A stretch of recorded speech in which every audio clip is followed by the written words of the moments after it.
Highway 33 in Shell.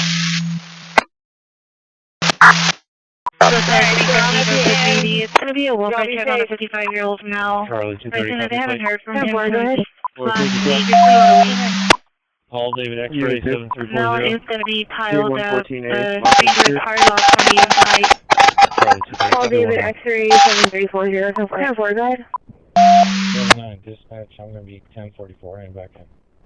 Victor Frank Lincoln. Victor Frank Lincoln 160 10-4. 10-4.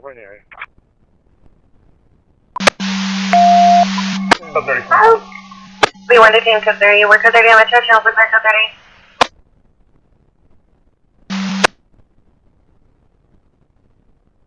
So we have Port at Air. X-ray George King 8077. X-ray George King 8077. 10-4.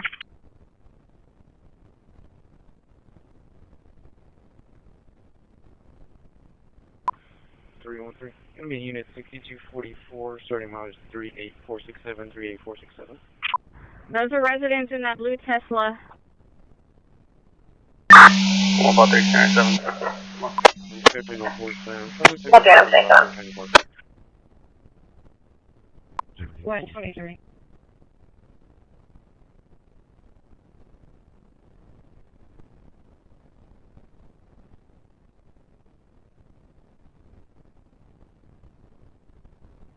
Code 6 on 1, code 4. Code 6 on 1, code 4.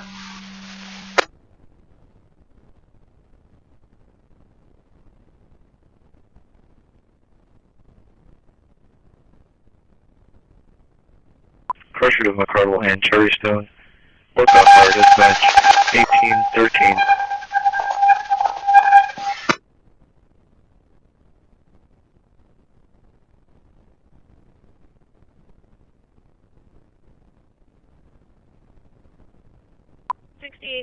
Everhart Road, apartment 56.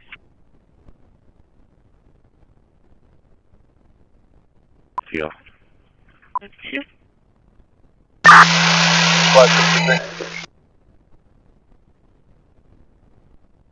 King X-ray Frank 7859 10-4.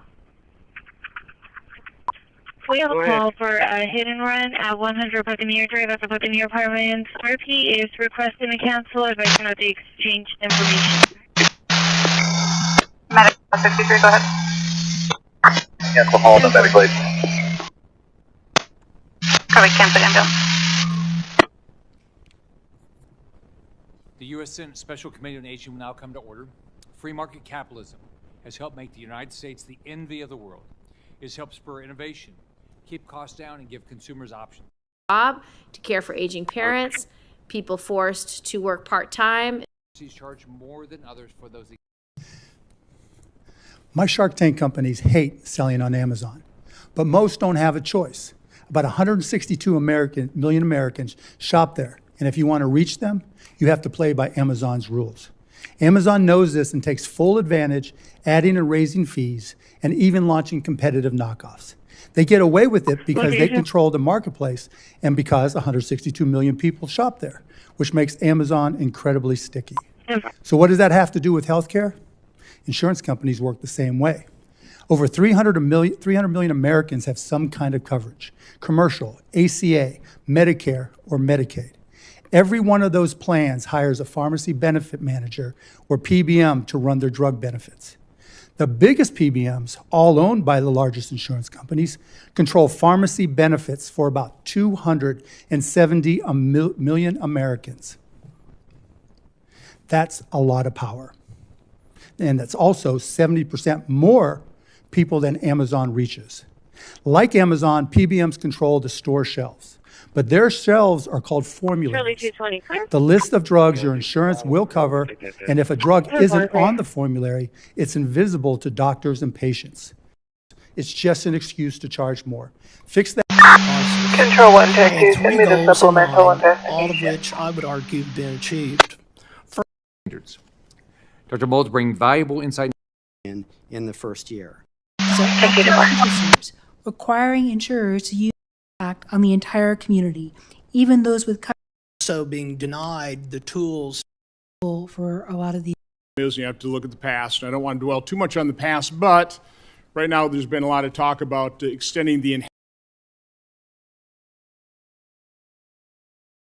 incomes and lower costs. Most Republicans show up. We have the ranking member here on the Democrat side. It's pretty interesting. We're looking ahead at how to do that, but I think in order to fix a problem, you have to really define what the problem is, and you have to look at the past. And I don't want to dwell too much on the past, but right now,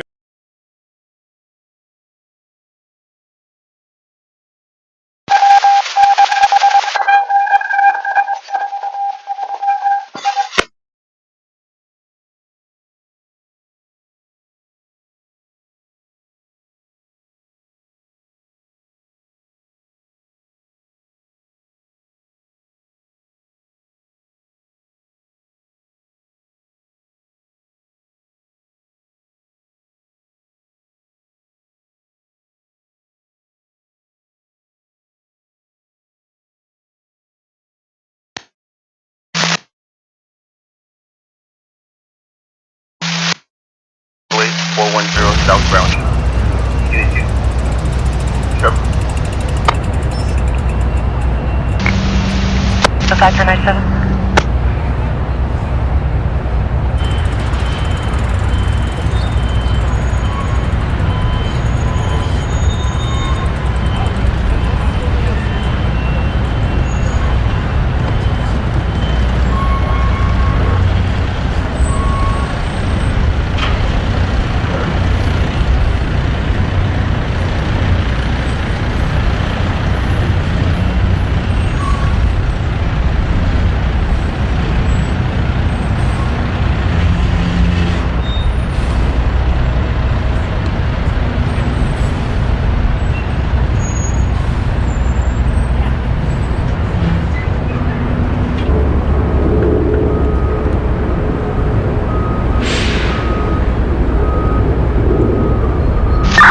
No center, and the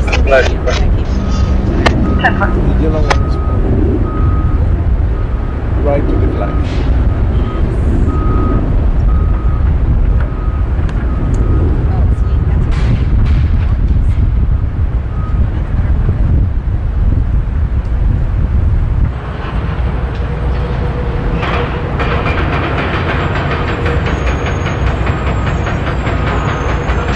Control 1, take 1, can you send me to check the welfare on Mount View? Also, can you confirm with PSS 68? Take 1, I copy you.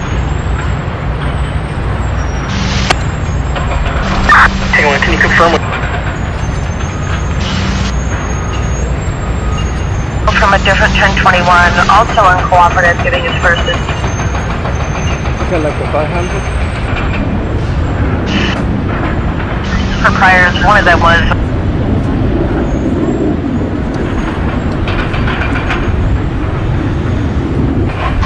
Control 1, take 1, 10-4.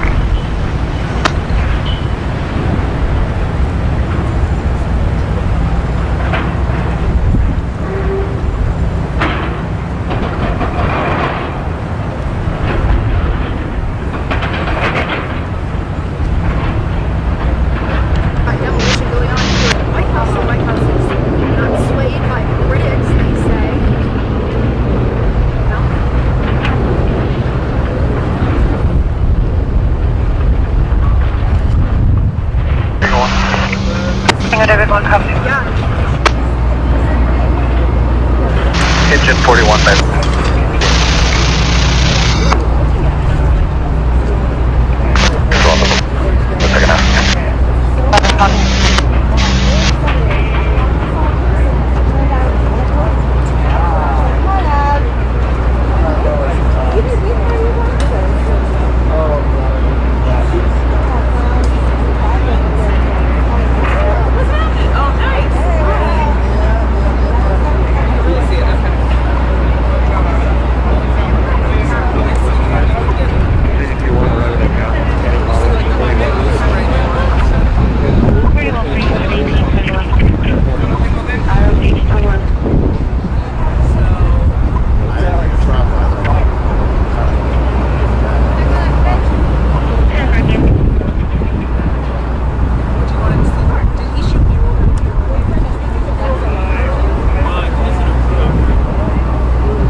Lit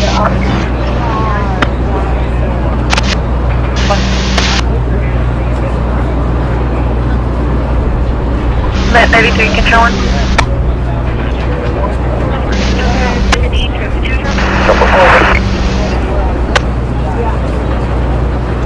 At 33, can you use 1021?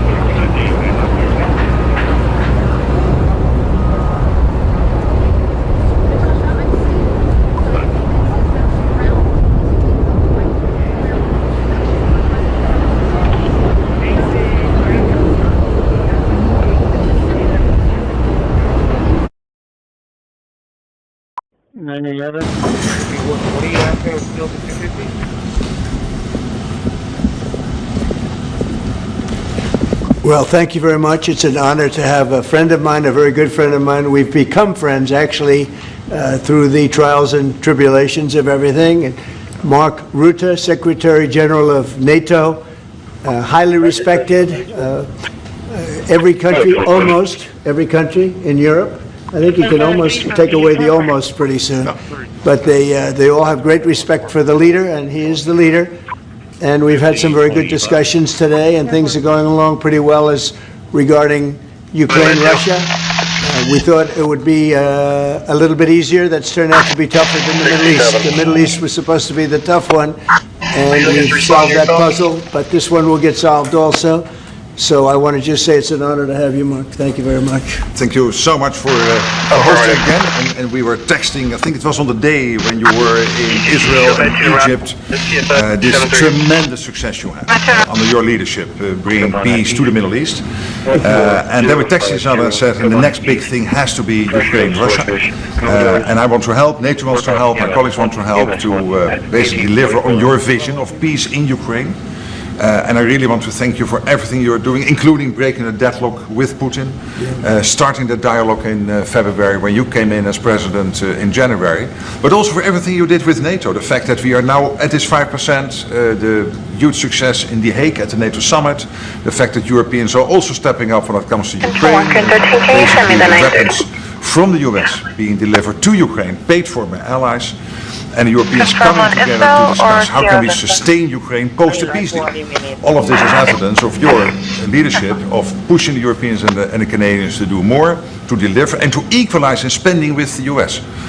So on all of this, and today we will talk more on how we can really bring Ukraine to the next phase and get this terrible war, and all the bloodshed ended.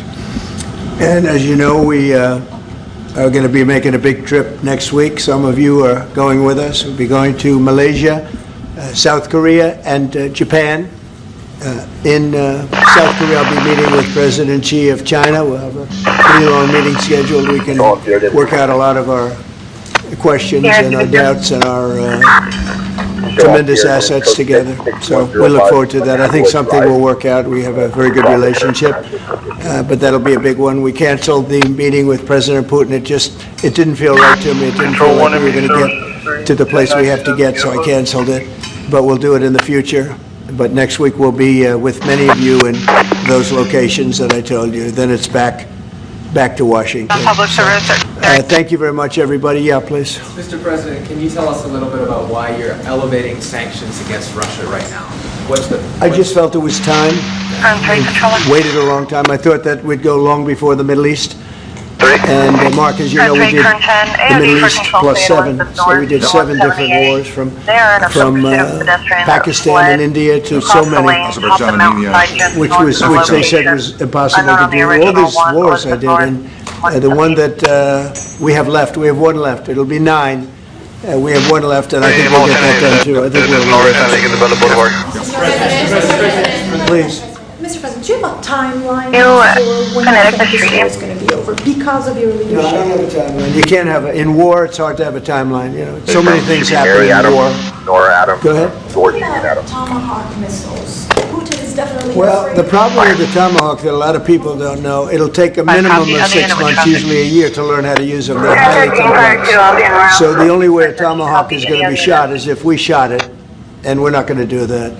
But there is a tremendous learning curve with the Tomahawk. It's a very powerful weapon, very accurate weapon, and maybe that's what makes it so complex. But it will take a year. It takes a year of intense training to learn how to use it, and we know how to use it, and we're not going to be teaching other people. It's too far out into the future. I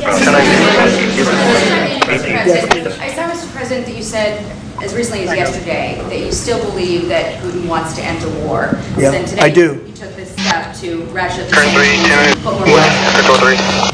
What else are you going to do to encourage him to get there, or can you explain why you do believe that he wants peace? Yeah, it's a good question. Today is a very big day in terms of what we're doing. Look, these are tremendous sanctions. These are very big. Those are against their two big oil companies, and we hope that they won't be on for long. We hope that the war will be settled. We just answered having to do with the various forms of missiles and everything else that we're looking at, but we don't think that's going to be necessary. We would like to see them just take the line that has been formed over quite a long period of time and go and let's, go home. Last week they had almost 8,000 soldiers killed. Many Russians were killed last week. Many Ukrainians were killed last week. We think it's ridiculous. Hello, Robert, Adam Keys, First Richard Comic Spelling. I think they want peace. I think they both want peace at this point. It's been, it's almost 4 years. You're going into 4 years. Male, brown hair, brown eyes, if I were president, it never would have started. But yeah, it's time. Mr.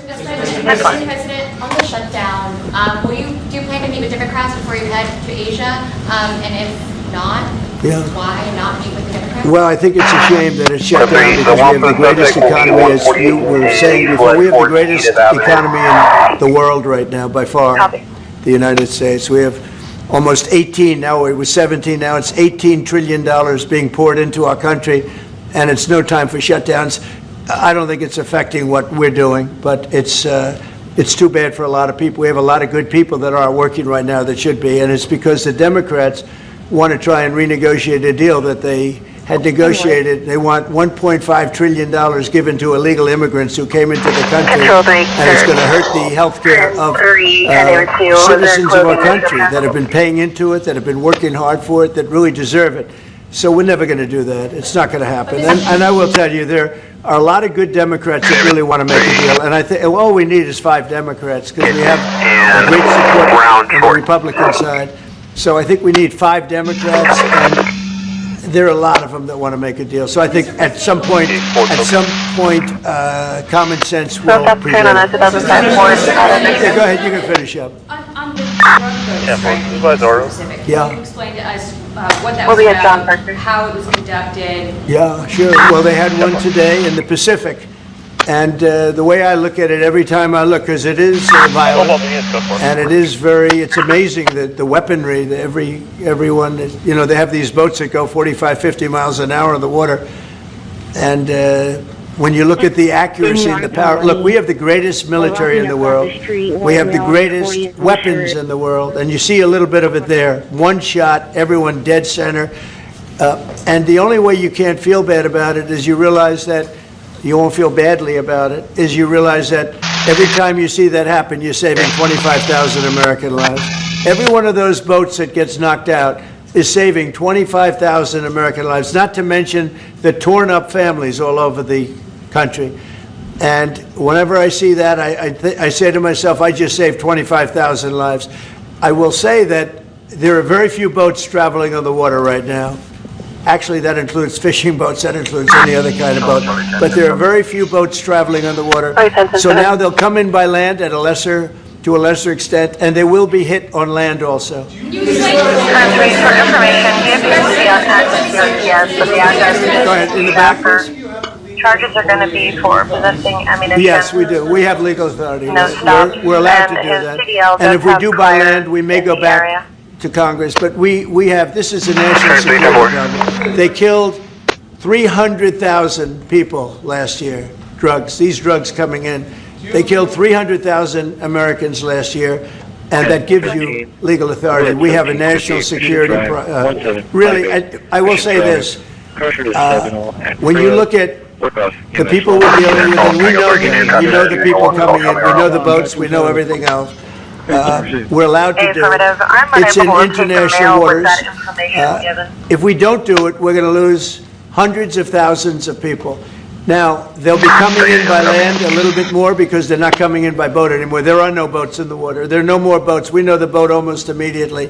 You know, it's pretty unusual when you see somebody with a fishing rod and 5 engines in the back of the boat. You know, you don't need that to go fishing. Wait. And we will hit them very hard when they come in by land.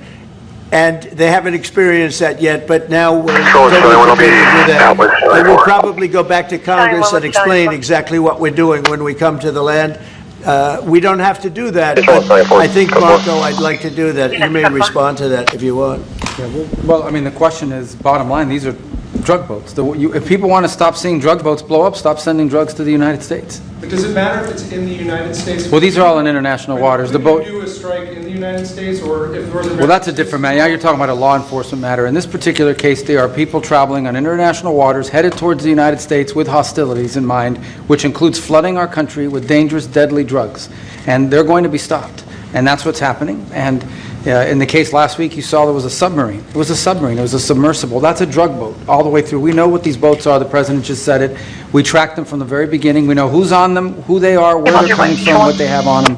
You know, if you're running drug boats, you're in grave danger. And drug usage is way down, and drug usage coming from the sea, they call it ocean drugs, a little term that they use, the ocean drugs, is very close to non-existent right now. I wouldn't want to be in one of those boats heading away, you know, they're driving happily to destroy the lives of people, and they end up, that's the end of it. So the ocean drugs and the sea drugs, drugs by sea they call it also, that's almost down to nothing, as you can imagine. So they continue to come in by land at a little bit less because they see something is going to happen, they don't like it, they see something, and they're right, something very serious is going to happen. The equivalent of what's happening by sea. And we're going to Congress just to tell them what we're doing, just to keep them informed. But we have to do it for national security. We have to do it to save lives. Secretary Pheasant said that Vladimir Putin had not been honest and forthright in his talks with you. Just wondering if you could tell us a little bit more about your feelings about that, and also if I may to Maria Rutte, just your thoughts on whether Ukraine should get tomahawks. Thank you. Well, I think that in terms of honesty, the only thing I can say is every time I speak with Vladimir, I have good conversations, and then they don't go anywhere. They just don't go anywhere. So in that sense, but no, look, he's fighting a war. He's in a war. It's two very competent sides, and that's the way war is. You never know with war, but I would say that it's time to make a deal. A lot of people are dying. You know, they're not Americans, but they're people. They're souls, and they're dying by the thousands. Worst since World War II, and we really should stop it. And to your other question, yeah, please. Sorry, to your other question, this has been consistent from this president when we first met again after your re-election in Mar-a-Lago in November. You said we have to stop the killing. This is close to your heart, and this is your vision. That's why this war needs to end. When it comes to tomahawks or whatever system, it's up to individual nations to decide whatever they want to supply to Ukraine. NATO doesn't take a position, but I can assure you this. When the president called me in July and said we want to again send weapons into Ukraine, paid for by our allies, the Canadians and the Europeans, that was an important moment. And that is now taking place, and the ambassador, myself, we are working hard at this. Already a couple of $1 billion of weaponry into Ukraine from the US, paid for by allies. So I'm not going to comment on the tomahawks, but when it comes to the US and all the support for Ukraine, it is there and it is close to the president's heart, and I know this. I will say this, and you know, Mark can say it better than anybody. The European nations and Canada have really pulled together, and it's beyond even that. I mean, it's really beyond that. That was with the Australians and New Zealanders, Japan, I mean, they all. If you want to really add them up, we could really add them up, but. NATO, basically, European and Canada and a lot of other nations, they've really band together. They are not happy about what's happening with Russia and Ukraine. They're not happy at all. Neither am I. Mr. President. Jeff? Sir, just changing this topic slightly, I see you've got the model of the White House and the ballroom. Many people were surprised the entire East Wing is being demolished because you had said initially that the ballroom would just touch or would not. Well, touch certain it. areas What are being happened? certain areas are being left. We determined that after really a tremendous amount of study with some of the best architects in the world, we determined that really knocking it down, trying to use a little section. You know, the East Wing was not much. There was not much left from the original. It was over the course of 100 years, it was changed. The columns were removed, and it was a much different building. Then a story was added on in 1948, 1949. There was a story added on, which was not particularly nice. And the building was very, very much changed from what it was originally. It was never thought of as being much. It was a very small building. And rather than allowing that to hurt a very expensive, beautiful building that, frankly, they've been after for years. You have that. I brought these along so people could see, but it's, you know, there's a relative, nobody's actually seen anything quite like it. I think it'll be one of the great ballrooms anywhere in the world. It's about $300 million. It's set to do many, many things, including meetings of foreign leaders, including the honoring of foreign leaders. You can see this. This is a plan with its tables so that you honor a foreign leader. We have a proper space. Right now, we have a space that with tables holds about 79 people. And this is a proper kind of a thing. Now, what the White House was doing, as you know, is they were putting tents out on the lawn. This is an interior shot of the ballroom. I think there'll be nothing like it. And it's being paid for 100% by me and some friends of mine, donors. To it. The government's paying absolutely nothing.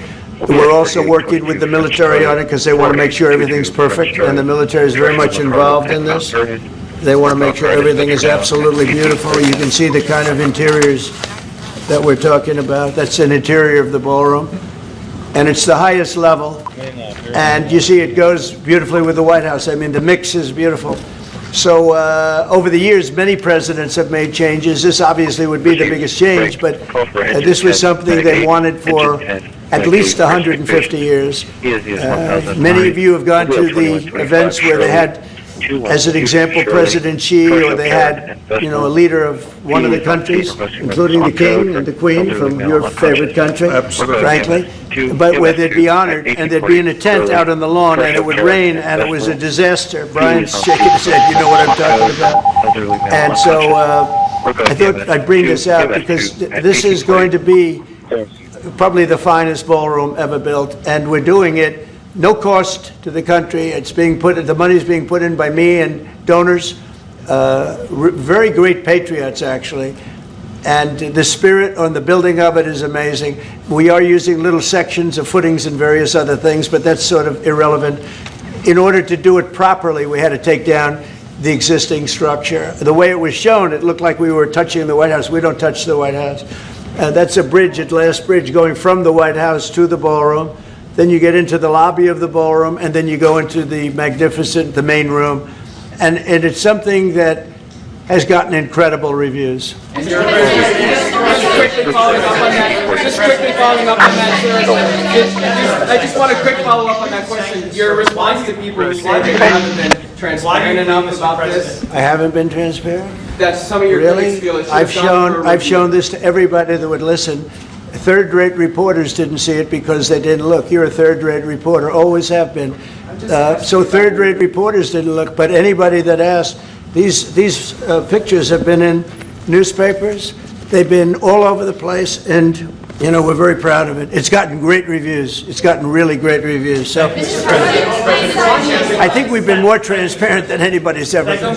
Why do you believe, Mr. President, that the sanctions that you're announcing today will push Putin to the negotiation? Well, I don't know that they will. I think that they'll certainly have an impact. They're massive sanctions. It's sanctions on oil. The two biggest oil companies, among the biggest in the world, but they're Russian. They do a lot of oil. And hopefully it'll push, hopefully he'll become reasonable, and hopefully Zelensky will be reasonable. You know, it takes two to tango, as they say, and we're going to find out. They hate each other. These two people hate each other. You know that better than anybody. and it makes it more difficult than it should be. This should be easier to do, but the level of hatred between Zelensky and Putin is very substantial. Could I add one thing? What the president is doing today with these sanctions is putting more pressure, of course, on both parties, in this case on Russia. It's all about changing the calculus, making sure that Putin understands that the president's vision this weekend of having a ceasefire, stop where they are, as you literally said, that this has to be step one now. And for him to really accept that vision and to come to the table. And then you have to put pressure, and this is exactly what he did today. Along with Europe. I mean, Europe, look, they've actually become friends of mine. I think all of them. Yeah. We have a very close relationship, and they want to see it end too. They really want to see it end. But I can say they're totally committed. If this went on for 10 more years, Europe is behind them. They just can't let that happen. You can't let what's been going on now. It should have never happened. It would have never happened if I were president. But it did happen. I inherited. This was Biden, a man who was, without question, you take a look at the new walkway, the presidential walk of fame, we call it. Biden is the worst president we've ever had, if he was even a president.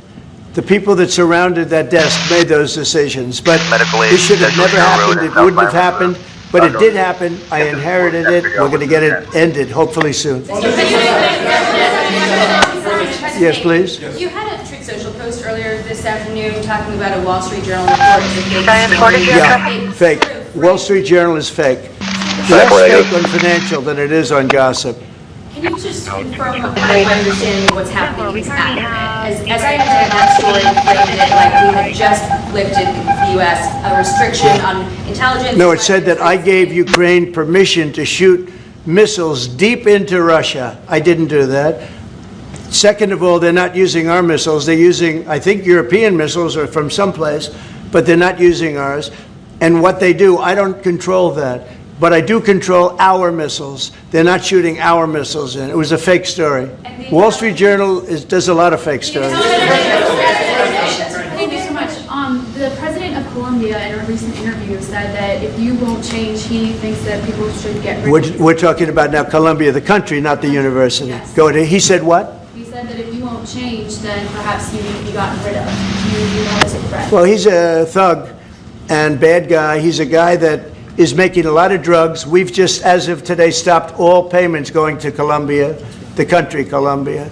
Also, the school Colombia, no, we settled. We made a settlement with him. But no, he's a thug, and he's a bad guy, and he's hurt his country very badly. They're doing very poorly, Colombia. They make cocaine. They have cocaine factories. They grow all sorts of crap that's drugs, bad drugs coming into the United States, goes generally through Mexico. And you better watch it or we'll take very serious action.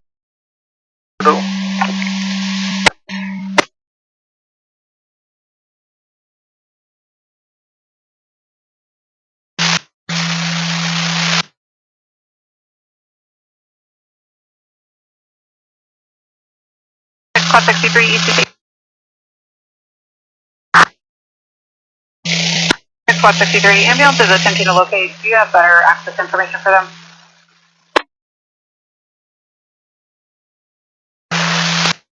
Enter off Chester and take the bike path, or they can enter off of Willow over the weird to the bike path and head. Charlie 260, Or 102. 8503 and 9168. 0120. We got a call from the RP at 1844 saying she found her daughter. Daughter's at home on Gallup Trail. She's fine. She left due to having a test. She just says she's fine. They found her. They made contact. Alright, 10-4, Sierra 4, 1016.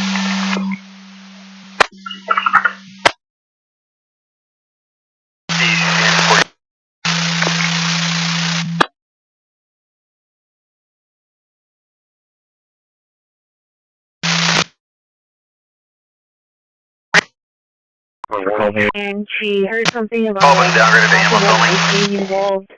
If you can complete 1547. The male's going to be wearing black and a red shirt named Timothy Jones. report as suspicious male Hold it, on All they would be next to 22335 105 Piercy Avenue, Preston, Northchester, and conspiracy. Movie second info to the RP. Her mother was 242 by her boyfriend Hector Solis, Hispanic male. The RP is currently hanging out. We're attempting to contact the mother via 231 105 Piercy Avenue. Caller advised that he was just now currently running. Call there 3 from Baker and Lincoln. 2831 Marguerite. Pressure to Harmon at Duncan. Work on fire dispatch at 1847. 143 Adam, 10 a.m. I'll be around back. MLK Junior Boulevard and Hauser.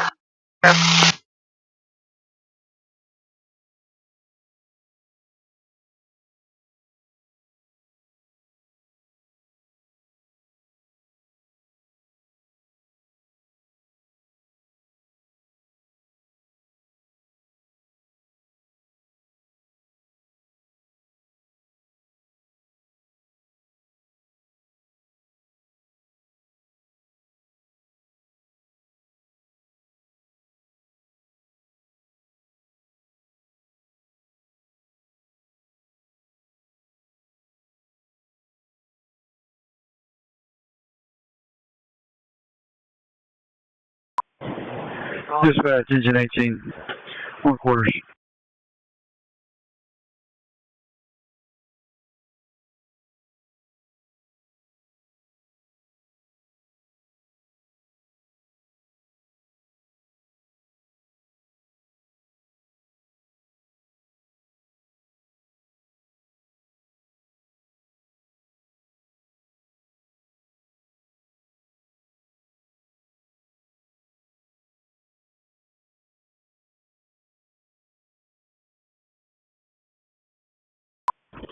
Can you put a work order in for AEP? He's going to be pole to pole. Advise him that the line is rubbing against a tree and it is sparking. Unable to give you a pole number. Take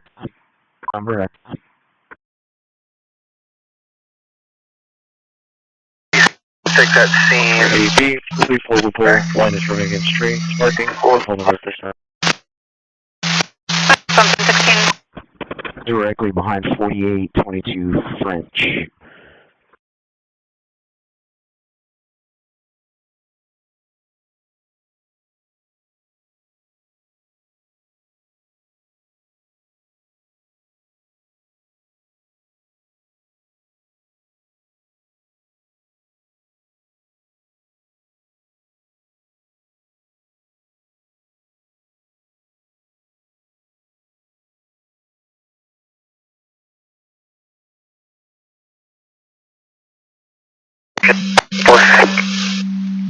Signing forecast.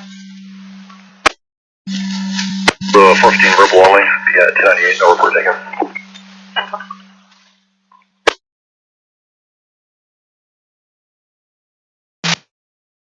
46, traffic accident. Yeah. So far.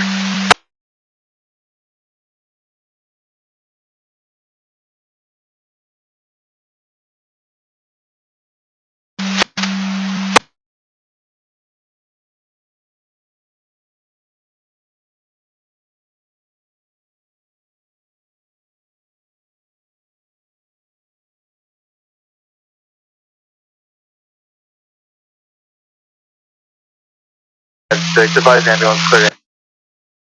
Copy.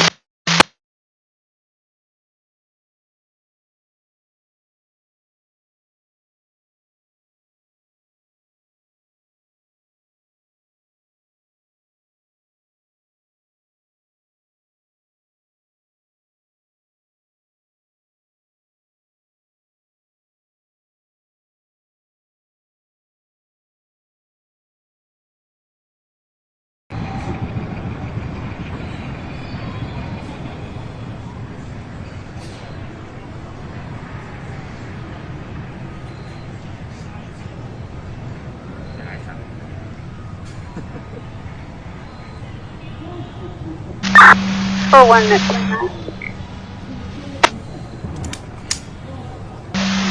The RP second half is no longer tonight.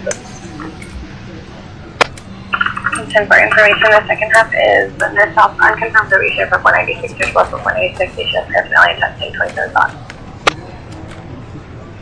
Is she gonna come out from this gaggle? Controlling row 3. Sierra Highway for follow-up.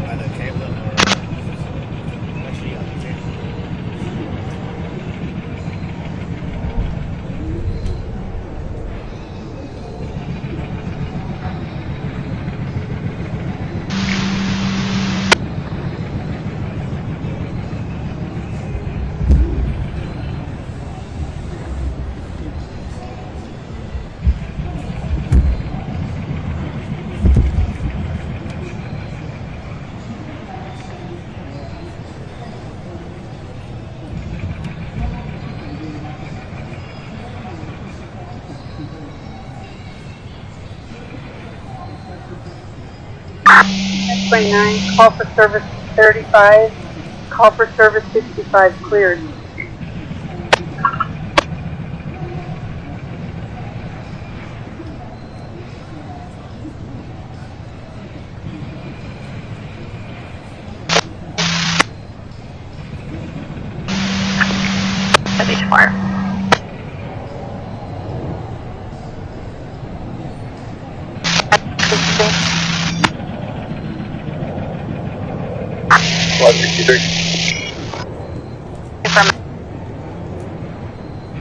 So I'll take it in along with 10%. There's 1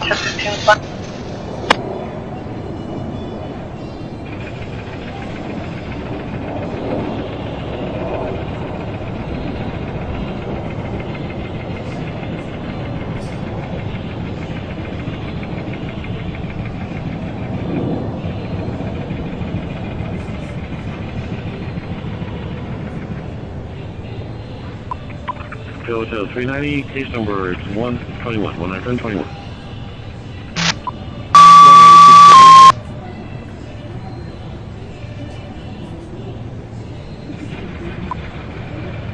Alright.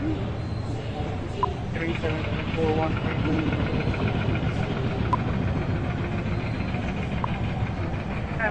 Med 6. Stand by 1.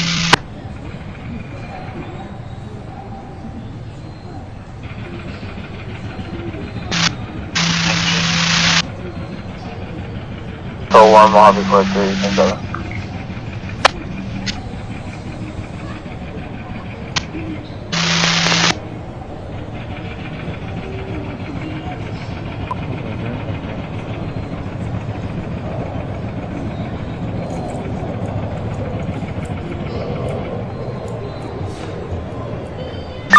Control 1 Ranger 9, 10-7. Ranger 9, 10-7.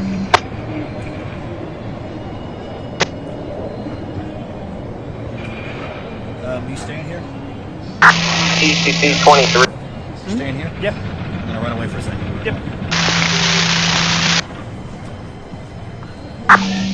Drawing at 12-10-7. 12-7.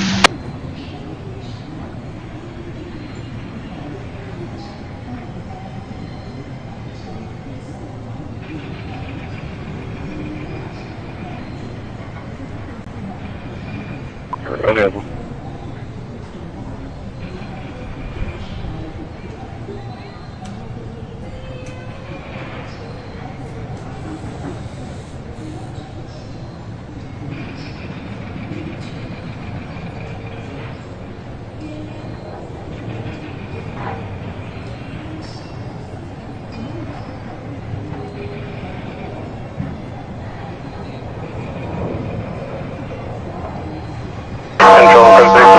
And unrelated to the subject we're looking for. Multiple units, current 1310 on your truck.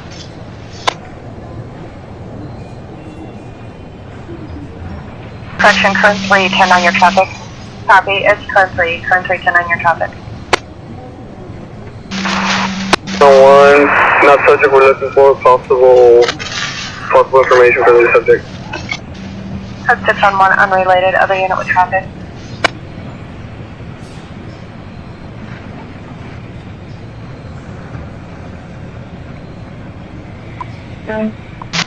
Automatically 46 area. Starting mileage 470. Priscilla, advise 0 with a red dress, no weapons, not UID. David 1-1 available, 1021. Wood Hills fire department's asking if you can move your truck so they can get into the gate. Control. Gotta check the welfare. 47, I copy your amount to check the welfare. 1090 unit going with you. 4 unit 429, ID only, go ahead.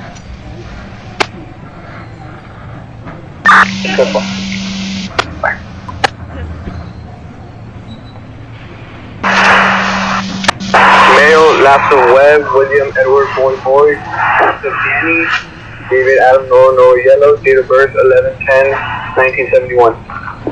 Stand by.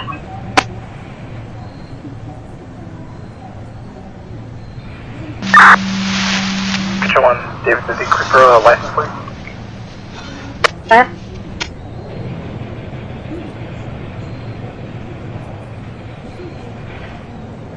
Go ahead. B California 24 Union 9671 on a motorcycle.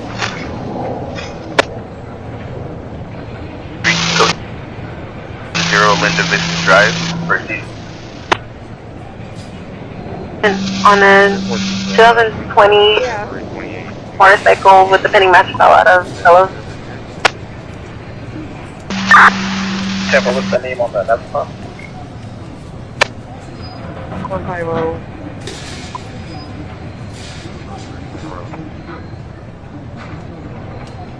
Return to Patrick Johansson.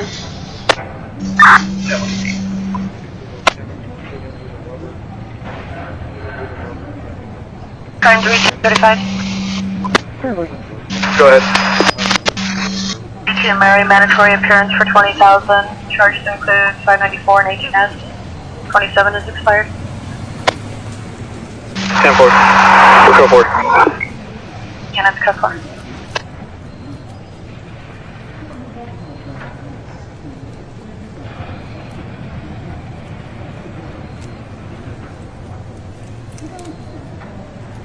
Control 1, Louis 7, unit 1397.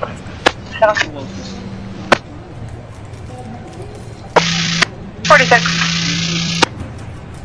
Where's the responding from? Right away.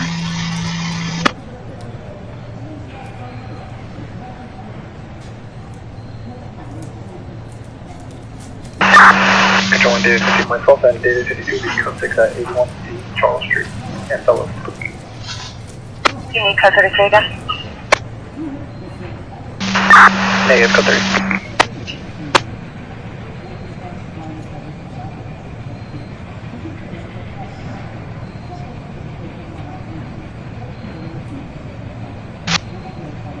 Patrick Fairview.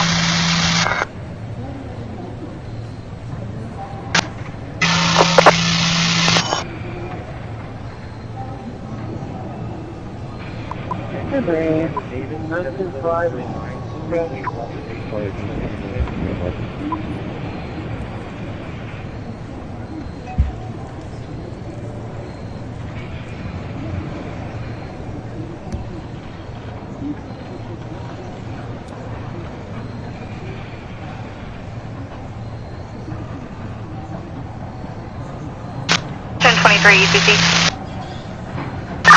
23.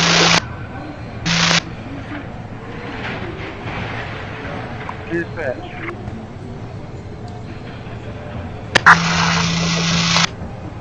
Okay, good.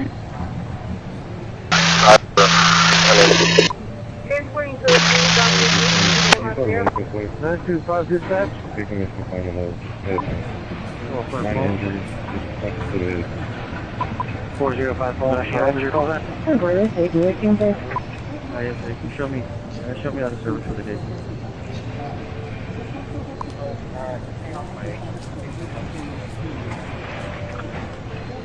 Yes, I have a black female that just filled up the blood and she's leaves. I need attention. That's one hearing. You see how far you can 23 ECC Morris and Station Road. Stop.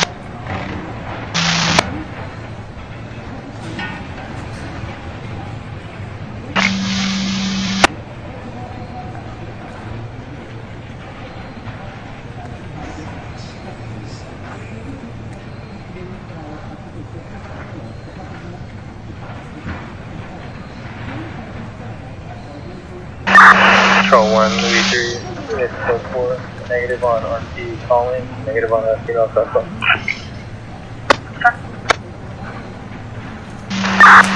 D50, have 1 detained, code 1. Code 4.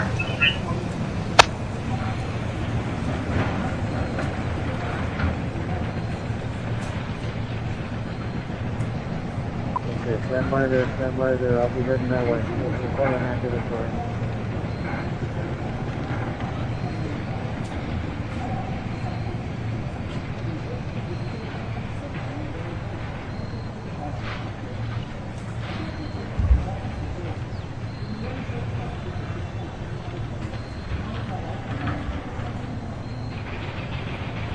Of right-sided kidney pain patient stated that she was in contact with her home health nurse, which stated she should be seen at your facility to get checked out for the kidney pain. Show them all everything. Yes, 3.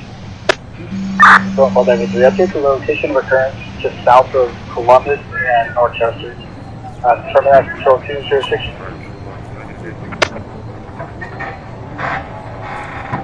Go from there, 7 intersection. Affirmative. West Columbus and Chester, south of Wilkie. Jan 4, can you advise them? So far. Filed at the current National Wildlife Refuge on Corcoran Road. He took their vehicle. It's going to be a gray Dodge Ram with welding equipment on the back and a Texas license plate. He should be in company of this juvenile. We're attempting 1021 if there's no answer. She's just advising that they had gone hunting, but they've been gone longer than expected. 10811 Corcoran Road. Copy from Pump Down Imperial. North 4 from Delana. 97. Thank you, Samantha. 14.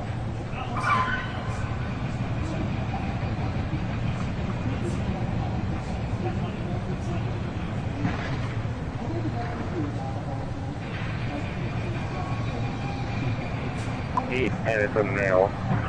Water 15 for a man now. DOZ 7006 at 14801 Compass Street, 14801 Compass. Measure station 16 safety, working on fire dispatch 1905. 230, 240 for the man down at 1401 Compass, 14801 Water 15 safe, responding to Water for Euro for RP declines.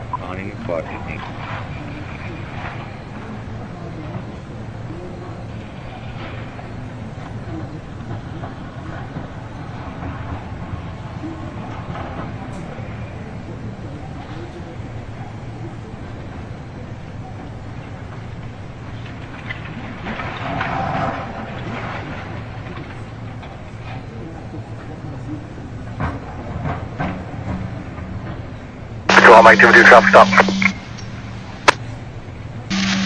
Go ahead. 6 Edward George Robert 240 on a Chevrolet westbound 58 at Cameron. 58 Cameron, stand by just one.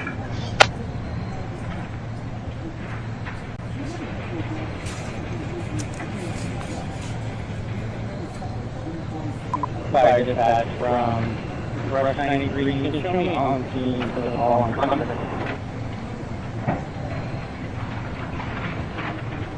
No stops current 2008 Chevrolet utility at a time. DOZ of 1101 at 4814 French Drive, 4814 French.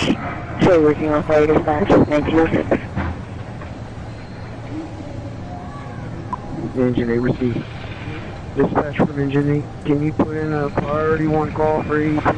It's going to be that power that's working on that tree.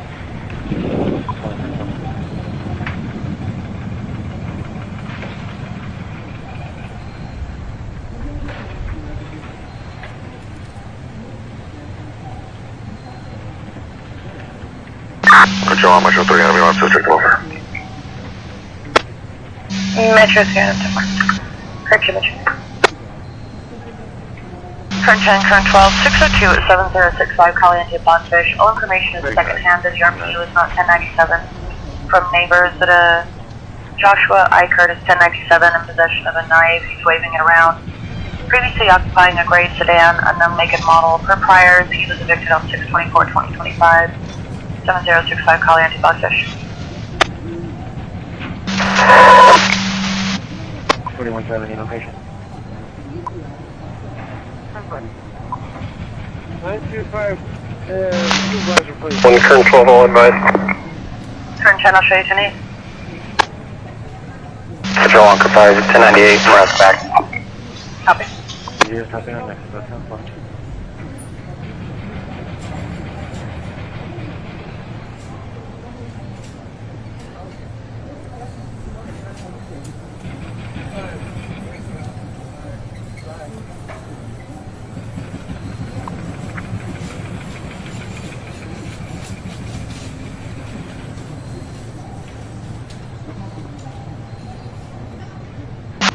One current 3, 10-8, local.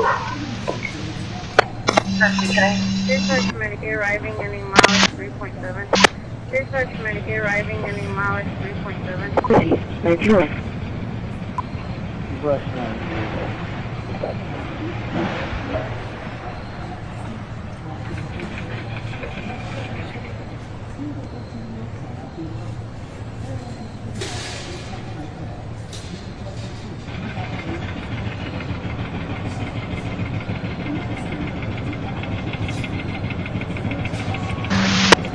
Current 12, cut 612 behind the sub.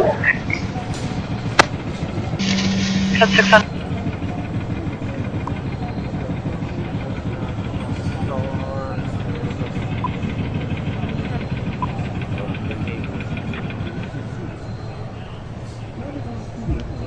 Hi, it's you control. Excuse me, bye.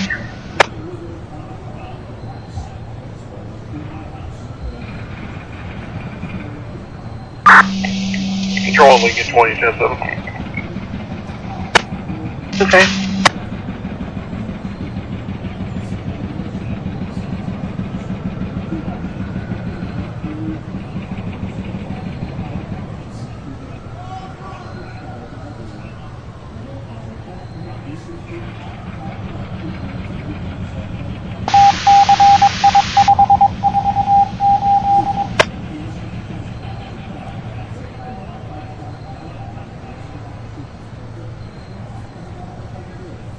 Roger 11, route to Pluto, check.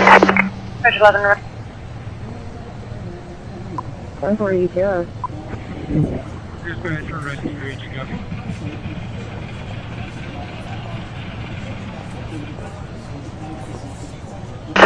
Control 1, North David 1, I'll be en route to the...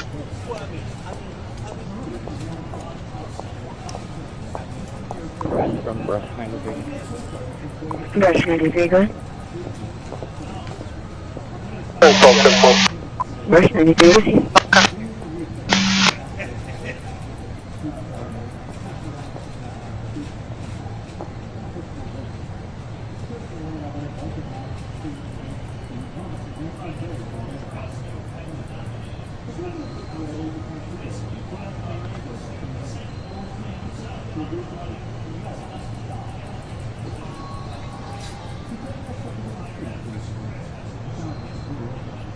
Over.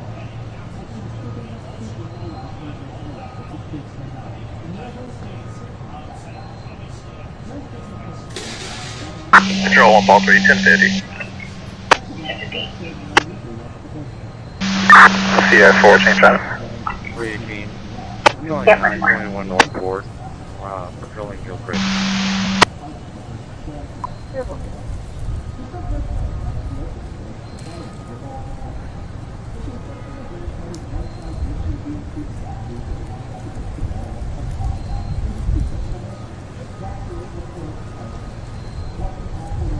Let's see 70 actually quick. 0.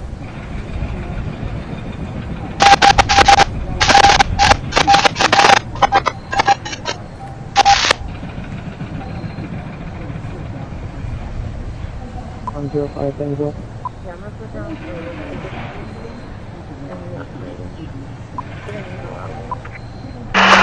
BLM2, code 6 on a vehicle, 178 mile marker 18. Clear for a plate. 6 mile marker 18 and 178, go to your plane. California 5, John, Charles, X-ray, 855, go back to X-ray. An 8 is really right.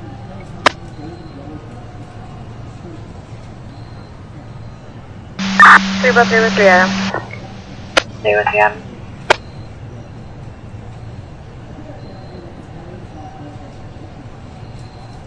Comes back, no stops, current 2005 Toyota 4-door. Out of Lake Isabella. BLM2, 10-4, code 4, switch speed. Adam. 10-4.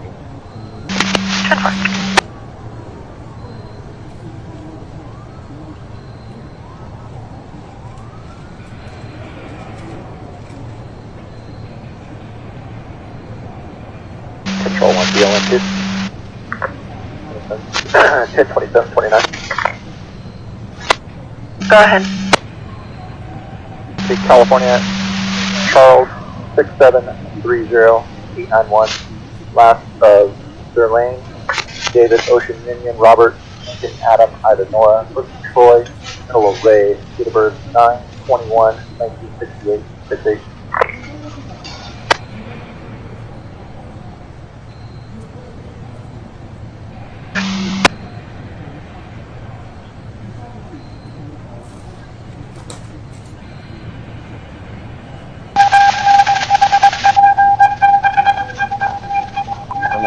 Jamie, supposed to be on medication. Also advised he previously had a firearm in his room and has now disappeared.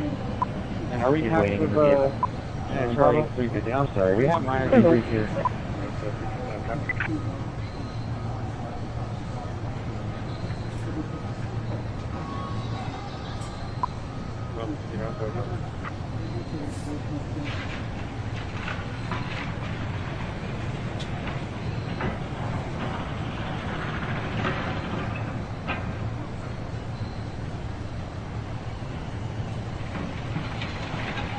Delta 380. Go ahead. Being requested to info for a message. Charlie, sorry, double. I'll get it right.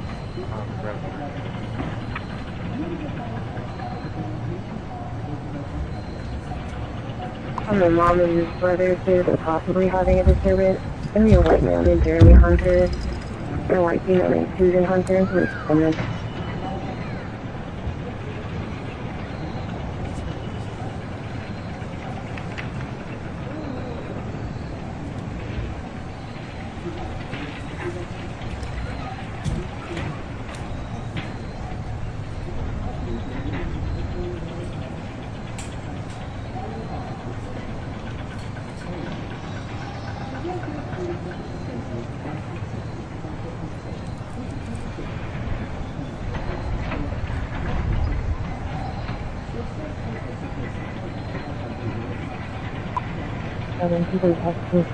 I'll be careful, huh? Central 6. 4-8 to transit.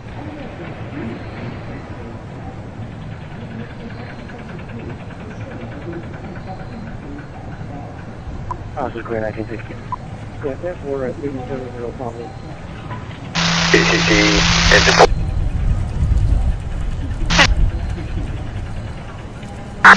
Control 2 Puppy Boy, you can send me this 278.5 investigation.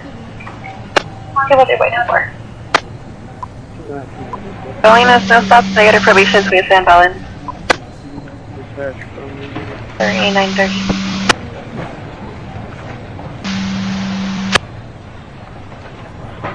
Two already copy.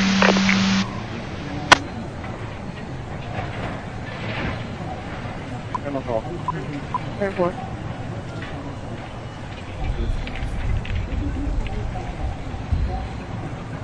Injury, receipt.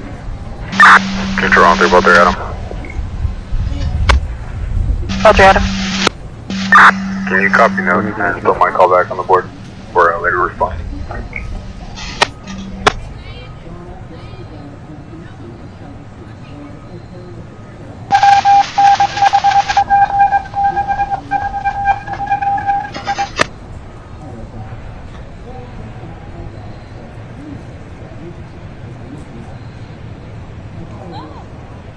Affirmative. All gone.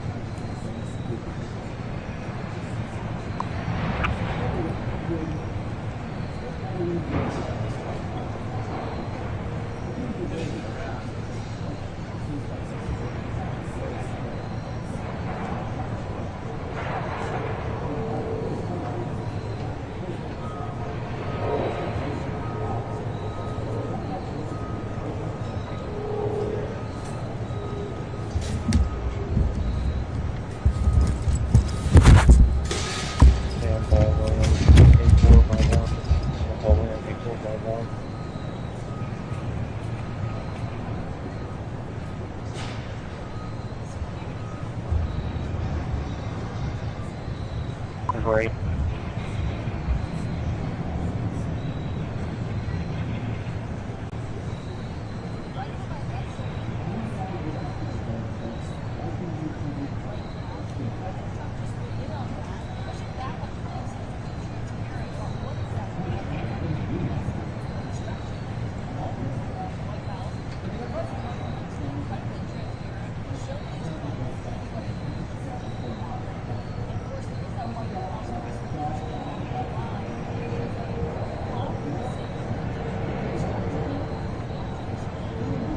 Sorry, can you hear across the face? Information clear.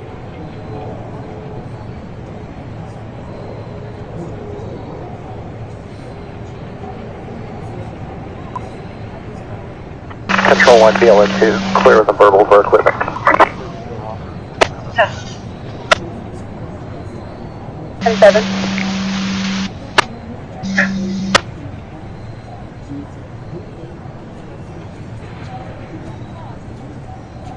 $2,600.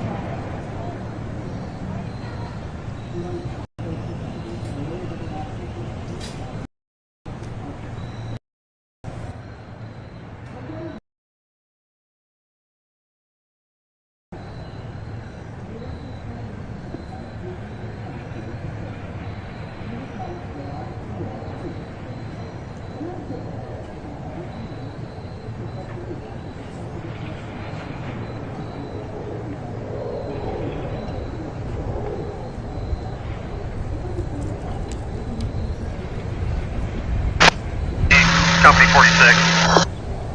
46. You start another ambulance are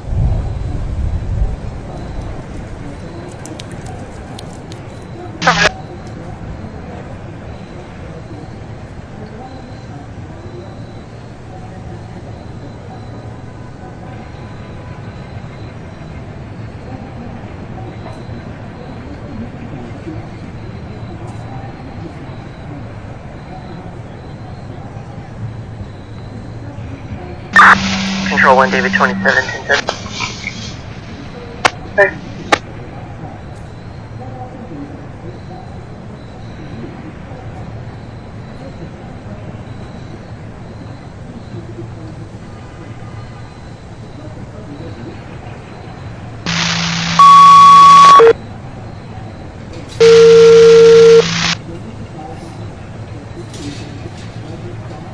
Station 64, reinforced 64 and 66, truck 1, battalion 6. North 99, just south of Olive. First of my tire on fire, coming on car 4.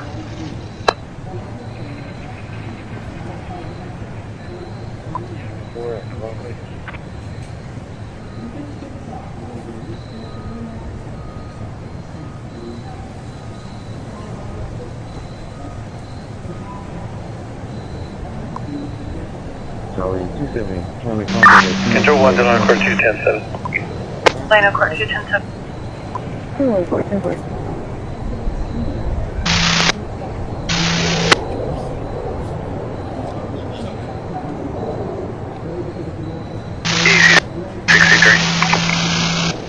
Xbox 63. We get an ETA for the ammo. Affirmative, stand by 1.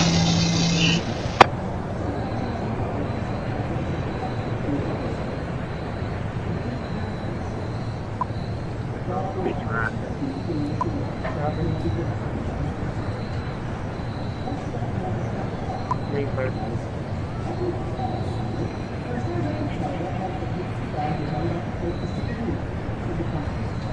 I don't know, 205. Shows clear, shows on 7 at the tower.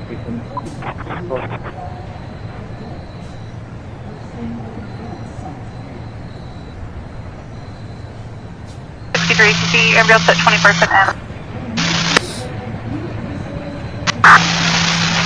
Copy, thank you.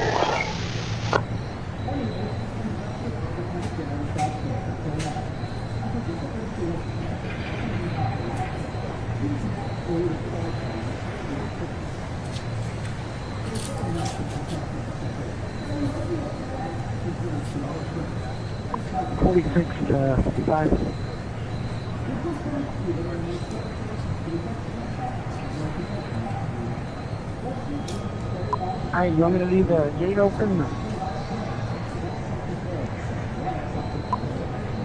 No, you're ready. No, you can close it. Okay.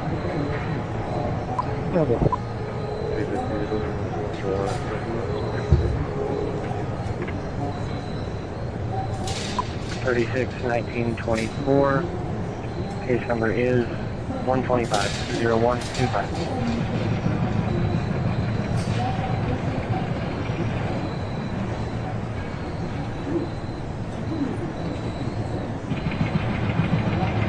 DJ. Transfer over. 50-15. 925 individual. 925. Yes, Southside Station. 732.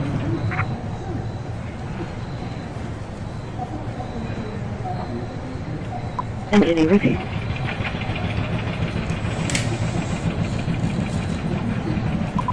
Copy that.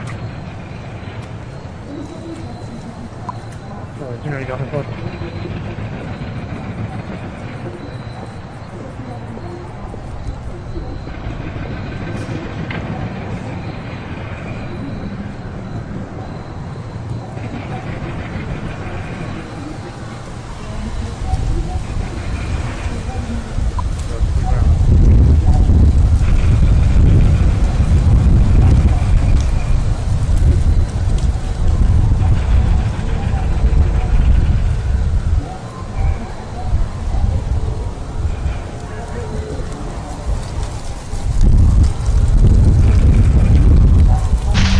Tango units, do advise I'm holding a weapons call at the elementary. They're advising a male seen on foot, all black clothing in possession of a...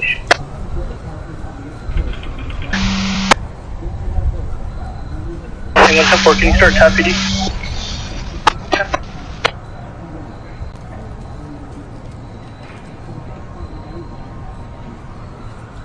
You know, he's hitting with us, right? Yeah. Yeah, I'm number 210 with Christine.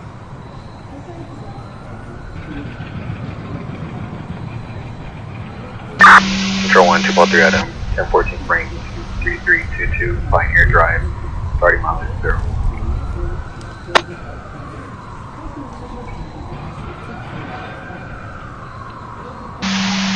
Triple three Adam, confirming you're on a call for service. I don't have you on call for service.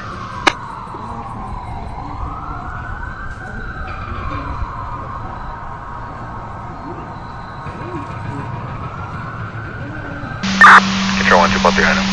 Female flight is down. We'll take care of her residence at 3322 Pioneer Drive. Copy from Lake and Isabel. Paper.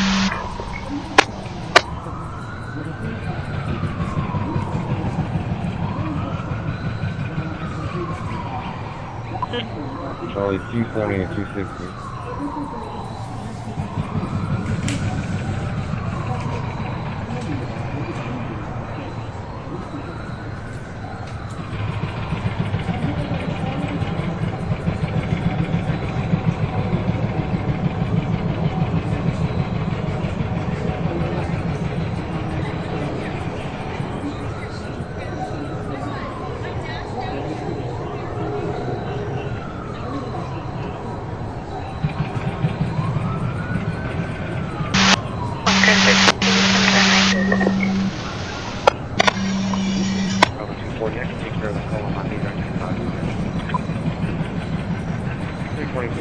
target check the full ski trailers. Convoy.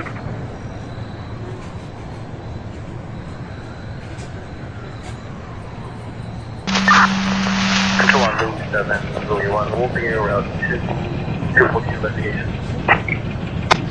In a truck.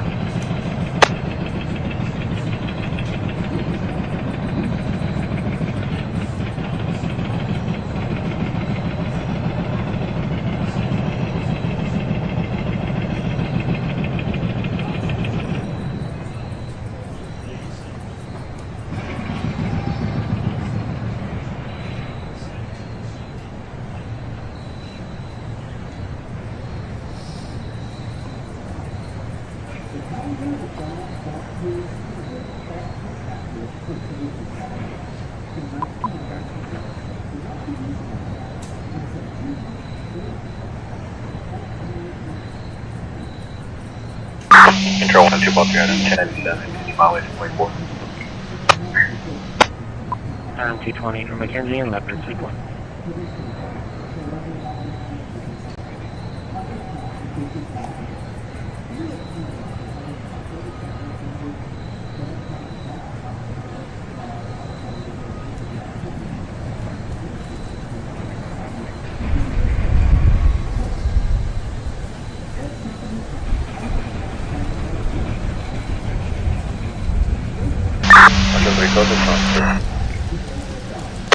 That should be good.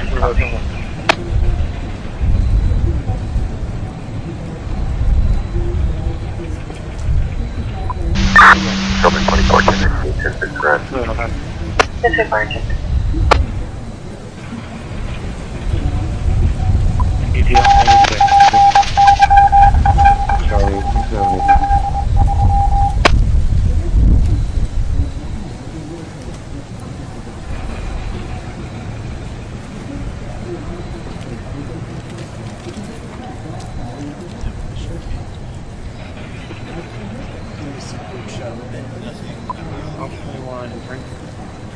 Convoy.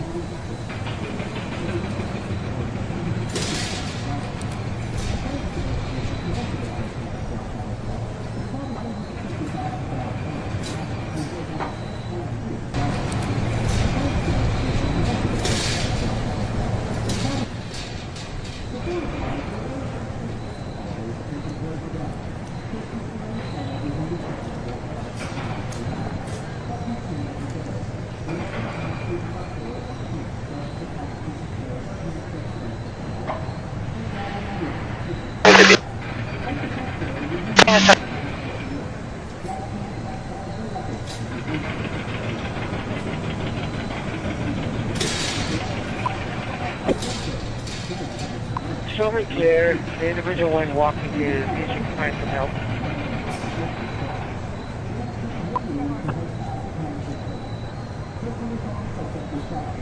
Two Papa Adam 10 Wait.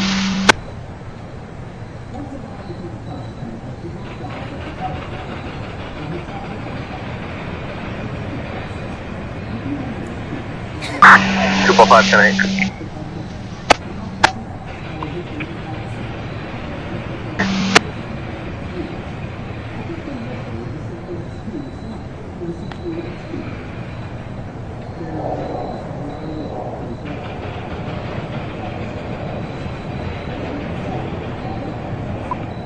She said in the back where the school buses are. Yeah, I think so. Well, she was standing right there, and then she wasn't, so I figured she was out. How long did you do that live before? Yeah, I just leave it here. I was gonna feed with it. That was my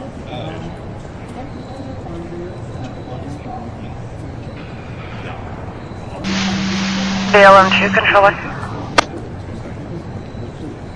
Yeah, that's it. Done from your code 4? Okay. Show me clear. Little water.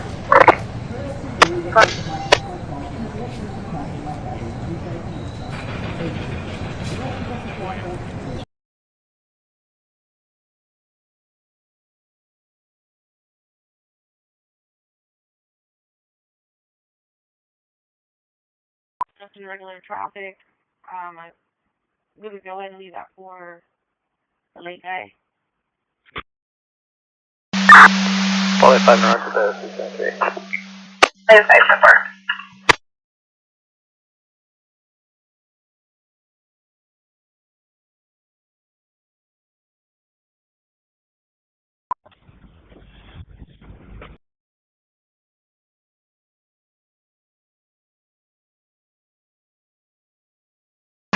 Control 1, Tank 1, switching to admin.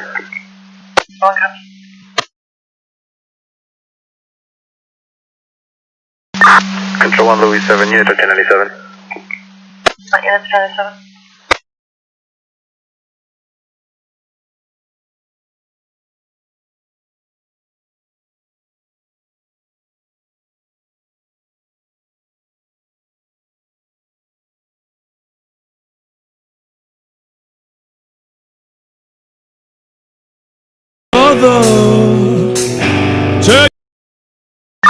Control 1, 2, ball 3, show me where 3 1. Can you update my call to a 415?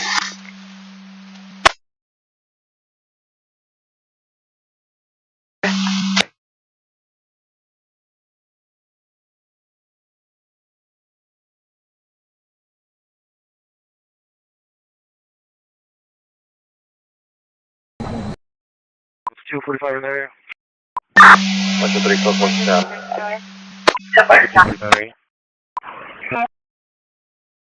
California 6 yellow 3 1 8 4 on Toyota Tacoma. Travel 7, same pursuit. Delta 392. That's current 2002 Toyota. It's registered to that address to the Enrique Rojas. 66427 for William Borders Jackson out of Ranks. Draw Metro 3. 293. Clear.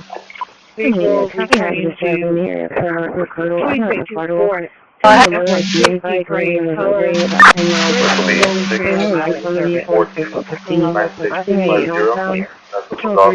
Ladder 2, medic 71. Ladder 2, medic 71 for an unconscious call. 2009. 11905 B Mountain Drive. 11905 B Mountain. Also, you're working off of EMS 1, EMS 1, and 1934. That would be phonetically last of Victor Adam Nora, Boy Robert Union Nora Tom, Crystal Michaela, Thomas Spelling, 1010 1996 96, West Virginia Profile.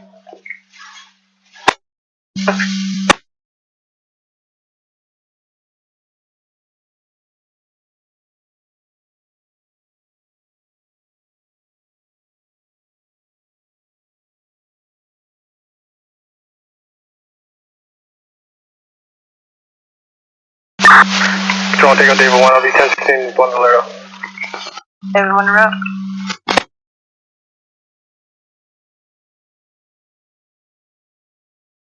Check 11, copy.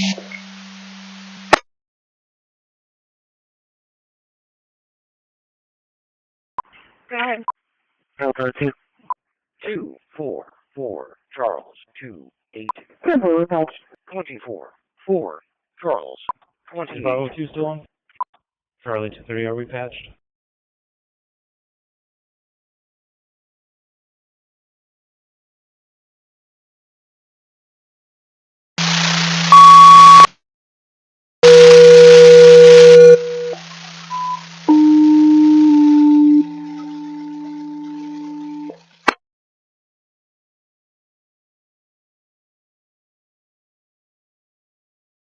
MH1 for your case number, I have 250-01591.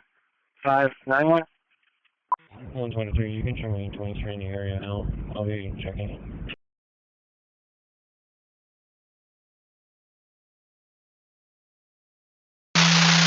Rescue 71, Engine 83, Engine 84, Battalion 7, Liberty R8, standby request. Highway 178, Pine Canyon, correction, Pine Hollow Avenue. For a vehicle rollover, 7 on Crime 3. Delivery. Thanks for 4 hours.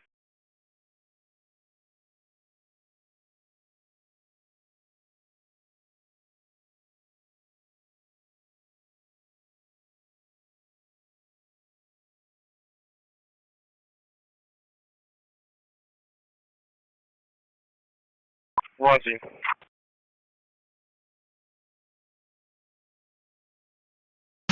Control on 3 while they're Adam, truck stop. Adam.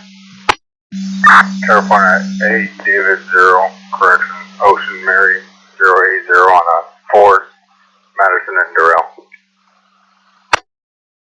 Madison and Durrell.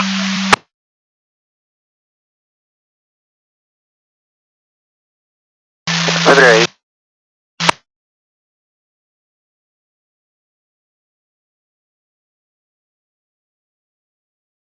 You're about there, final stop, crossing Madison.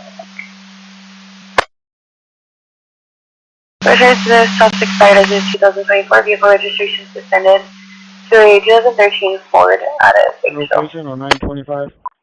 126 on the area. Supervisors here. Officer Adam, will show you not to back Metro 3, his 3 subjects, one's a break subject.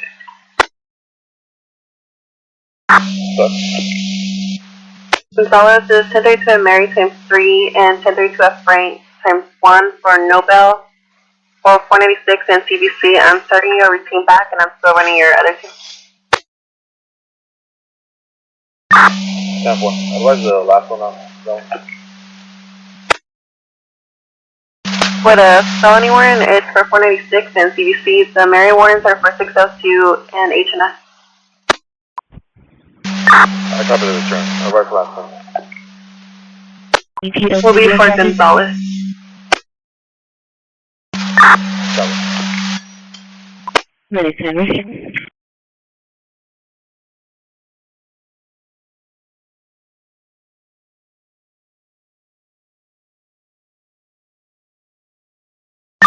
They're both dead, I'm so far.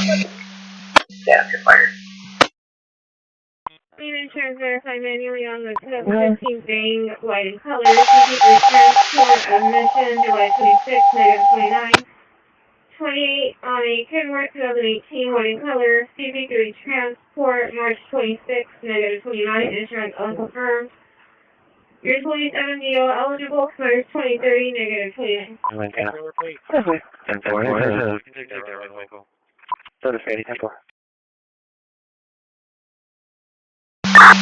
I'll leave it 6 go back.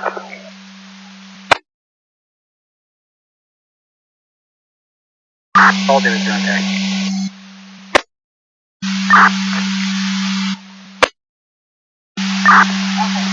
Can you start this call with me? I'm gonna go to talk to the 15-year-old at Heath if you could go to test and talk to the man list. They are not there now. They're very dishonest people. I think they're crooked as hell. And maybe they have to pay a price for that. I believe they are truly bad people and dishonest people. So whatever happens, happens. Hi again, everybody. It's now 5 o'clock in New York. Those comments made by Donald Trump about former FBI Director Jim Comey and former Director of the CIA John Brennan land a little differently after the series of political indictments of several of Donald Trump's critics, including that of Jim Comey himself. Months after those comments and a referral by CIA Director John Ratcliffe comes a renewed push from House Republicans to prosecute John Brennan. In a letter to Attorney General Pam Bondi, Congressman Jim Jordan referred Brennan for prosecution over statements he made to Congress about the use of a now discredited dossier alleging ties between the Russian government and Donald Trump, claiming that Director Brennan lied in testimony about the use of the dossier in assessments about Russian meddling in the 2016 election. On our program back in July, Brennan said that all of these allegations are a retread of ground that has been, quote, fairly well and exhaustively plowed. And he is right. Marco Rubio and Special Counsel John Durham, who was appointed by Trump's hand-picked Attorney General Bill Barr, feel the same way. Durham spent 4 years and $6.5 million and found no criminal wrongdoing on Director Brennan's part. Neither did that Rubio-led investigation by the Senate Intelligence Committee, of course chaired by the guy who's now Donald Trump's Secretary of State. He boasted at the time of the release of his report, quote, no probe into this matter has been more exhaustive than his. Congressman Jamie Raskin, the top Democrat on the House Judiciary Committee, said this in a statement, quote, "Committee Republicans are dredging up old testimony from Trump foes, even when the statute of limitations has already run, in the hopes of finding something, anything, that could please their boss, Donald Trump. The allegations of lying are flimsy, slipshod, and contradictory. A new chapter in Donald Trump's efforts to pursue one of the key investigators of Russia's attack on the 2016 presidential election in this country is where we start the hour." So, new tactic, same story. What is your response to Jim Jordan getting in the action? Well, it's clear that that's exactly what he's doing. He's trying to get into the action of Trump's revenge tour. As I've said several times on this program, as well as in congressional testimony, I've cooperated with all of these inquiries and investigations of the government. I have explained exactly what transpired during the Russian interference in the 2016 election. And Jim Jordan now, I think, is trying to twist my words and misrepresent and mischaracterize the facts as a way to play to and be a supplicant to Donald Trump, which is why he's making this referral now to the Department of Justice. But as you pointed out, I've said before, this ground has been retread and plowed numerous times. And I even wrote about it in my memoir, exactly what happened there. Why, oh why, would I have any motivation to not tell the truth to Congress about this? Because it's already a matter of public record. Well, and you've been investigated by some of the closest allies to Donald Trump. Marco Rubio now has a couple of jobs in his administration. The Senate Intelligence Committee spent how many hours with you? Numerous hours. You know, I spent 8 hours with Jim Jordan. I spent multiple sessions with the Senate Intelligence Committee. I appeared before the House Intelligence Committee as well. Again, going through all of this, trying to make sure that they understood clearly.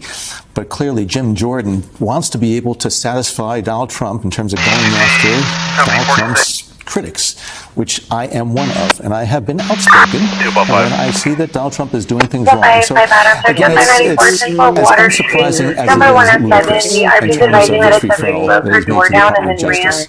And so I am prepared to respond in whatever way the record is there. I have consistently and clearly explained exactly what I did, the actions I took, and what happened during this 2016 presidential election.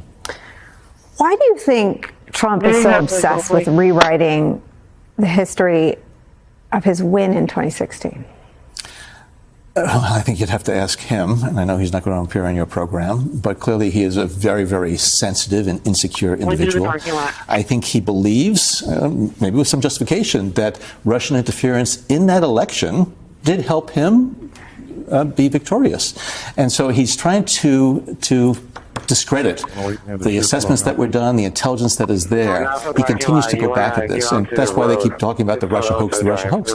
No, as you pointed out, the conclusions that the intelligence community reached have been validated numerous times by these bipartisan committees in the Senate and these studies that have been done. So he's still trying to, again, refute what is clearly obvious, I think, to any right-minded individual, that Russia interfered on behalf of Donald Trump in 2016. And rather than focus on all the things that need to be done in this country, trying to take care of all the challenges we face domestically and internationally, he continues to go back over that. Again, there's something that is deeply flawed about Donald Trump in terms of his having to go after these enemies, even though he has enormous political power, much more so than any previous president. And he's exercising that. He's pushing the boundaries of it. But still, he feels as though he has to vanquish his rivals, vanquish his opponents. And what I find most shocking is that his base, his MAGA base, continued to be hoodwinked by a world-class charlatan. I mean, I was watching your program in terms of, the East Wing of the White House. My goodness, a place that is sacred, in terms of our political system and our country. And they're allowing him to do this. And it's just one more symbol of his tearing down all the things that have made this country great for so many years. The types of actions that he's taking against undocumented workers here, tearing families apart, going after Medicaid recipients, the types of things that, again, it seems so inconsistent with American values. And he should be really addressing the cost of living issues, other types of things, as well as in the international stage. Whether you're talking about cyber threats or the China threat or Ukraine and other things, Why he continues to focus on this, I think is just beyond me. One of the things that is a hallmark of this term is that Putin seems even more committed to publicly embarrassing Donald Trump. There seemed to be a dance between the two of them from the outside. Again, not even his own advisors knew everything that happened in the first term. But after meeting with Donald Trump and after talking with Donald Trump, Putin has unleashed some of the most lethal and brutal attacks against Ukraine, in some instances targeting the civilians. As someone who understands America's adversaries, why do you think Putin is humiliating Trump so publicly this time? I think because some of the things that Trump has said publicly, and the fact that Trump has said publicly that he's going to sort of resolve this conflict, and the things he said that, Ukraine should get back territory, whatever. Putin is determined to be able to swallow up as much of Ukraine as possible. He's not going to give in to Donald Trump. And I think he realized when he met in Alaska that Donald Trump really doesn't have a viable plan to be able to resolve this conflict. He's just going to try to use his influence or sway in the mighty United States. Donald Trump is not going to budge from his determination again to take as much of that territory as possible. And he feels as though he can outlast Trump because Trump will go back and forth. Depending on the latest, whim that he has, he's going to favor Russia or say he's going to support Ukraine or whatever. Putin is a very, very experienced world player, and he's playing chess. And Donald Trump is nowhere near in the same chess league as Vladimir Putin. When you hear something or there's a new development on the efforts to target you and harass you, what do you do? Do you sort of gird yourself for a call from your lawyer that DOJ has been in touch? I mean, because if you watch the Comey, watch Tish James, they will cross lines that even Trump didn't cross in the first term. What are you prepared for? Well, when these things happen, I certainly get mad, I get angry. I also get sad that this is the state of our country, and the state of our politics these days. The fact that, individuals like a Jim Jordan are going to go after somebody. I served nearly 3.5 decades in public service. A lot involved in counterterrorism in the aftermath of 9/11. They don't care about doing things like this to destroy individuals, to go after me, to hurt me and my family and others. And so, I'm saddened by what has happened. Sometimes I'm dispirited and disheartened. Sometimes I feel motivated to be able to stand up. And I'm glad that other people are standing up as well. And I see that more and more people are starting to realize what Donald Trump is all about. And so I'm hoping that the Republicans in Congress, I know it's a wish that I've had for quite a while, they're really going to draw the line. And when they look at what's happened against the White House, it's such a vivid depiction and symbolic of what's going on to this country.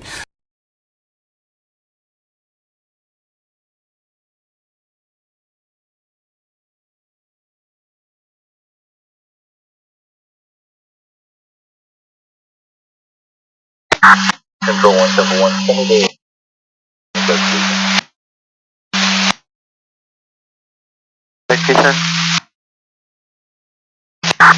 Spanish Squad 42, copy.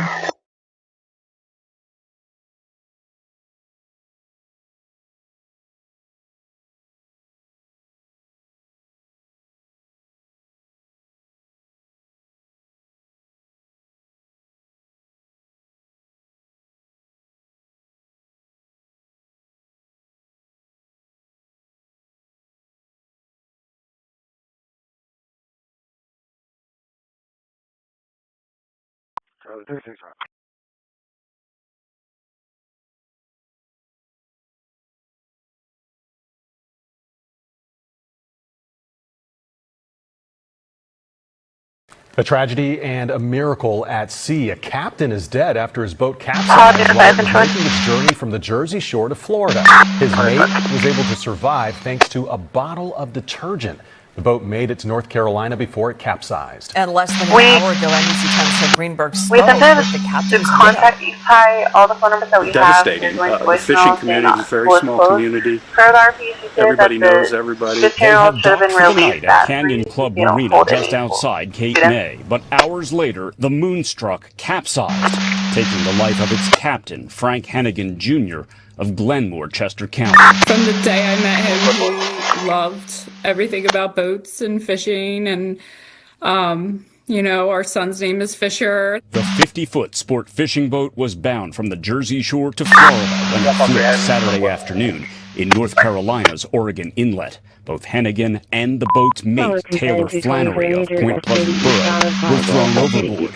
Authorities say Flannery emptied a detergent bottle to help him stay afloat before finding a life jacket. The Coast Guard pulled him from the water. It's amazing that he had the wherewithal in that terrible, traumatic moment to think of the best way to survive. Stephanie Lee lives next door to Flannery. He suffered a foot injury and is back home in Ocean County, but said he's too distraught to talk about the accident. He and Hennigan were taking the Moonstruck south for its owner. Officials say the boat was operating on 3 of its 4 engines at the time of the mishap. They say neither man on board was wearing a life jacket. He has driven boats all over the world. There's not a person, as far as I'm concerned, that's more qualified than him to be driving a boat. Hennigan was a husband and father of 3. An online fundraiser for the family has already raised more than $100,000. His passion was the water, but I will tell you, when he was on a trip, he couldn't wait to get back to Mary. North Carolina are still waiting for the results of an autopsy. They are also reiterating a reminder about the importance of properly wearing life jackets while on the water, regardless of a person's boating experience or Holiday 3 Adam, your subject still in stopped Lower there. Township. I'm Ted Greenberg, NBC 10 News. A tragedy and a miracle at sea. A captain is dead after his boat capsized. Control 123 Adam, traffic stop. Engine 4, No license plate on the 4-door sedan on Pioneer and Tate Street. We Pioneer and Tate.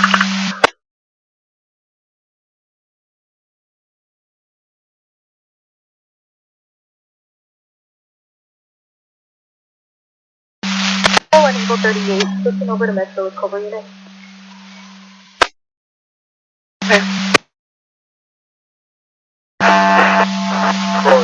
Continue monitoring the breaking news that we have talked about since 4 o'clock. Terrifying scene in McKinney just a couple of hours ago, in fact. The cab of a wrecker hanging off of Highway 121 overpass with the driver trapped right inside the images. Stunning. It was insane to see. The rescue wrapped up just before 4 o'clock this afternoon. McKinney firefighters using 2 ladder trucks to get the truck driver to safety. We showed you the rescue live on our CBS News Texas stream. Right now we have Amelia Magavro at the scene. Amelia, I know you just learned what happened before the crash. Yeah, Nicole, honestly, this entire rescue mission really unfolded almost like a movie in real time. And that's exactly what fire crews told me just a few minutes ago. I just spoke to the main spokesperson with the fire department. I'll break all the elements down for you. But first, what now crews are working on is removing all the diesel and all the debris that knocked off from the semi that was dangling off of San Rayburn here at Hardin and McKinney. So crews are actively trying to clean that up, specifically under the bridge right now. So Hardin is still closed in both directions, and of course there's still a lot of traffic on Sam Rayburn. But I want to go over the facts with you, because this dramatic rescue took about 15 minutes from the time that crews pulled up to the rescue and rescued the driver who was dangling off of San Rayburn. We captured that dramatic video from our CBS News Texas chopper earlier this afternoon, and you can see that semi or tow truck, however you want to call it, was dangling very, very well off the highway. And that driver told the fire department what happened was that he was driving westbound on Sam Rayburn, swerved to avoid a potential crash that he saw that potentially unfolded ahead of him. That crash ended up not happening, but he then swerved to get out of the way and then swerved right into the bridge there, knocking off a big chunk of concrete and then dangling off the highway. So fire crews then used a couple ladders from the ground to get that driver to safety. And again, that took only 15 minutes. And even fire crews tell me that what they saw today even surprised them. we got together and we said, hey, this is one of those movie-like moments, which they don't come often. You know, structure fires we're used to, medical calls we're used to, but having a semi hanging off of a tollway, that's something you don't see every day for sure. And the miraculous thing in all of this, like I said, that driver is okay. And the fire department says that he only walked away with a minor scratch on his head. So that guy is one lucky guy, Doug and Nicole. And in terms of traffic, I do want to warn drivers beware. Here in McKinney, both directions of Sam Rayburn is really congested right now. The westbound direction, there's only one, there's no lanes moving right now, and then only one lane open. In the eastbound direction, the fire department doesn't know when it will reopen for all that traffic. All right, good to know. We're glad he's okay. Amelia, thank you so much.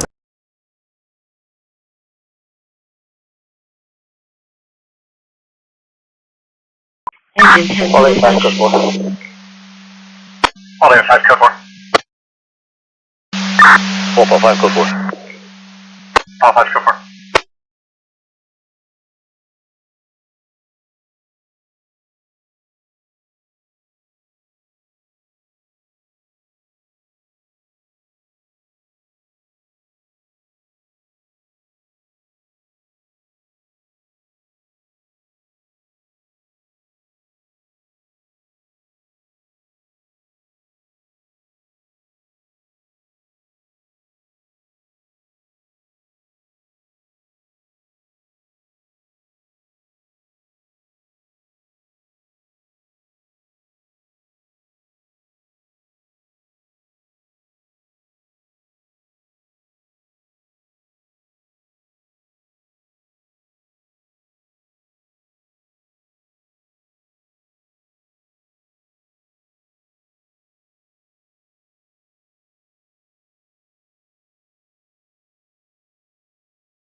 All for great animal 1060 1 to start him. 1 for 3 Adam 1060.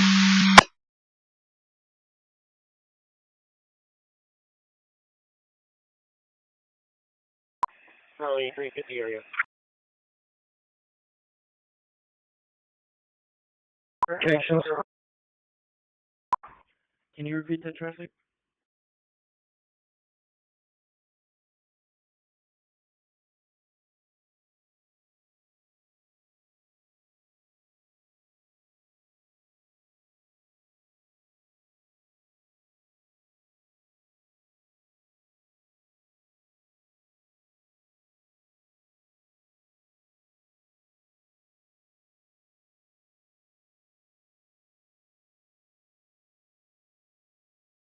It's part of the journey, live, baby. That's why we do soft That's what makes it launches. authentic. And I'll tell you tonight, I'm feeling a lot more professional tonight. I kind of went with the tank top shirt halfway.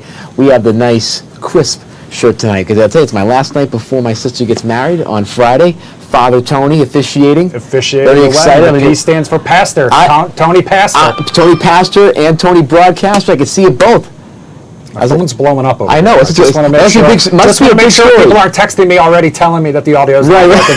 That's not the case so far. Can you see us, folks? But I tell you, we may even be stories. shouting at you. We may even be shouting at you. I'm going to bring those levels down. That's okay, though, because you need people need to be yelled at sometimes. It's kind of like when you're driving and you get the honk of the horn. You get a little bit of oomph going. That's what Tony's here to do for us. Before we dive into our top story tonight, one of the biggest stories everyone here in the D.C. area is talking about, I do just want to acknowledge that the Washington Wizards just tipped off the season here we go. about an hour ago, right around 8 o'clock. They were taking on the Milwaukee Bucks. Tony P. We had a little thing last night where I made a little joke about what I thought this season might hold for the team. Tony P was more optimistic than me. Right now, 64-47. The Wizards are losing. Are you kidding me? 4 minutes left in the second quarter, so there's still only a lot of game left to play. And they're tied in the second quarter's box score. So 24-24. That is right. Tony P with the good eye. It's about baby steps. What was that movie? Baby steps. What About Bob? With that's an old reference for anybody who's out there who's a little bit older than me. What About Bob? Richard Dreyfuss and Bill Murray. He's talking a little older than me is me. I'm a little older. Right. You saw that movie. It was very good. A long time ago, but I've seen it. Baby steps. How about that? Tony P., let's talk about it now. We're going to talk about the White House. The demolition currently underway. This is video that Fox 5 shot a little while ago. This is not live by any means, obviously, because it is dark outside, but it just gives you a small scope of what is happening. Pre-trial 5, you're on tactics. I'm sorry, I skipped right over that, Tony P. The White House East Wing.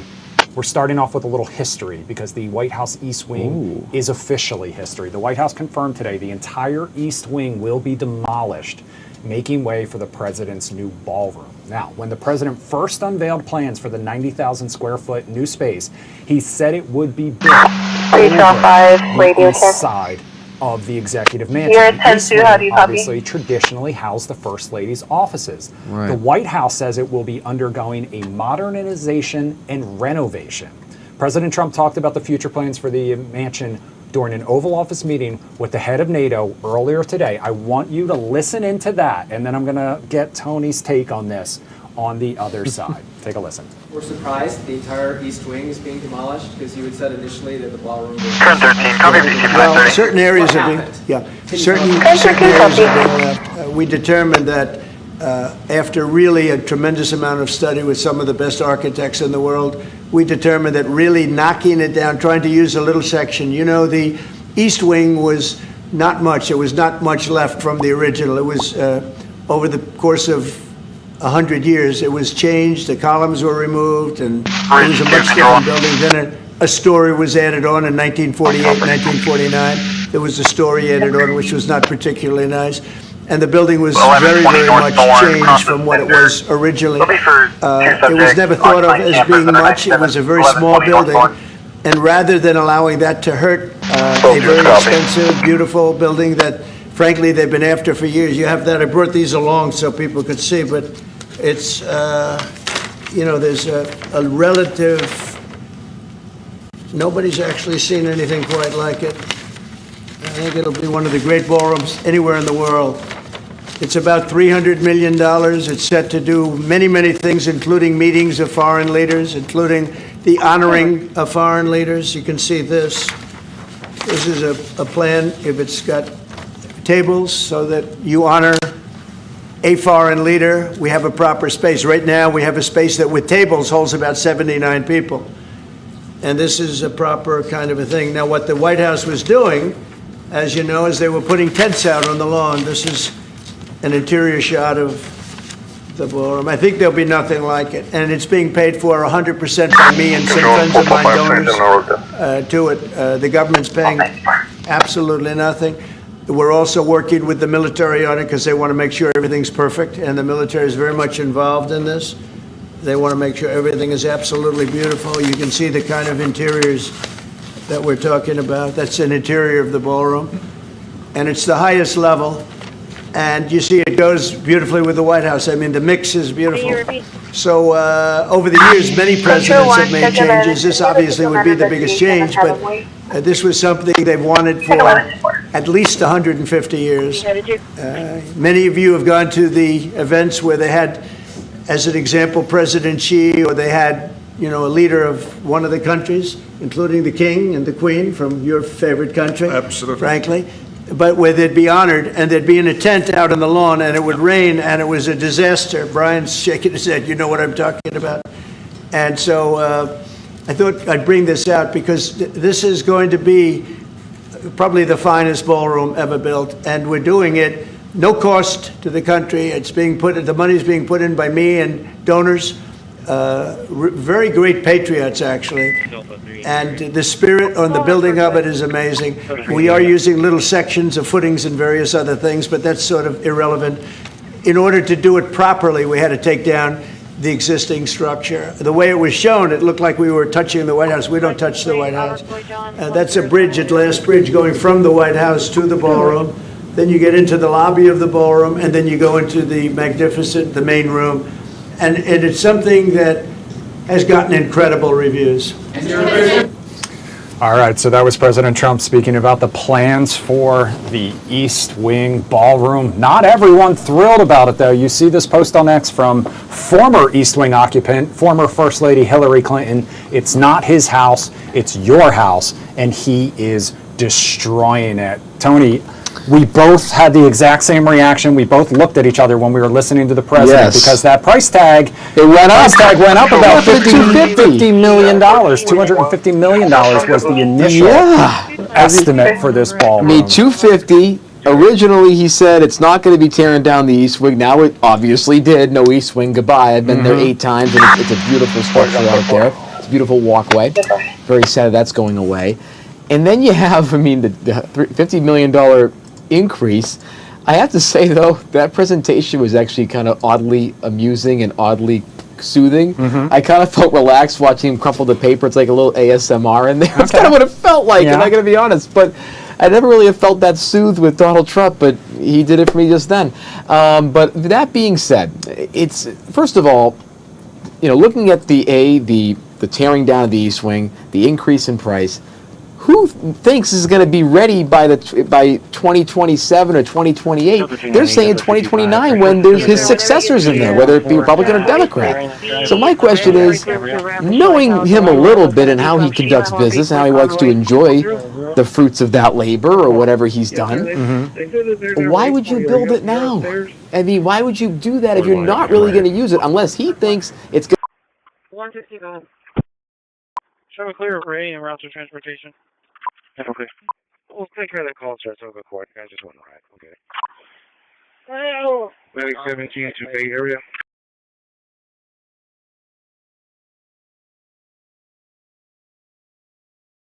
Essentially, right? So there's a lot to, you know, with this. I kind of scratch my head from his perspective, but then also, and this has been sort of the ethical questions. A, did they go over the head of the national kind of you know, preservation boards and the government watchdogs that watch things like this for preservation? It looks like they may have, not sure though, but again, it's never going to get approved anyway. Yeah. Then also you had, the biggest thing is who's giving the money to this? Yes, the taxpayers are not funding this directly, but you have the president putting money in, that's very unique. And then you also have a lot of private donors. That could also include potentially companies that are doing business before the government or having congressional hearings potentially, and that's the conversation that's happening in D.C. among ethics watchdogs, of course Democrats are not happy about this, and outside pundits. Again, there's nothing confirmed of who's giving money or where it is, but there are just concerns and questions about who's giving the money. Is it going to get them favorable treatment on things like tariffs? Will it get them favorable treatment in the courts or in front of Congress for appropriations or for government contracts? So, and again, with everything going on with how this president has been testing sort of the legislative and executive boundaries, who knows what this is going to look like? So again, I mean, I'm not saying it's bad for the White House. I'm just sad people won't be able to see the White House for a while in terms of see it up close and enjoy D.C. like that. Yeah, but you know a little better than me. It's a lot. It's a lot of things at play. You know a little better than me, but the East Wing was where any guest who has ever visited the White House would have entered from, right? Right, so all the parties, so the tourists. Yeah, the tourists, and so when you would do things like the St. Patrick's Day party, the Christmas party, the Italian American Heritage Month Day, you all went through there, then you were able to go through the center, parts of the East Wing. You were never in the West Wing, but you were all in that opening colonnade where you can see the stairs that go up to the residence where the H.W. Bush portrait is and the band plays. And it's listen, I get in terms of how the president looks at this and says, hey, the building's old, it needs to be different, I need to transform it. However, not every building is like a real estate deal or Mar-a-Lago, for example. Again, think about what's really interesting is that with Mar-a-Lago, he didn't do a ton of renovation to the existing structure. He's kept the more, I would say, eclectic and very nostalgic look of that building, which kind of surprises me here. Like, I mean, he's taken a big sledgehammer to this. Maybe he's expanded Mar-a-Lago a little bit. He's modernized it, but this is more than a modernization. This is a structural change. Are tours suspended for the duration of this construction? I know, not to put you on the spot. No, I mean, do you know whether they are? And also, where will they enter from in the future? I know that's probably a question a lot. I don't, as someone who's working on being a journalist a little bit, I don't want to get ahead of things. I don't want to say yes or no, but I can look that up for a future show because that's important. I would guess yes, but here's the other thing that really is interesting about the ballroom size and the tearing down of the East Wing and all these things. What's it going to mean for security, for Secret Service, getting people in the door, having new processes to go through different lines of security to get into the Oval Office or to the White House proper. If you have business, or if you're on a tour, or if you're doing a lot of parties. It's a safety issue, I think, especially in this kind of transition of construction. You have workers coming in and out. You have military officials. Where's all this traffic going to go? And then when this building gets built and you have many more people coming into the East Wing and into the White House concourse, I can imagine that the security protocols are going to be totally overhauled, not just for this presidency and this president, but for future presidents, and it'll impact the transition when a new president comes in, how things change. And, you know, anybody knows who's got remodeling done on their house, it's a nuisance. I mean, I don't know. I'm sure most people also who have had renovations done on their home know that sticking to time and budget is frequently an issue as well. So, of course, we will be keeping an eye on this. Shamari Stone will be keeping an eye on this. He'll have the latest coming up on Fox 5 News at 10 and 11. Tony Shamari's the man. So I tell you, I'm so glad he's covering. He's the absolute best. And I'll tell you, I mean, it just, for me, it's, the question is why? Like, do we need to have this? It seems like you're starting a sentence, but it's cut off. Because this is the President of the United States. It seems like you started to ask a question. He or she. It's great to hear from you. In terms of keeping the White House secure, they've done a decent job in the last 40, 50 years. I'm just a little nervous about... 1/4 is equivalent to 25 cents USD. 1/4 of $0.25 in decimal form. Is there anything else I can help you with? But I just get a little nervous because with those... If you have strong feelings about the White House demolition, if you are an expert in White House history, feel free to drop a comment in the YouTube chat. We are checking that constantly. I see Alec, I saw Ryan in there as well. Also, you can scan that QR code. You can join us live and join the conversation. You know who we should have on? I don't know if you get the guy's name. He's the head of the White House Historical Society. Stewart, he's wonderful, and he did the whole first name basis over No, I mean, he's wonderful. He's great. And McLaughlin, Stuart McLaughlin. I'm getting my memory back. Stuart McLaughlin, really nice guy. He knows everything about White House history. This guy could talk for an hour and a half about all of this and what it means. I think you could too, if I'm being honest with you. I will DM him. I want him to come on because I want to hear about this. If he's listening now, he can scan that. Yes, Stuart, please. We want to have you on. In the meantime, let's head over. Let's head down 1600 Pennsylvania Avenue a little bit, down to the Capitol building now, and talk about day 22 of the federal shutdown. Now the longest shutdown in U.S. history. The Senate voted a 12th time today and failed to reach a deal a 12th time. That vote coming on the heels of that marathon floor speech by Oregon Senator Jeff Merkley. We showed you portions of that last night, right here on the show, live. He started speaking at 6:30, right around 6:30 Tuesday night, held the floor for 22 hours and 37 minutes. Tony, you said we might be witnessing the filibuster. I mean, it looked like a scene. It's actually in my rundown, so I'll paraphrase it a little bit. This reminds me of Mr. Smith Goes to Washington. Very much so. When getting up there and giving a marathon speech and having...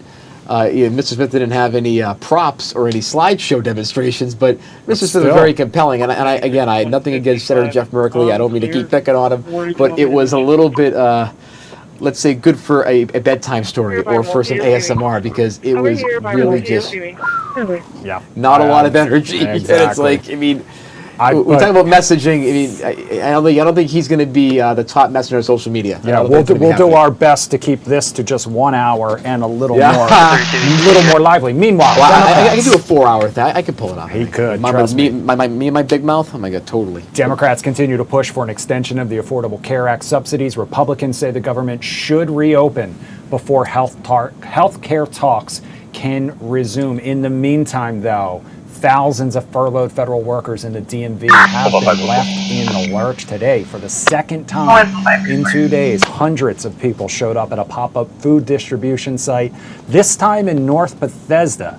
The Capital Area Food Bank says they ran out of food within the hour. We talked to some people in line. Take a listen. It's just trying times, it's hard times. I mean, what you gonna do? You just gotta live with it, you know what I mean? Hope everything gets better sooner or later. Every time I look for something to eat, the food pantry slots are all full and I can't get anything.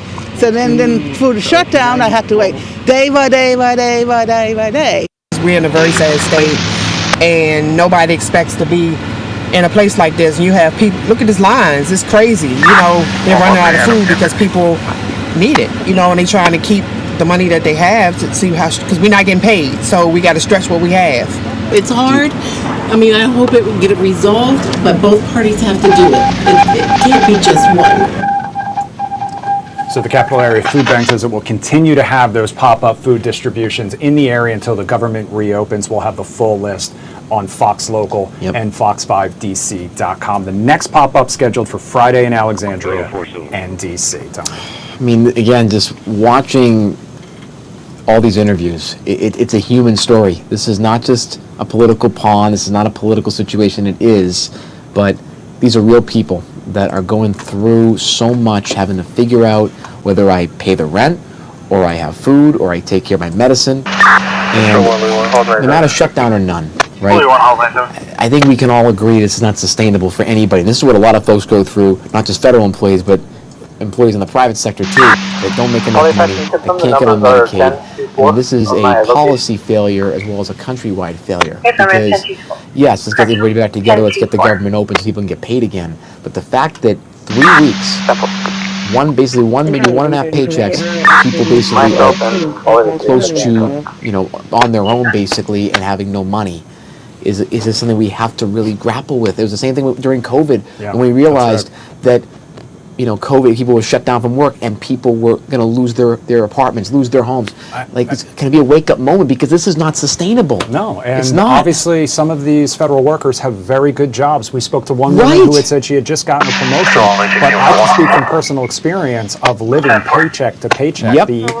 The threat of not getting a paycheck, the reality of not getting a paycheck means that you cannot pay your bills, you cannot put food on the table without either going into debt, and if you already have issues with your credit cards, then you might not have the ability to even extend yourself beyond your own means. And so there are a lot of people out there struggling. Fox, of course, wants to make sure that we have all those resources. We spoke to someone from Federal Education and Assistance Fund last night about some of the resources available, the loans available, the resources available, where you can find them. Of course, you can go to fox5dc.com. For much more. We got to do something. I mean, I put a little video up this morning about FEA and the Capital Food Bank and others, and you guys are all just doing God's work. So thank you for what you're doing, all the volunteers, all the folks that are bringing the food in, the distributors, everybody, well done. And just keep on. Again, Mr. Rogers always said, look for the helpers. Yeah, that's and the helpers are coming out, and anybody that can do it, whether it just be reposting stuff or sharing resources or getting out there and giving out food or giving money, even a few bucks, it can go a long way to help these people. Spread the word. You can leave people need it. Resources in the chat room. You can scan the QR code, whatever you can do. And we need to. We need community right now. And I just think, I hope, and we think about the affordability issue for so many Americans, where it was 30 years ago versus now. And it's coming to a head. And you look at it and go, my God, like, we're the richest country on earth. We're the most wealthiest, most powerful in a lot of ways country in the world. And this is what we're doing to our citizens. This is a moral failing in a lot of ways. Not just some political fight on the hill that we get to pontificate about. Well, I know this leads directly into the first story of what you are watching tonight. Sure so let's is. dive into your list. Let's do it. So sorry, I was a little somber there, but it's Tony. But let's get into the Tony P rundown. So on this Wednesday, October 22nd, the shutdown, of course, rolls into day 22. Now officially the second longest in U.S. history, and still no end in sight. It's like Groundhog Day, folks, at this point. Lawmakers returned to the Hill this morning for another round of tense negotiations. Senate leaders are floating a short-term bridge bill to reopen the government through Thanksgiving. But so far, neither party has been willing to blink on this issue. Across the country, of course, the strain is deepening as we saw. Hundreds of thousands of federal workers are furloughed, national parks are running on skeleton crews, and small business loans and child care subsidies are frozen until a resolution is reached. And of course, in the scene out of Mr. Smith Goes to Washington last night, Senator Jeff Merkley spoke for almost 22 hours straight. A marathon speech calling for unity, compromise, and what he called a return to governing. Very similar in the themes. Now, meanwhile, at the White House today, the White House met privately with congressional leaders this afternoon, urging a temporary funding measure to give negotiators time to craft a full-year budget deal. Both sides called the talks productive, but again, things still remain unresolved. Away from politics, but a little bit adjacent, a new warning from the U.S. Energy Reliability Council says America's power grid is at critical risk. Rising demand and aging infrastructure could mean seasonal blackouts by the end of the decade, especially across the Midwest and Pacific Northwest. Officials are calling for urgent investment in renewables and transmission upgrades to handle the increased load of electricity, especially from things like AI consumption. In pop culture today, JoJo Siwa and Chris Hughes made their red carpet debut last night at the Dancers Against Cancer Gala in Los Angeles, using their moment in the spotlight to raise money for awareness in pediatric cancer research. And Victoria Beckham shared a rare emotional side on her Call Her Daddy podcast appearance, opening up about being bullied as a teen and how those experiences shaped her discipline and drive in fashion and business. By the way, her documentary is incredible to watch. You all should. It's very much a good teaching mechanism in resilience. And finally tonight, two stories guaranteed to make you smile a little bit with all these things going on.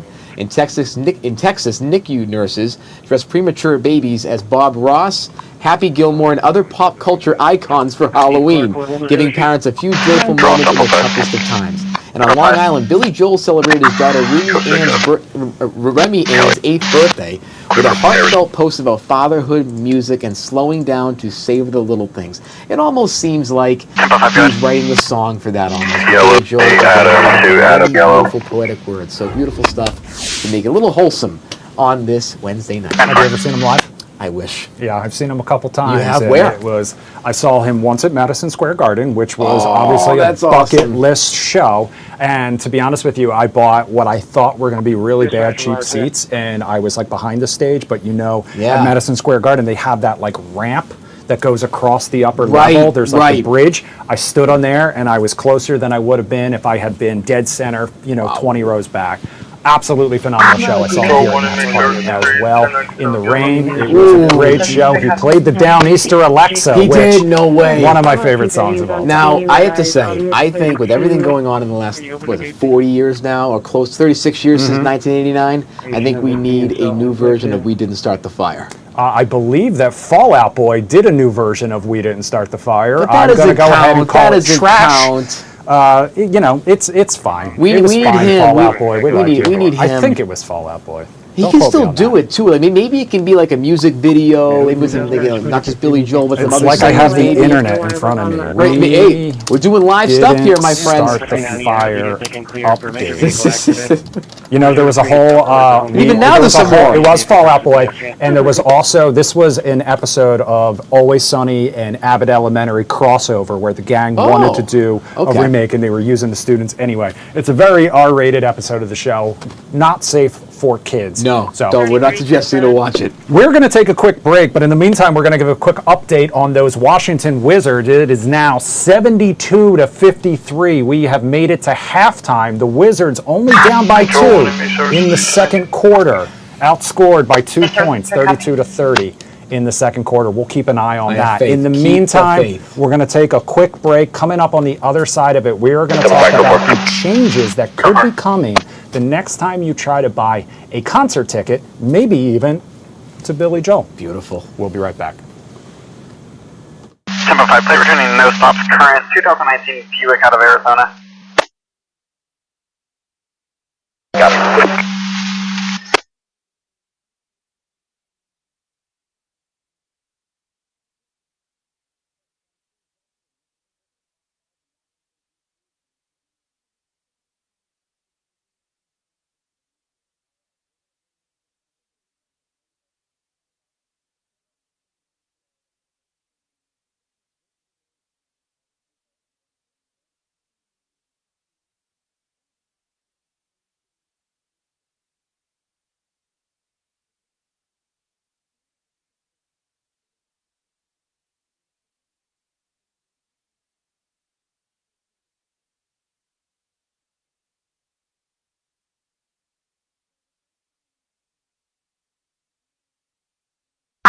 Control 1, check 2, code 4.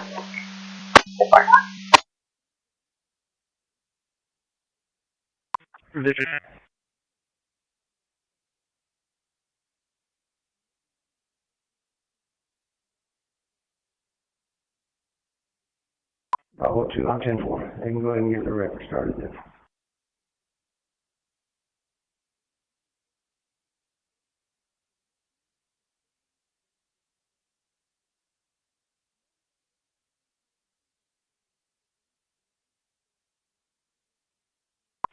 Third something?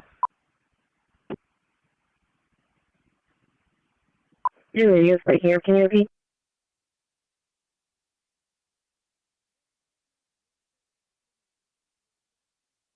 Thank you. Clear. 10-4 clear.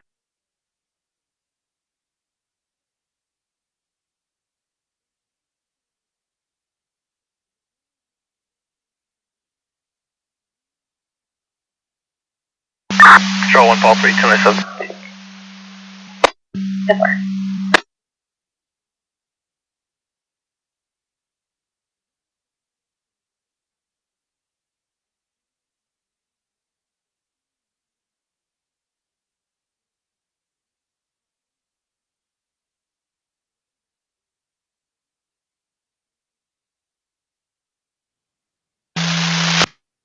Medical aid at 401 North Poplar Avenue, Unit 311 for phone.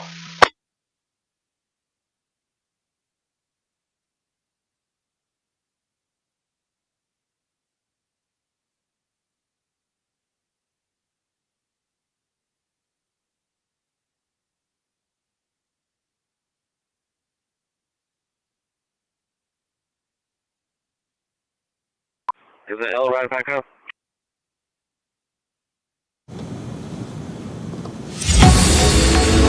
Welcome back to the Fox 5 Live Zone Primetime on this Wednesday night, the final show before Tony heads off to officiate his sister's wedding. This is also the last of our soft launch here on Fox 5 DC's YouTube page. Starting Monday, we will be live on Fox Local, and we will be live on Fox 5 DC's YouTube page at the same time on our website as well. A lot of different ways to watch Roku, and join the fast conversation. channels, everything, Tubi, every environment basically. The streaming is incredible. Already told Tony that he has to give a full social media breakdown of all the different ways that you can join the conversation. All right. In the meantime, let's Convince get to our next big story tonight, and we are talking about one that will affect anyone who likes to go to concerts here in DC, because the problem of ticket scalping was in the spotlight before the DC Council today. Lawmakers held a hearing on a new bill that they say aims to stop sky-high markups and underhanded practices like the sale of fake tickets. This bill is called the Resale Act. The goal of the legislation is to get a handle on how concert, theater, and sports tickets are bought and sold on the secondary market. It's not unusual for big events to sell out. Anyone who's ever tried to get tickets knows that. But advocates say once consumers head out into that market, they are faced with predatory pricing, massive markups, and in some cases, sold tickets that do not actually exist. So DC proposed the Resale Act, which would ban charging more than 10% of a ticket's face value. It also bans speculative tickets. That means nobody can sell a ticket they don't already own. And it would require anyone selling more than 50 tickets a year to register with DC and put up a $10,000 bond. Now, local DC venues like Black Cat and IMP say the current system is unfair to both artists and their fans. Take a listen. At any big show, people are paying hugely overpriced tickets. That's something that is broad and constant, and anytime there's a big show, it happens. I appreciate you sharing the example of the speculative ticket example with a real show, because I think we've talked about it a lot. It's a fake ticket. It's when people will post tickets for sale on StubHub, Vivid Seats, or any of the others that they do not have. So the Resale Act comes with penalties: $5,000 per ticket on a first offense and up to $10,000 for repeat offenses.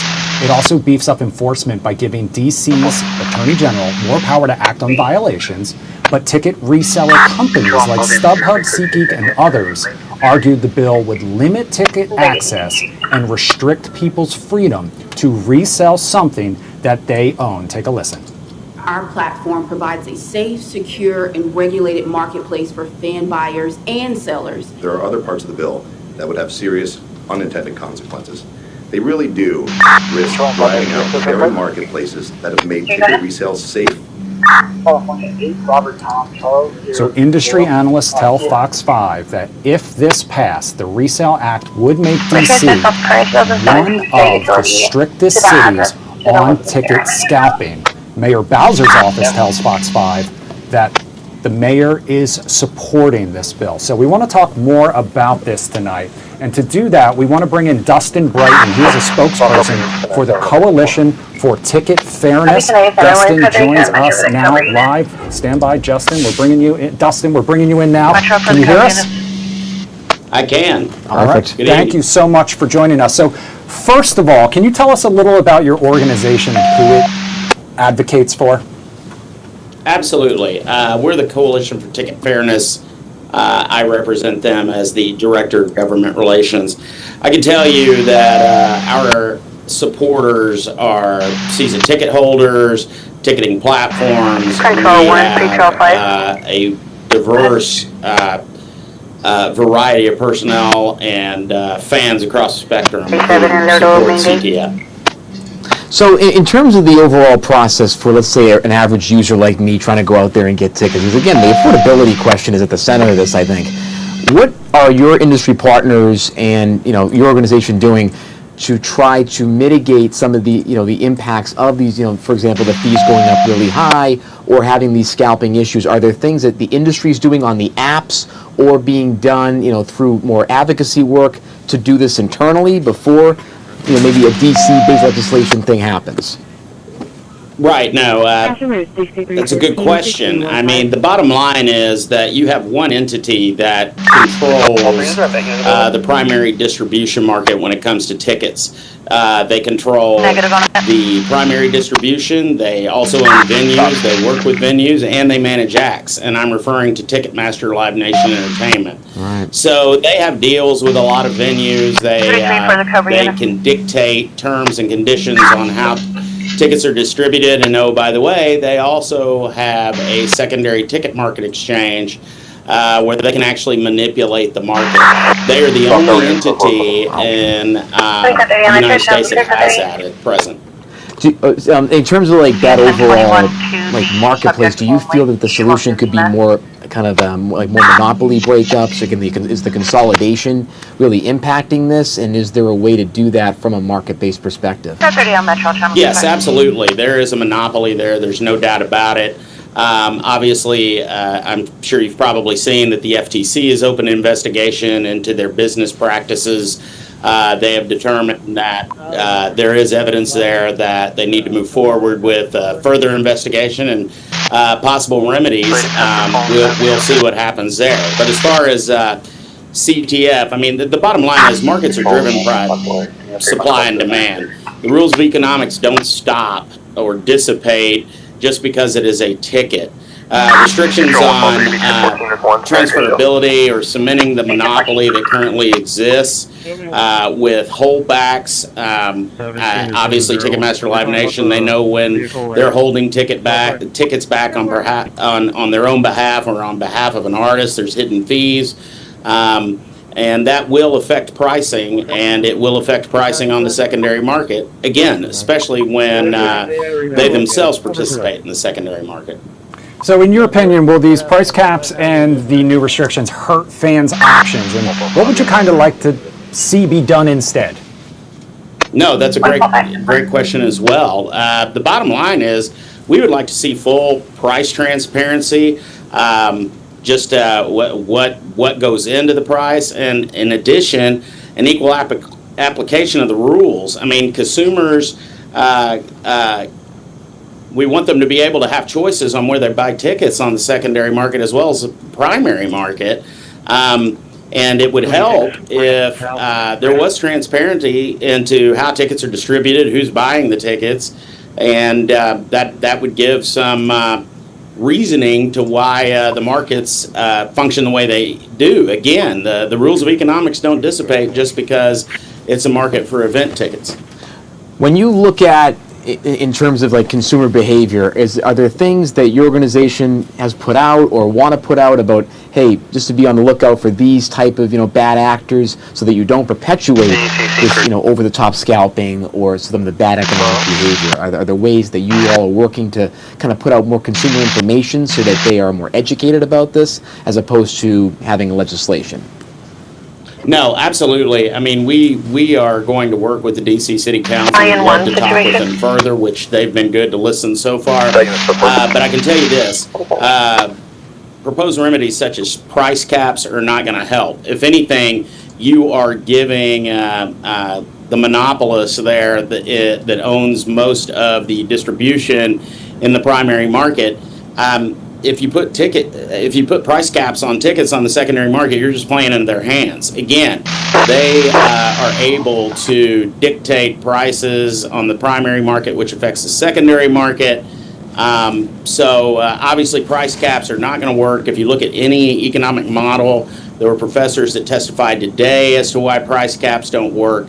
It's just not going to help consumers. Plus the fact, if you do implement price caps, then transactions are going to be driven to marketplaces that don't have the consumer protections and don't have the guarantees that are out there today. Again, the online marketplaces and others, they really bought ticket buying into the light. So anything to that would mitigate that is not going to be good for consumers. I know that some local venues, the one that comes to mind recently was the Foo Fighters Black Cat Show, where they had fans line up, they had to have an ID, there was no transferring of tickets. Do you like that system where it's you have to be there, ticket in hand, ID, matches the credit card receipt that you used to buy it? Or do you think there needs to be some sort of leeway? If I have a ticket to a show that I planned on going, but then I can't, and it's people, to your point, supply and demand, somebody really wants to pay 100% over market value for it or 100% over face value for it, should there be a difference between big companies doing it versus the individual doing it? I mean, again, we are pro-consumer. We want consumers to have choice.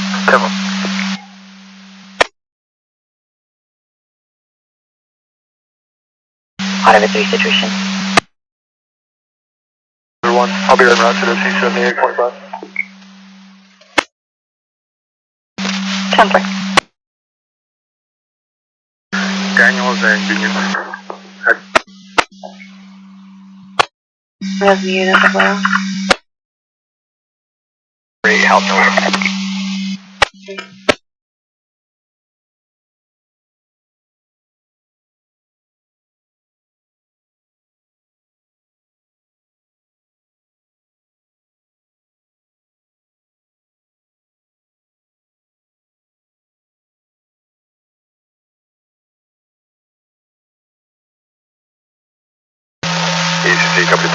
Places to see where tickets are priced.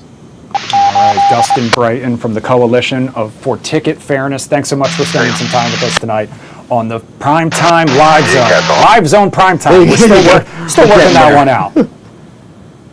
Thank you, Chris and Tony P. Appreciate the opportunity. It's a pleasure. All right, have a great night. We're going to take a quick break.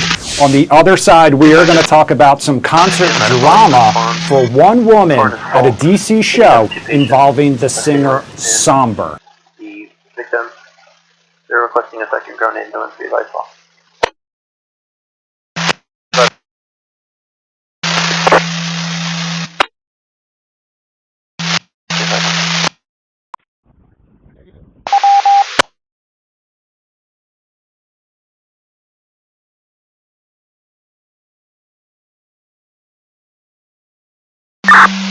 Go on 255 Super, please. 255, go ahead. 20 George 0459. Radio. It's the IC7760. For those of you who have an IC7700, you'll be right at home with this. Yeah, at a fraction of the size. A fraction of the size. So we normally do a shootout with them side by side. Yeah. I don't think the table will hold both of them. No, the table won't, because I think the 7700's over 50 pounds, I believe. Yeah.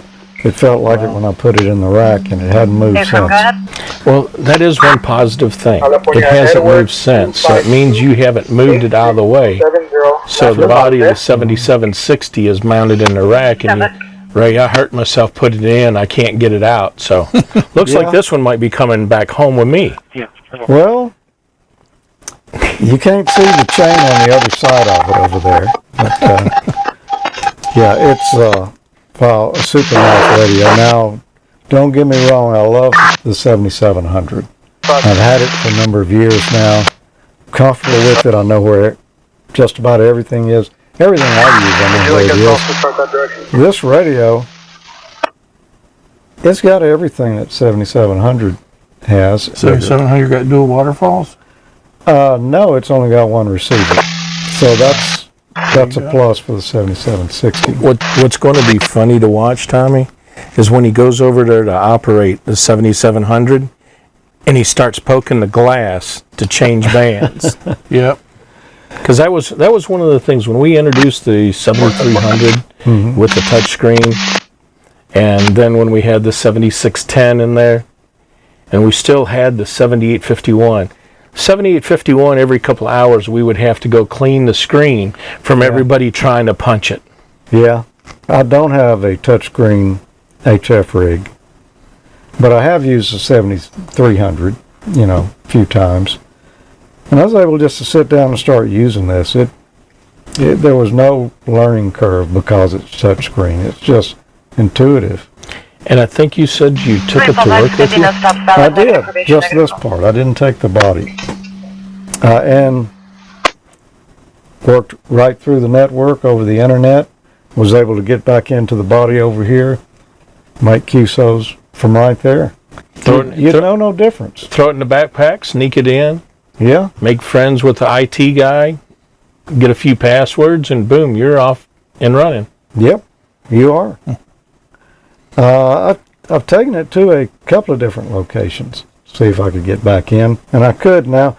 It's not just plug and play. If you take it out over the internet, you're going to have to do some configuring, and we're going to have a separate video that shows the more popular configurations on how you do that. If you're just going to use it on your local LAN here, it's a no-brainer. All you do is just plug it into your network and it works. You don't have to set anything in the radio. Well, that is the one thing, though, so people are watching this. Don't put the body at home and then take off with the head and expecting it to work right away. You got to pair the head to the body first. You're not going anywhere if you don't do that. So before, and I know a few clubs that will have the body at this club station attached to all their Yagis on the tower. And we've talked to a few clubs that have asked about buying some of what we call the RC7760, which is a remote head. And the one thing that they've got to do is they've got to pair the head to the body before they go and try to do remote. They've got to be in the same room at some point and plugged together. Yes, sir. Only one of them can connect to the body at a time. Well, they all can be connected to it, but only one powered on and controlling it. Yes. Yeah. So I think, I haven't tested it, but in the laboratory we've tested it with up to 5 control heads. Okay. So you're going to, and this is one of the funny things with it. I can see a club with a bunch of DXers. Oh yeah, and everybody's going to be fighting for it. That rare one comes online. Yeah. Who gets the radio first? Yep. We're out in the shack. I've taken the head into the house and operated from in there. It's on the same network here, so it really didn't take any extra configuration. I plugged the head into a portable travel router that's got Wi-Fi in it, and then you can use the thing over Wi-Fi. Wi-Fi is not built into it. You just hook it to a Wi-Fi capable device. So when you go to dinner and everybody is on their phone, you could actually be on your radio. Yes, you could. I mean, that changes the whole conversation at dinner. George, put that radio away. Well, yeah. And imagine your next vacation when you're driving down the road, since this will run off 12 volts. If you've got good enough internet. No, honey, you know what? I don't want to drive. You can drive to the coast. And I'm sure the wife would love listening to this over the music on the radio anyway. They do every time. Every time. Well, that's one of the nice things about it. You can connect headphones to it. Yes. The guys really love when I show a new radio with you and Tommy, because we take the time to cover as much as we can. It's usually because you guys get on the air, it's usually things that people pay attention to. People want to know about. Yeah. Yeah, because we just want to start using it. And that's pretty much what everybody's going to want to do. You want to dig a little deeper? There's a lot more. So as we start, we're going to start on this side. A multi-button just like on the 7300. You've got your selections for mic gain. Wow, that's really driving the mic pretty high. Well, that, for the headset that I showed you earlier. Okay, so you need to have it at 11, huh? Yeah. That's really driving the mic pretty high. Well, that sounded great for the headset. I showed. So we were driving it, so. Yeah. Again, there's as Bob Howe would always say, there's nothing wrong with running it at full scale. It's not that it's going to break something. Now, there's a limiter built in. Yep. Then you got your compression, your digicell, and it's turned on. Turn it on and off right here. And you can actually hear it. Now, one of the other things, and this is a huge difference even against the 7610. Your 7700, 7800, 7850, 7851, and 7610 all have the digicell. Just like this radio. This is the first one that you can run digicell and the preamp simultaneously. Okay. All the other ones, when you turn digicell on, it would turn the preamps off. Now, I'm going to say that mult button, that's going to be something I didn't have on the 7700 that is really handy. Yes. And get you through all of these settings a lot quicker. And while I've seen a few others try to copy what we do with the multi-button, it's a smart menu system. No, yeah, it always knows where you're at. So right now we're in sideband mic gains on here. You come out of it. I know the frequency is not going to be the right thing for CW. That's not why I'm doing it. I'm doing it to show we've got key speed now. CW pitch. And then side dump. Yep. So it knows what mode you're in and makes the proper adjustments for that. Yep. Instead of a huge laundry list of things to go through. Then below you've got your change for your main and your subband. That also changes the position of the scopes. Nice. Yep. Your dual watch on and off. And you can see when it's off, the subreceiver goes away. Yep. And then your split. And that would be a very interesting split to be running right now. It would. There wouldn't be many folks that would probably follow you. Yep, and you'd be sitting there calling CQ, CQ, CQ, and not hear anybody come back to you. Yeah. Down 7100. There you go. I'm glad you're sharp on the math tonight. I'm not probably close, but I'm just guessing. Twin passband tuning, and what I'll do is I will push and hold the filter so you can see what's going on with the twin passband tuning. You've got that on your 7700. I've got it on my 7000. All the late model ICOM radios have this one.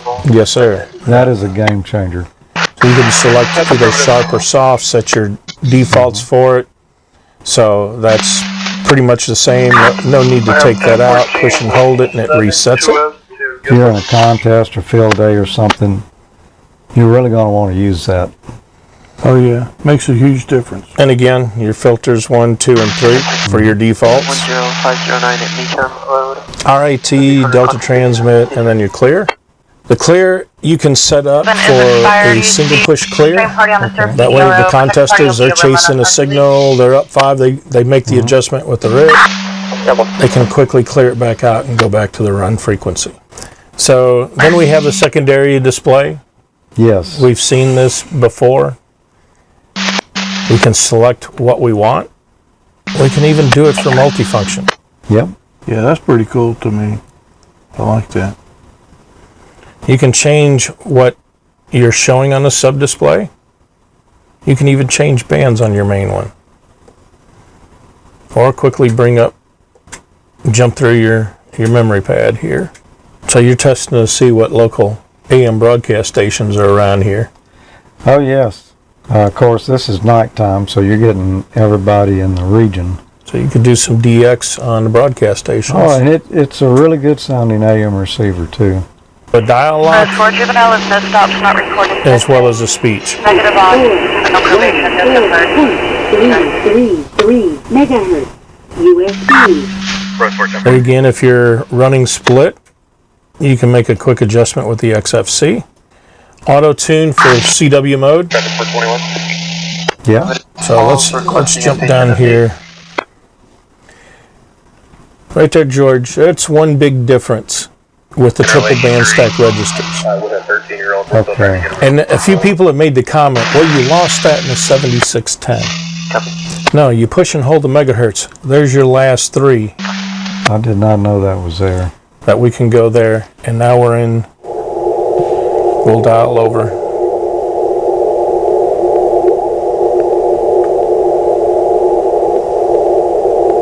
What is it with these guys sending CW? As soon as I tune over to it, it goes away.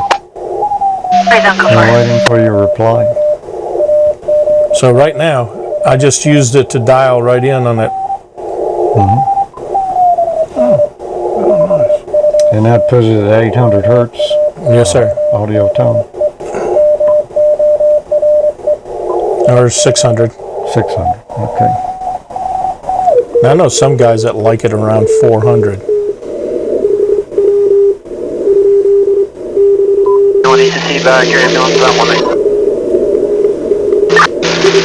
Now that's like your 7700 with the triple band stack registers.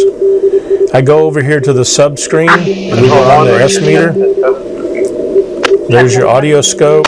Right. And then I come over here to my band select. Okay, and that does the band stacking registers. Yes. Or that. So I did not know that.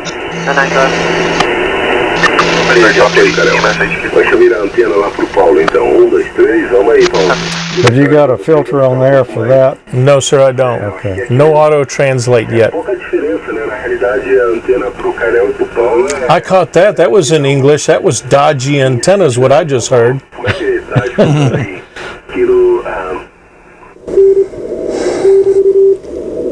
At any time, you can sit there and you can mute the band. You got that on your 7700? No. Your antennas. You can go to a receive only antenna. Yep.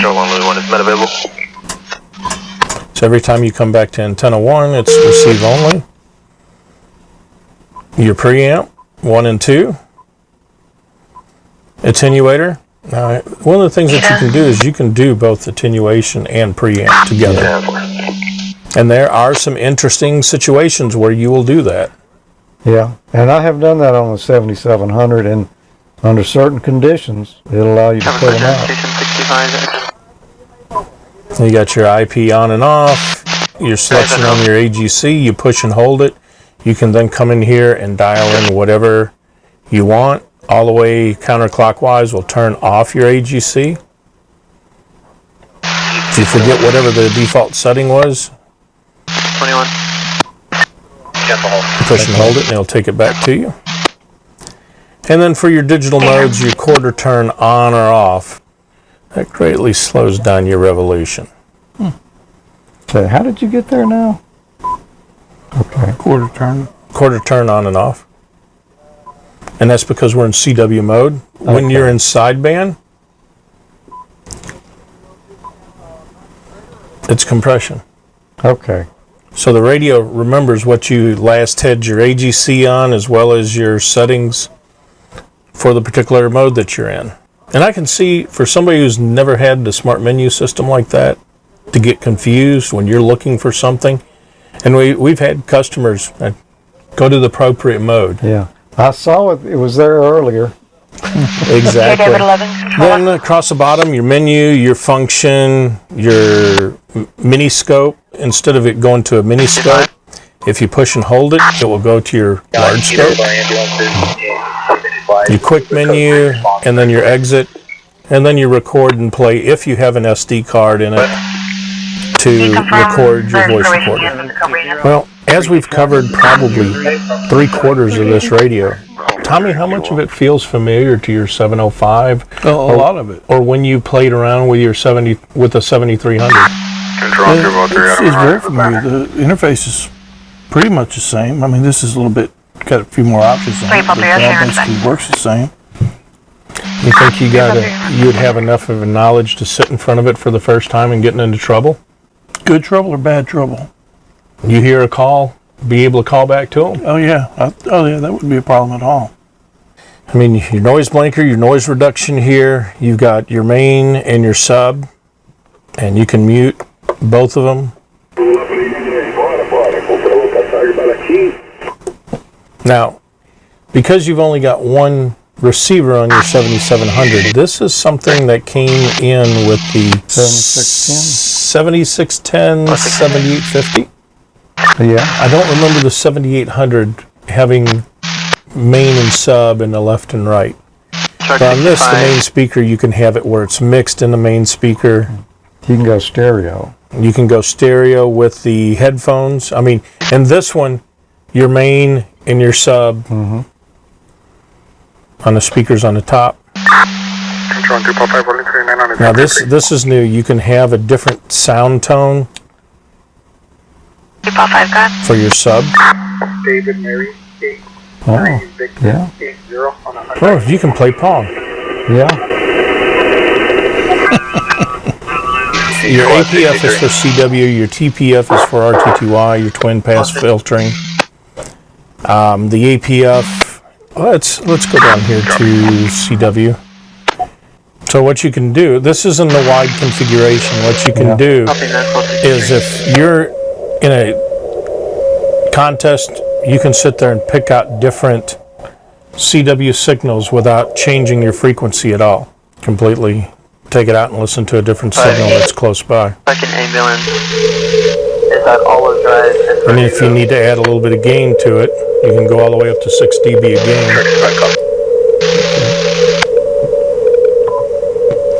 That's pretty crazy.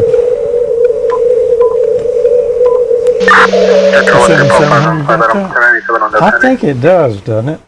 It does. Yeah. But it does not have the APF gain. So that's pretty much everything on the front, other than the headphone jack, the microphone jack are standard 8 pins. And we talked about the antenna tuner. There's one internal for 200 watts, or the external. Of course, your transmit button, and then your power button. This can also be configured for standby. Your DC input, external speaker A and B, line in and out, your send, electronic key, and that's one of the things that some of the other remote radio heads cannot do.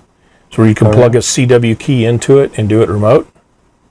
Cool. External keypad, or your digital voice recorder, as well as your CW memory keyer. You can build your own unit to do there. USB-B, USB-A. Two of them. Two of them. So a USB keyboard, a mouse. And I actually used a mouse on it during field day. You can connect an RC28 to it. So if you wanted a VFO knob for your main and your sub, the RC28 would be your sub band. It could also be your push to talk, and 2 programmable buttons on the front. So the USB-B to hook it up to like shows up like an audio device on your computer. So if you want to run FT8 or whatever, you use that to control it. Yes. And then a DVI-D video output. And you can plug an adapter on there and plug in a HDMI display if you want. Yes, sir. Works very well like that. And you can see the 2 speakers on top here. Those, they're small speakers, but they sound great. They really do sound good. Yeah. You can use one of those USBs to save profiles. So if you come over and operate some, you can save it on your USB drive. Or if I sneak this head back with me when I come over here from doing an amateur logic, sometime I take the head home. Yeah, or you can get your own head. Yeah. Slap it to it. When you retire, you can use his radio and he won't even know it. Yeah, I like thoughts of that. And that's a lot less expensive than going out and buying a whole new radio. There you go. I'm all about that. Go ahead and power up, George. We have light. Blue light. It's a pretty good sized chassis though. Is it bigger or smaller? No, it's smaller than the 7700. Width-wise though, it's the same, isn't it? Width-wise, it's the same. I think the 7700's deeper though. What would that be, 19 inches? Is that 19? Yes, just under 19. It'll fit in a 19-inch rack. Get with a shelf, yeah. Right. Yeah, that'll look beautiful over in that rack, George.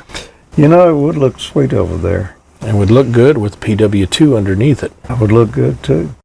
Along the back here, we'll start out your power on-off switch, your AC power input.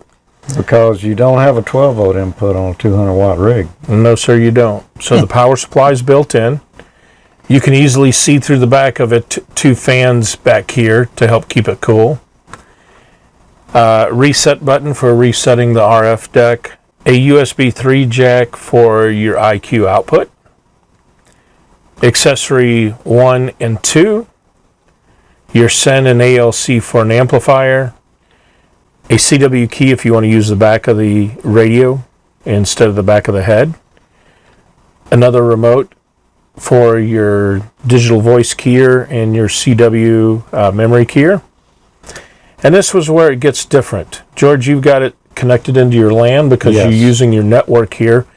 But if you were not using the network, you were just using the RF deck in the head, then you would plug it into the controller slot here. Yes, and the rig comes with a special cable for that. I think it's a shielded Cat 6. It's a really heavy-duty cable. Okay. So, but it's the same connector? It's the same? Yeah, it's an RJ45 cable. I'm sure you could do it with this too, but the manual said use the included cable. But never.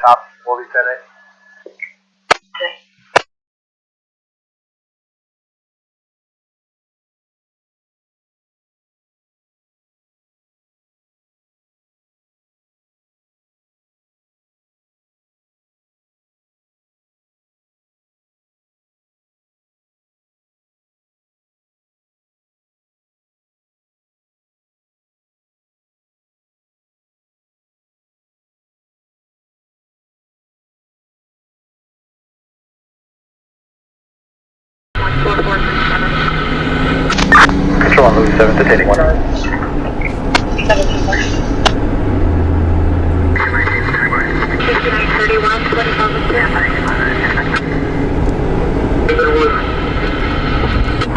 Control on Louis 7 detaining 1.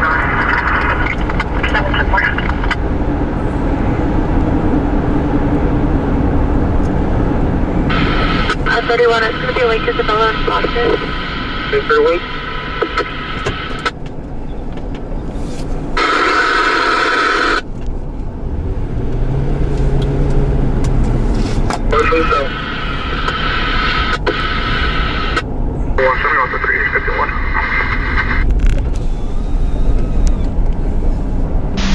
Control on 1.5 out of drive stop.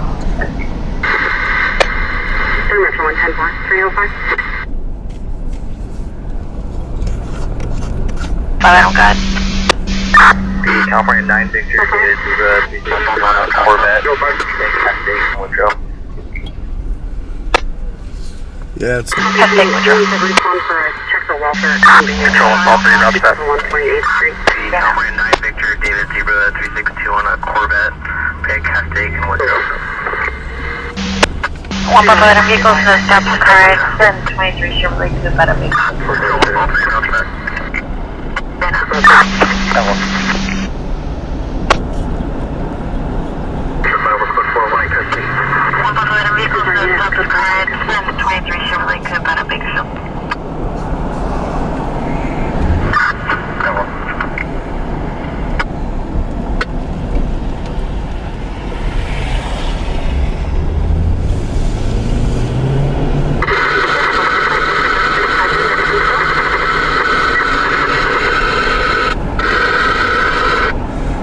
it's definitely not a crash worth getting out of the car for. So we are gonna sit right here in the car, and hopefully I can get you guys a shot with the camera.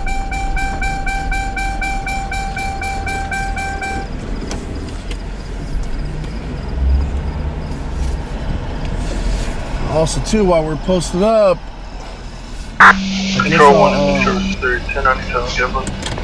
Wipe the window down.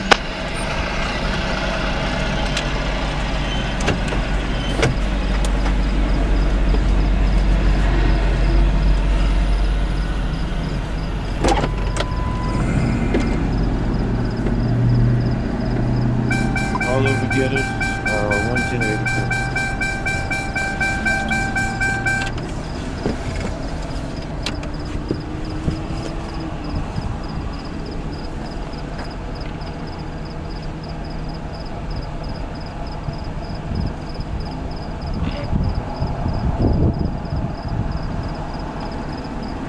Did I get it or no? Hold on, let me try the other side.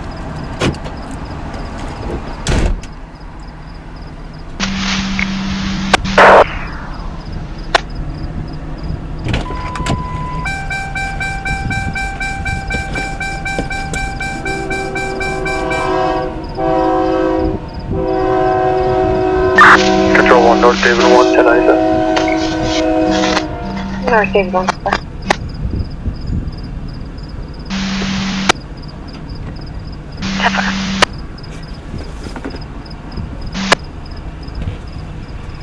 I think I might have got it. 3821, stuff 1.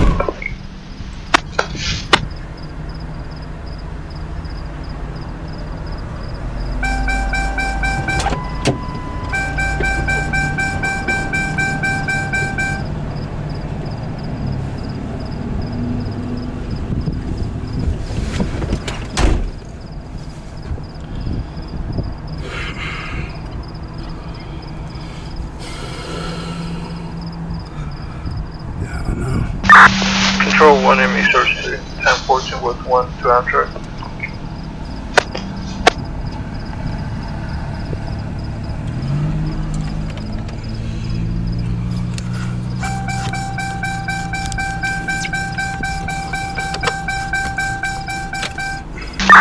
Traffic 55. We are down.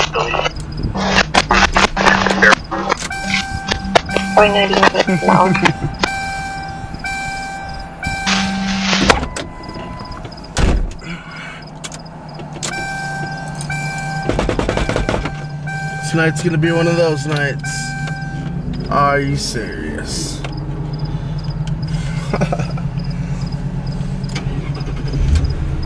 You guys want to know what night it's gonna be tonight?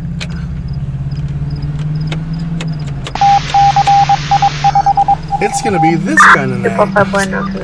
Let me show you right now. California 7. Let me show you guys. It's gonna be this night. No stops expired. June. Here with the registration in progress.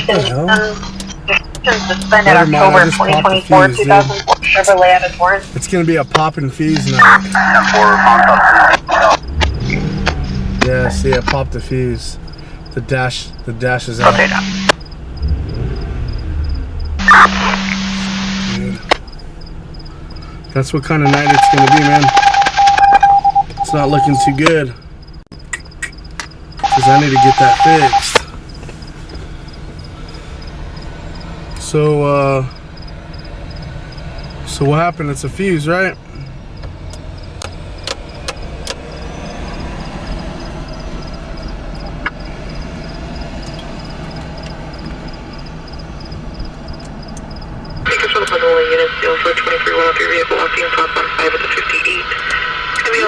Everyone, we're almost 97 on Oswald. What's the last note? Driver, vehicle swerving near TC, 5 speed. Last known to 3 go in the drive-thru. Everyone, we're almost 97 on Oswald. What's the last note? 1020 on the subject. Last known to 3 go in the drive-thru.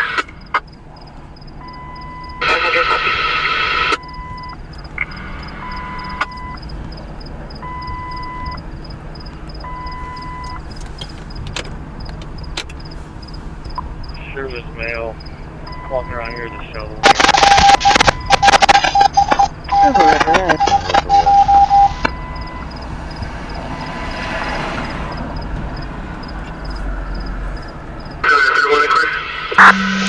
1 to make sure it's 1097 on chart.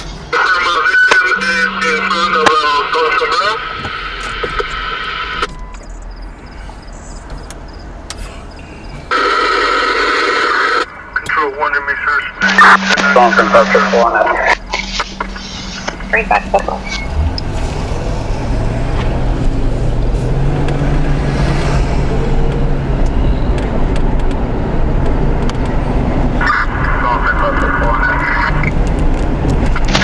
Road 5 control. Road 5.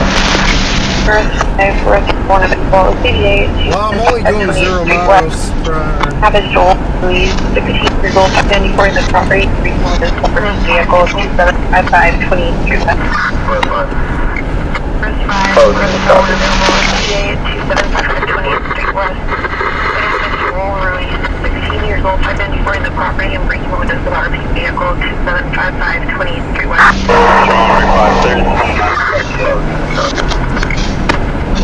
Last turn, you have background, IV only, go to studio. Frank 5, Adam 5632 575 left of Selena. Last turn, you have background, IV only, and go with your studio. Adam 5632 575 left of Selena. Stand by, just one.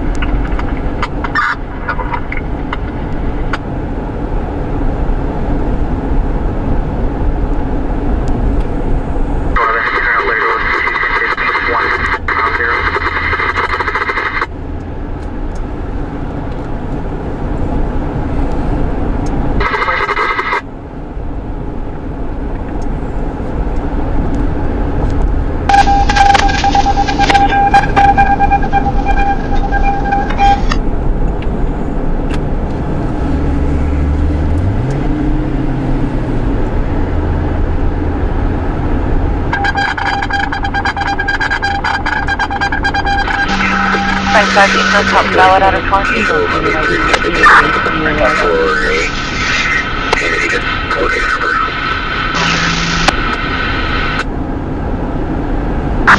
Triple 577. Frank 5, you know, top ballot out of 20.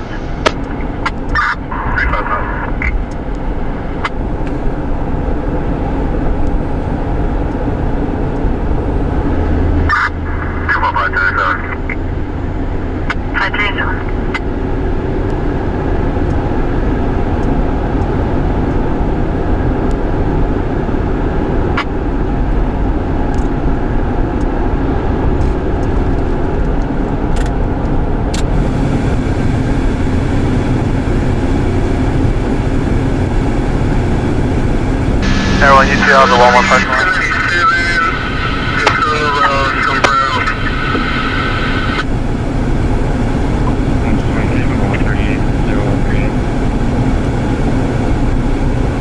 Everyone, you see all the 1-1 parking lot?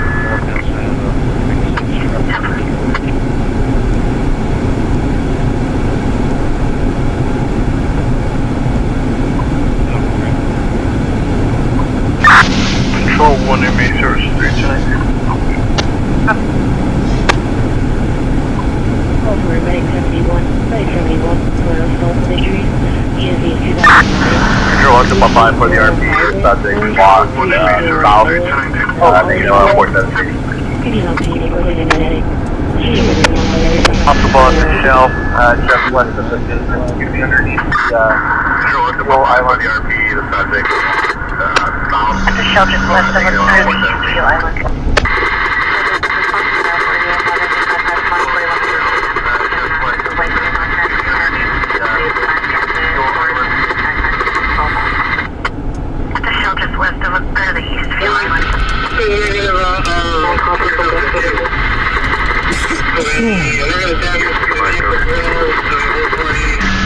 Subject walking back towards the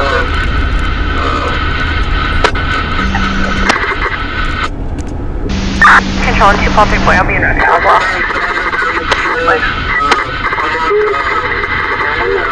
walking back towards the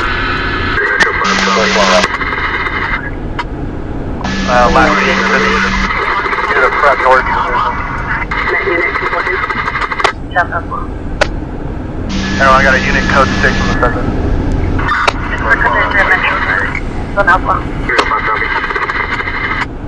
Situation. North everyone, code 6 on the second. No, I got a unit code 6 on the second.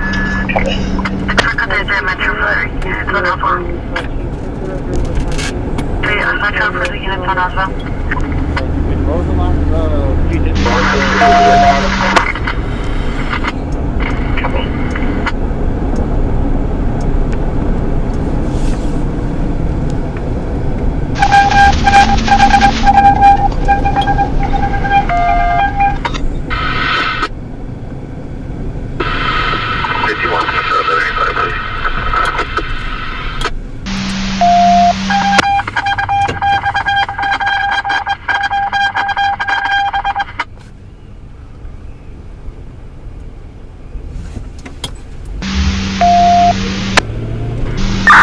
Boy 1050, code 30.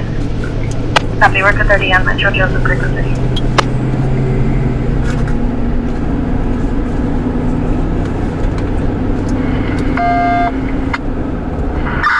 Boy 1050, code 30. Copy, we're code 30 on Metro Joseph, code 30.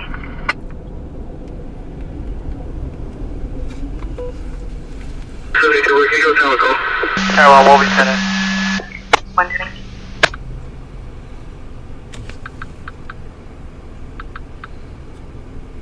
Warriors have a call with that 181597 at 1901. Tower, we'll be sending. 120. Thank you.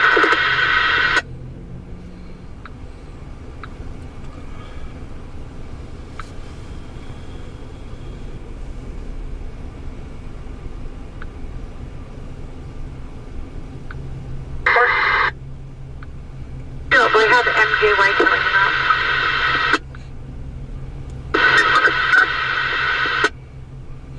Information unit 23103 South 58 from Hart Flat. It's going to be for a gray pickup and a vehicle high speed passing on the right shoulder.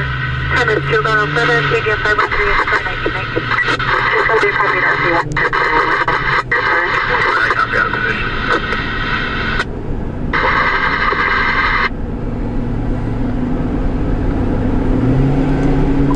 left 15 minute ETA.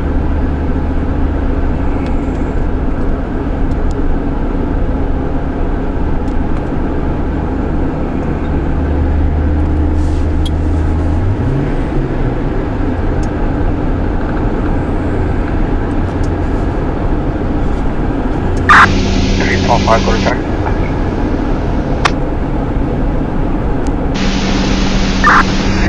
Blacked out car. Ready. 3.5 quarter check.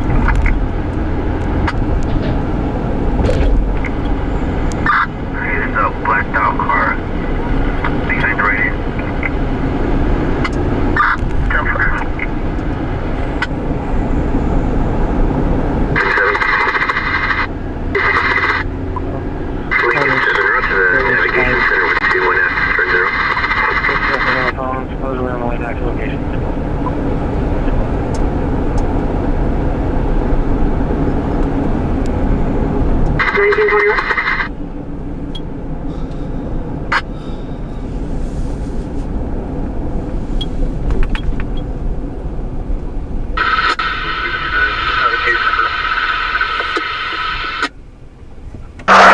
Can you show me out with Control 3 in front of the barrel on Boulevard? Just confirming Rose 5. Turn 5.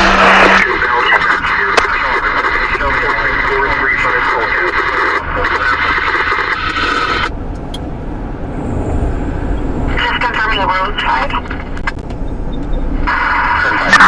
Control 111, I'll be 1014. Where's 1 to break the jump?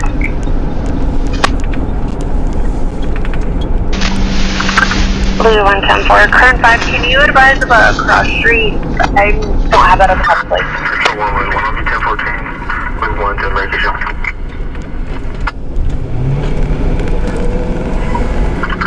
Blue 110-4, current 5, can you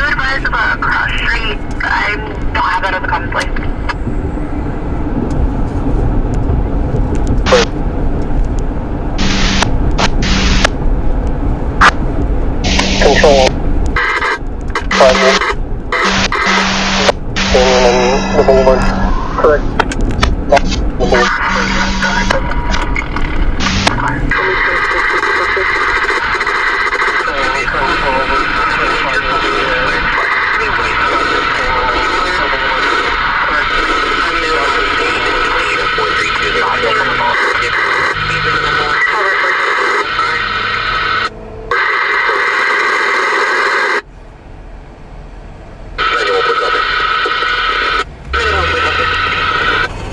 Louis David 30 for 930 requesting your use.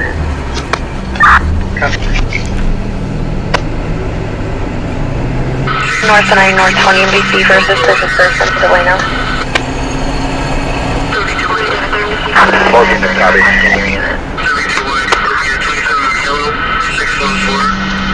Hi, what's your name?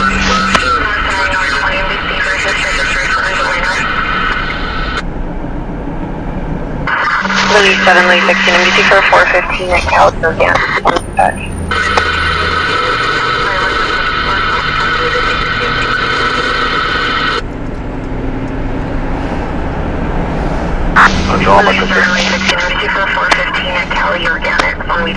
Here we come to Darby and confirm that he's at headquarters. So I have a master block. Hey, firm, stand by. I'm on 911 with Here we come to Darby and confirm that he's at headquarters. Go ahead. 155 boys, if you're reporting a verbal, possible pending with this lunch, 05 Plymouth Avenue, Quentin McCord, repeat advising 5 male subjects, all HPD. 205 Plymouth. 155, go ahead. 155 boys, verbal, possible pending with this lunch, 05 Plymouth Avenue, Quentin McCord, repeat advising 5 male subjects, all HPD. 205 Plymouth. 155, both units copy. Control up all the runs back. 3 now.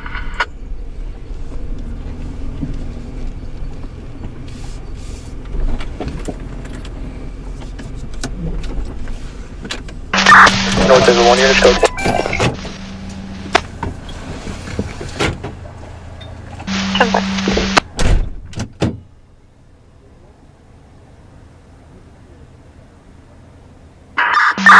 Control 1 to both 3, I'll be having.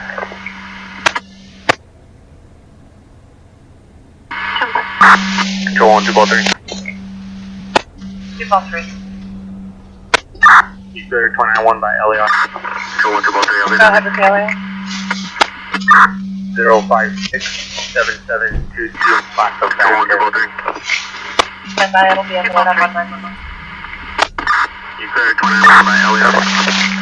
Go ahead with Taylor. Sure, dude. 0567722 Black Oak Vasquez. 3. Stand by, it'll be on the line on 911. License plate 9, Nora, Ida, Edward, 9. It'll be a black Jeep. Van Mulberry. 3, traffic stop. Sorry. Tempo 3. Copy California license plate 9, Nora, Ida, Edward, 912. It'll be a black Jeep on Tehachapi Boulevard. Tempo 3, no stop. Current 2025 Jeep utility, it'll be a rental vehicle. Tempo 3 copy. Final stop to Tehachapi Boulevard in Mountain View. Just west of. Tempo 3, no stop. Current 2025 Jeep utility, it'll be a rental vehicle. Tempo 3 copy. Final stop to Tehachapi Boulevard in Mountain View. Just west of.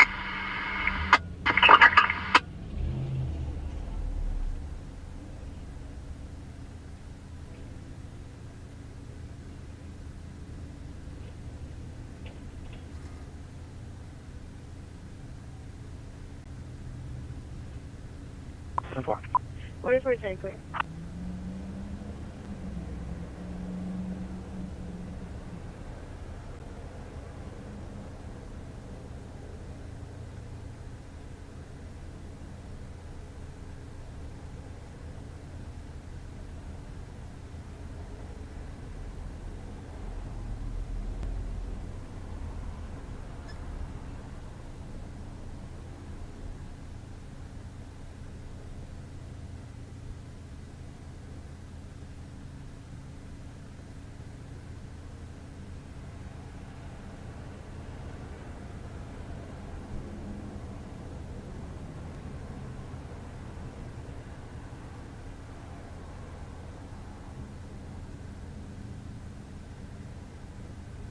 On information, we have an additional RP that advising all subjects are not a physical, unknown weapons.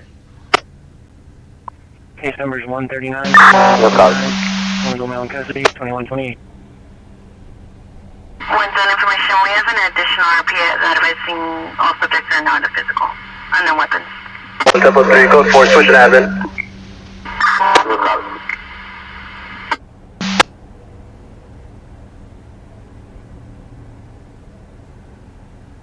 Control 1, Tempo 3, clear 1029-1 by CDL. Control 1, Tempo 3, code 4, switch and admin. 154, check the welfare. 421, you can give me that vehicle. Not that far over. Tango 1, Tempo 3, clear 1029-1 by CDL. Negative. Clear 12 situation. Tango 154, check the welfare.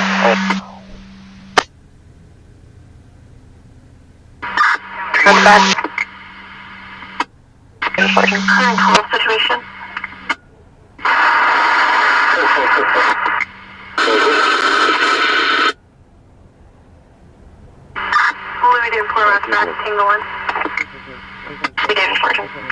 Trust me, there's no answer. It rings once and then it's just silence. No voicemail option either.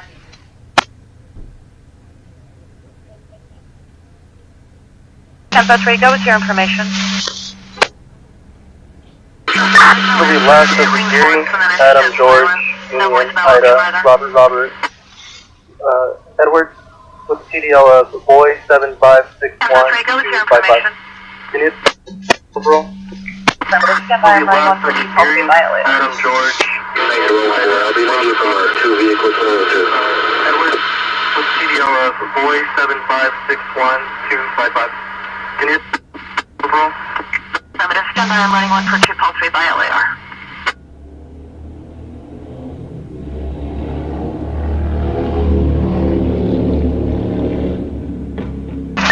Control 1, Tango 1 has been available.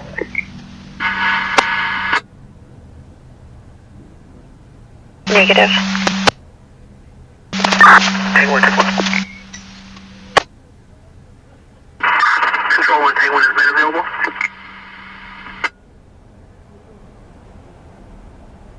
Negative. Tango 1, Tango 1. Wind zone, we have an additional RP advising he's a victim of a 242 to the face. The second half is still 27. He did not provide a description.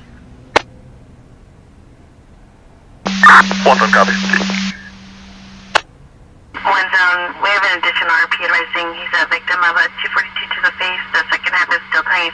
He did not provide a description.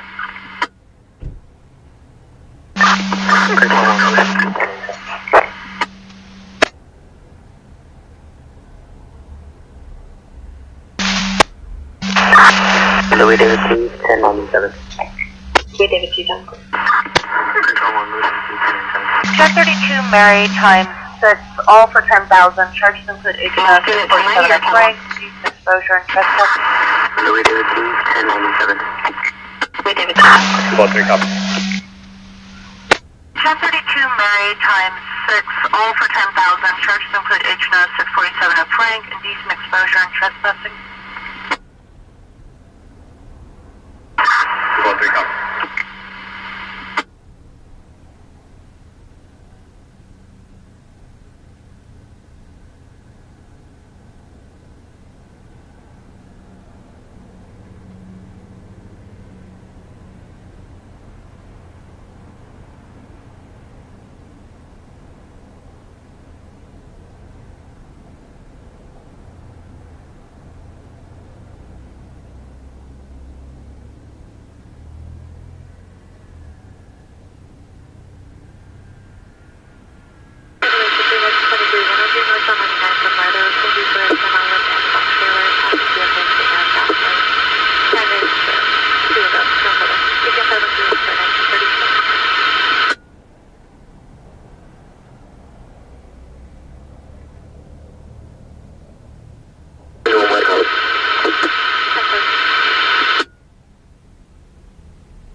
Control on Louis 7, yeah, check out.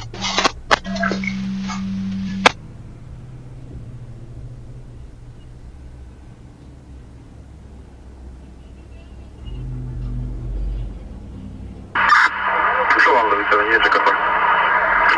10-3, code 4. Well, yeah, it's code 4. 10-3, good for additional content.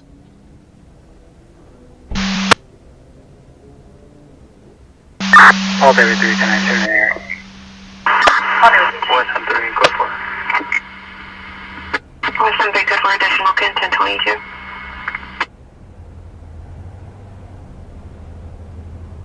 All baby 3, 1097 here. All baby 10-9. 1 zone, 1097. Nice.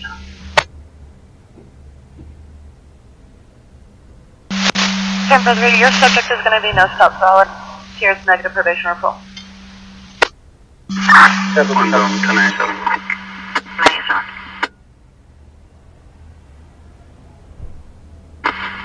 10-3, your subject is going to be no stop solid.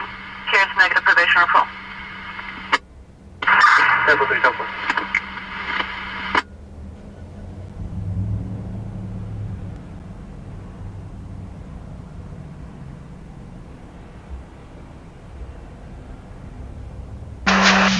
One simple, putting on my supplemental for the hatchery shop.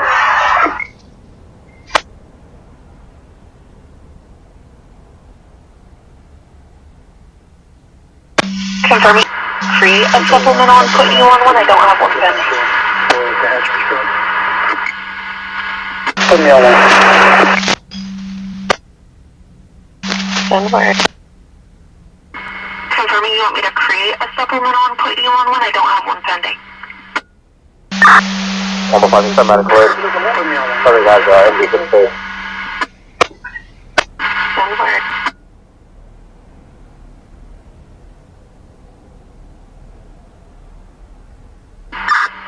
I'm finding some medical aid. Sorry guys, I'm good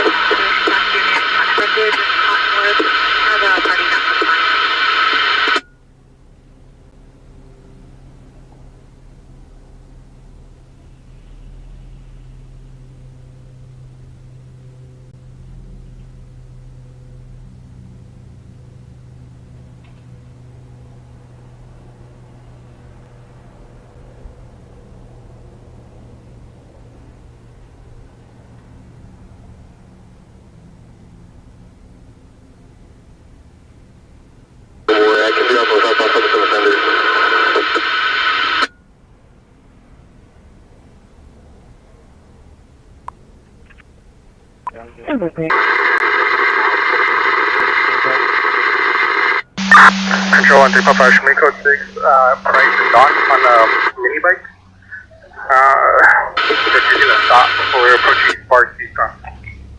Send downward code 3 on Metro 255. Control 1355, show me code 6, price and Dawn on a mini bike. They're using a stop before we're approaching 3 code 355. Downward code 3 on Metro 255. 3 Paul 3 out of 10 4. We're code 3 on Metro 3 Paul 5. Price and Dawn, code 33. Paul 10 3, copy code.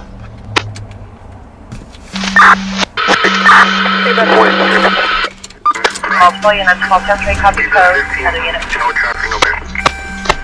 3 Bob 0 on spot.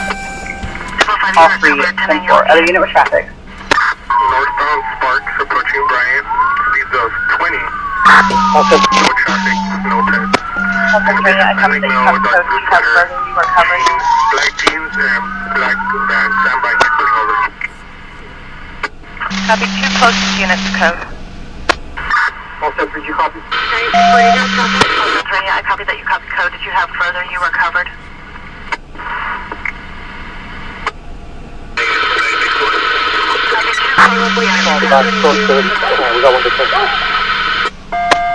Copy.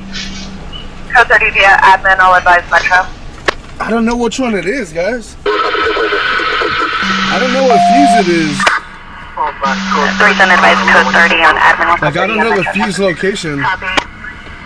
Code 30 via admin, I'll advise Metro. You gotta go on, let's see, YouTube, I guess. 3 send advise code 30 on admin, code 30 on Metro. I will be called for you. Where's the 3 Paul 5, copy.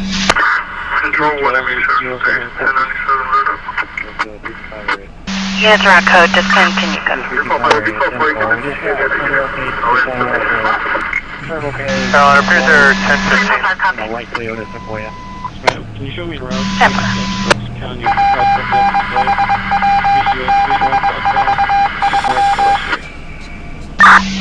Adam route 2, 1 3 Adam en route. 3 Paul 3, 3 Adam, you get test 2 for the 3 on admin.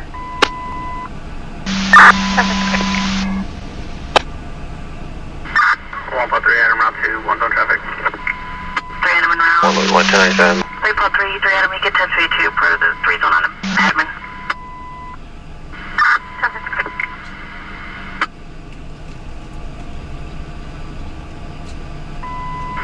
Control 110. Farewell, what's in it? Copy. That's it.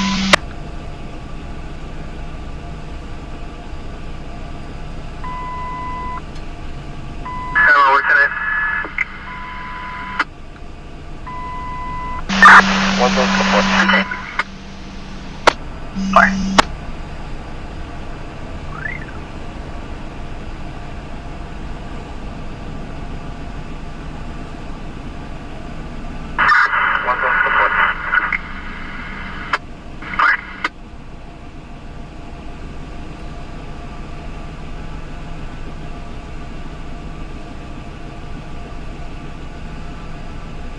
Pop out of situation.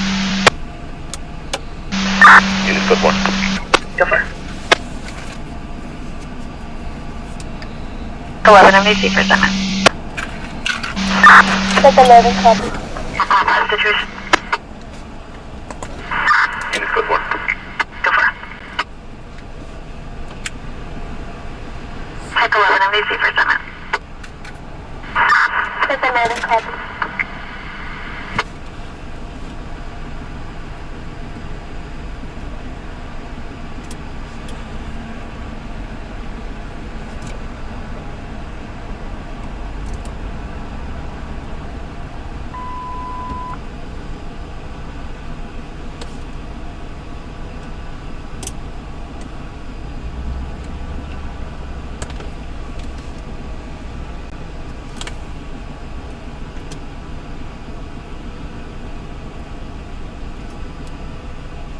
Oh, 325. Can you calculate William King, William 2640?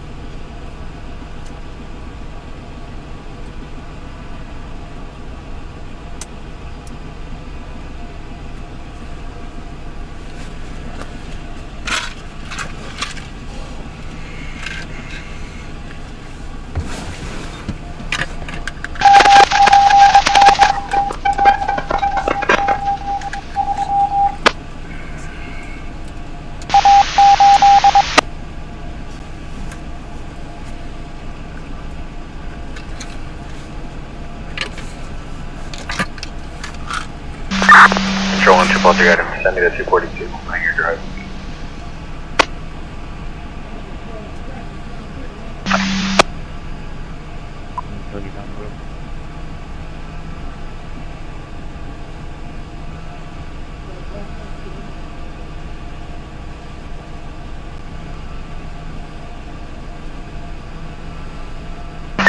Louis Day Sport 9.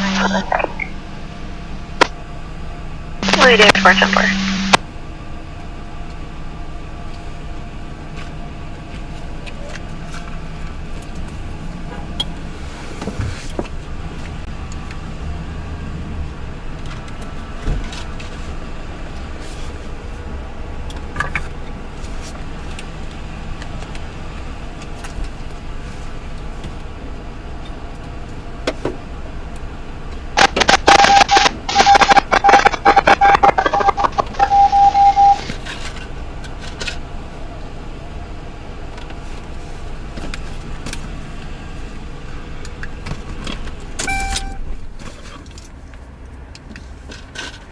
One Tempo 3, 1098, no report.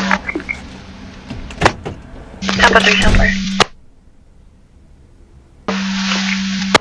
Hey, Firm, go ahead.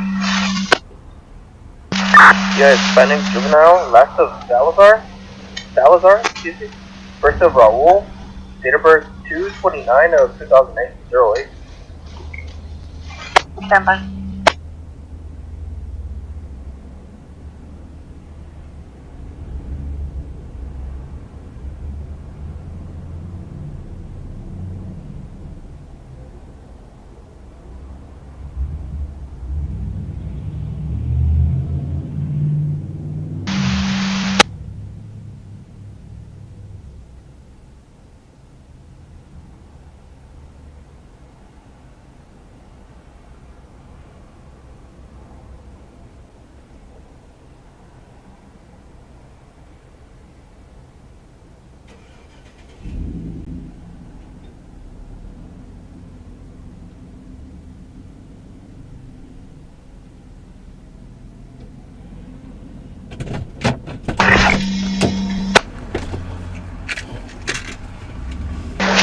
Robbie code 6 at 6271 El Dorado Avenue for follow-up. He's in the 1 zone. Old Bro 1 zone.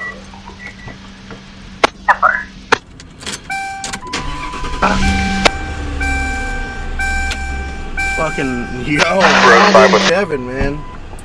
Coming through with the diagram. Alright.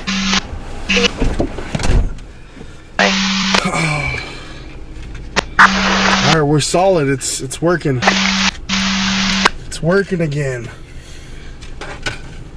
Let's turn these fucking radios on and let's see what's cracking.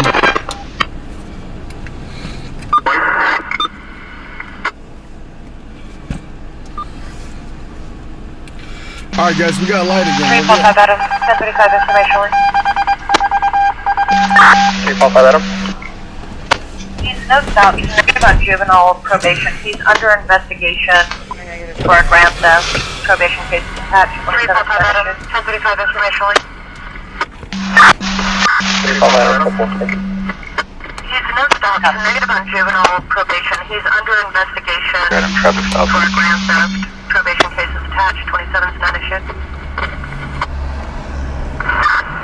Yeah, California license plate 7, Adam Victor Nora 117 on the fire at a traffic stop. Fairfax and Pioneer Drive. Commander.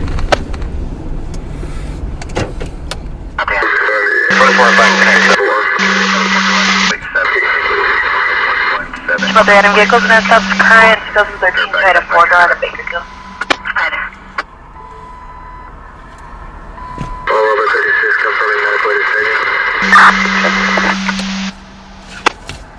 About the item vehicles and stops current 2013 Toyota 4-door.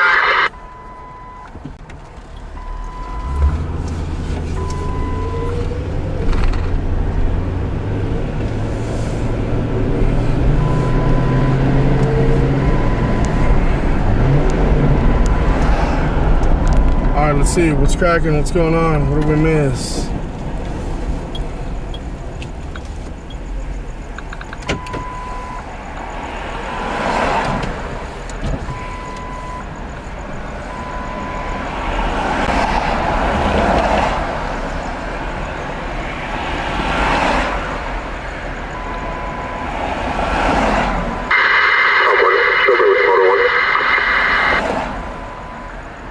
Control 1, both you guys, quick one.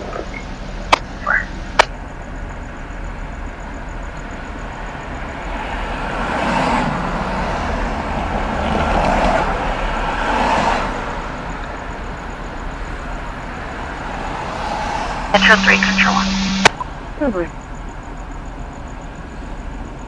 Metro 3. Metro 3, unit to Baxter to 275 in the area of Eastbound on Frontier Street. It'll be a 9-year-old juvenile advising her mother and father are currently 242 each other, Eastbound on Frontier.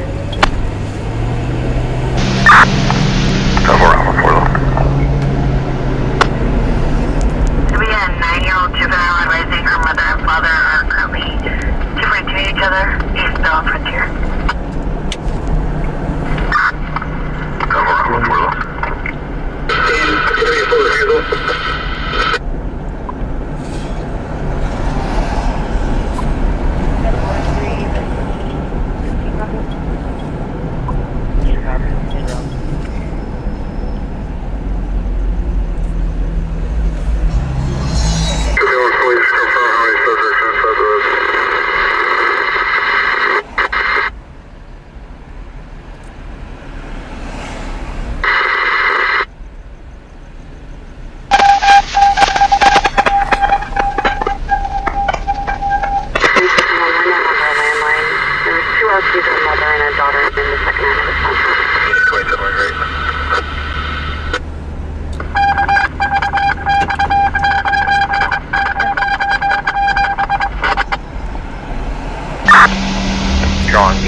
Yeah, there's no calls worth going to.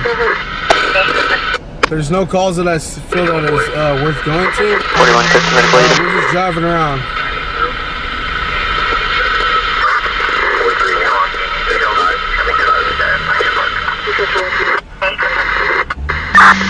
Polar 3 out of my church back to 3. About 8 gentlemen now. The possible address will be 220 East Harding Avenue. There's a lot of farming chamber will come here. Polar 3 out of my church back to 564. About 8 gentlemen now. The possible address will be 220 East Harding Avenue. There's a lot of farming chamber will come here. 9 Boy Nora, exit 95.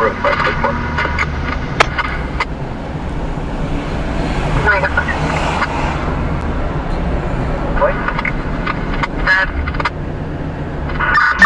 9 Boy Nora, X-ray 985.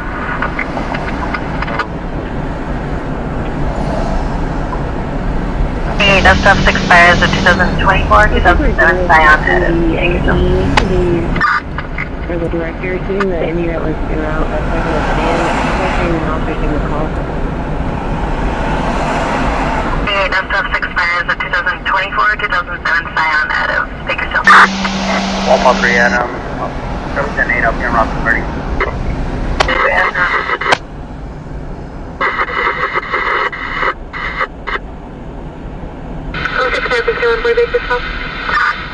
Interaction at 275, the female map, advising her ex-husband 242 to her.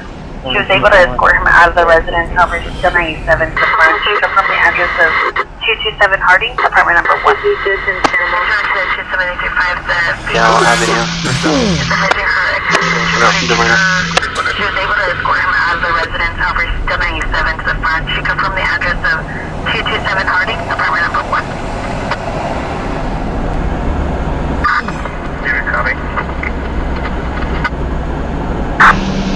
Central 1345, can you start a tow for a motorcycle?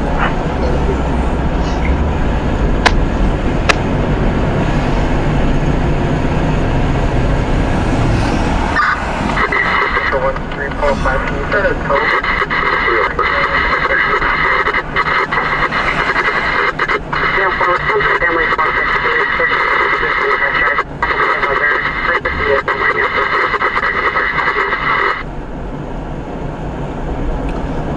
Chris, because there's no calls going on. There's nothing going on.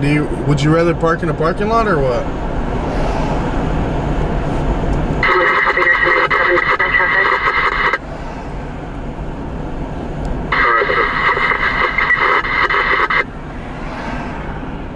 We can park in a parking lot. Hold on.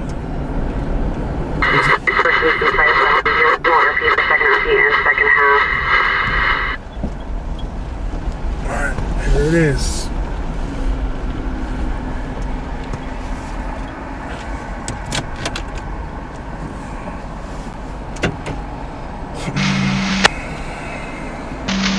Kid, or Kelly, on your left.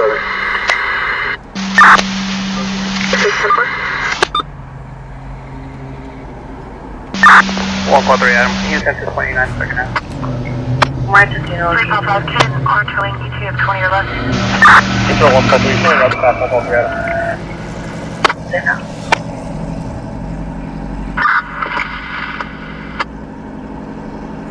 Right to 0, okay. Control 143, showing up past 143 Adam. Say no. Temple right up in my car was 245 with something soon, and the victim will be transported to Marcy Truck. It's all good, dude. Let's get some gas money first, and then we'll go cruise around. Temple right up in my car was 245 with something soon, and the victim will be transported to Marcy Truck via home. Tax 11, I could be following tax 15. 3 Costa Medical Aid at 8710 Laguna. Keep reading.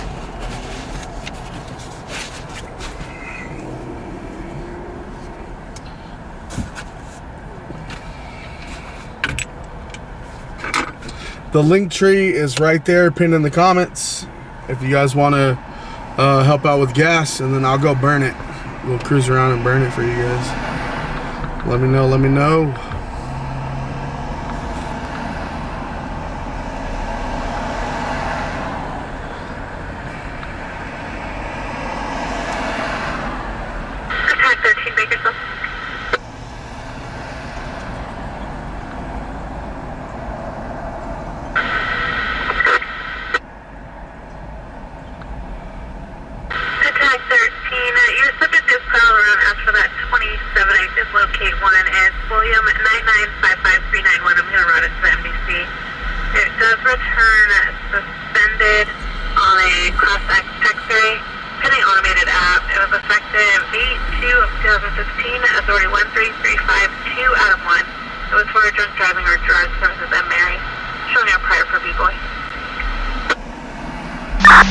Doc, how are you? Just in the two, tax 16. Seven location, River 33 on Metro for a couple reasons. For the cover units. Doc, how are you? All three out of 10. Metro for a couple reasons. Should we come out the back? For the cover unit. Making contact with 2 in the back.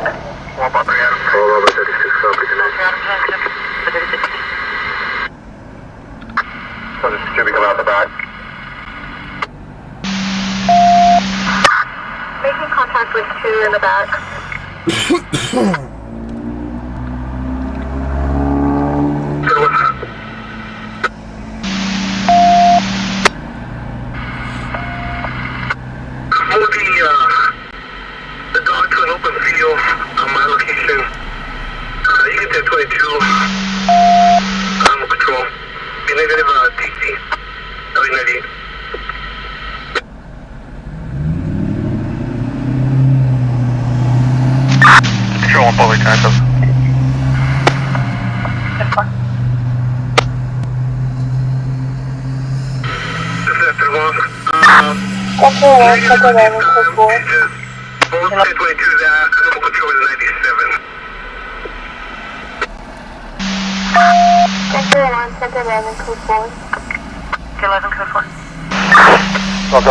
Did you guys hear where that car was at? Circa 30 and Metro Jones, Circa 30. CHP just said both of his legs are broke. Copy.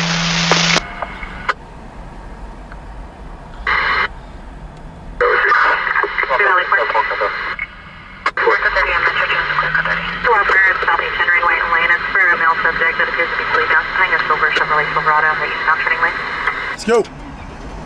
Southeast and White Lane, some fucking retard possibly slipped over behind the wheel. Drunk.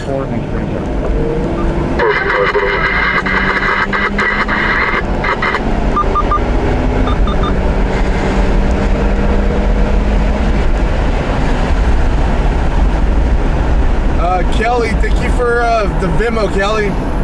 Thank you for helping out with gas. I appreciate that. Thank you for taking my time into consideration and gas into consideration. Thank you. I appreciate that. Most people don't do that, you know. Appreciate you guys. The ones that do support the channel.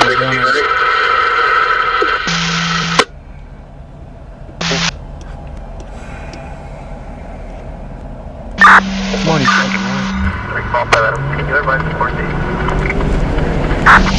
Drone 445 cleared 22.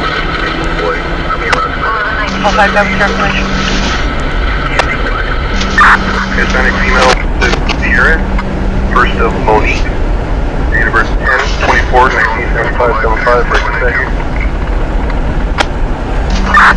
Second will be Hispanic male, last of Gutierrez, first of Jose. Stand by, Carly and Teresa, thank you guys. 1975, right per second.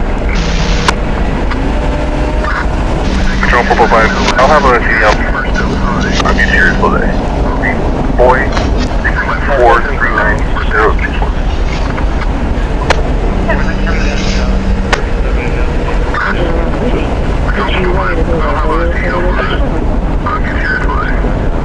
Boy,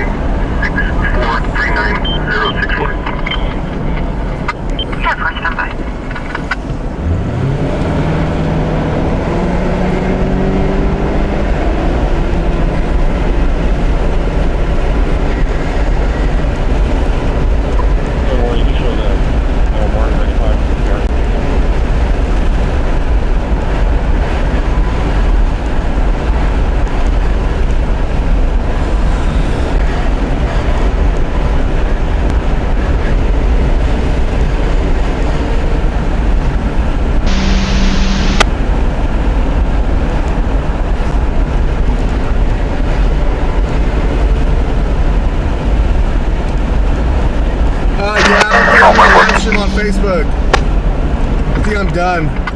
Done live streaming on Facebook. Attempt to notify I'm not gonna live stream on a platform if the platform's not gonna support the channel. Road 4 Road 4 said 4.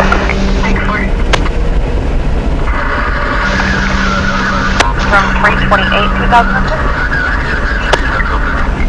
That's why I'm not live on Facebook right now.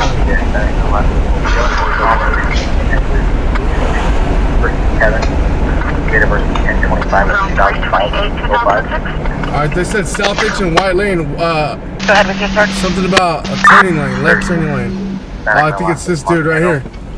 Mary Ocean, Nora, Tom, Adam, Nora, Ocean, Bristol, Jose. I think it's this truck right here, bro. 2006, Passed out.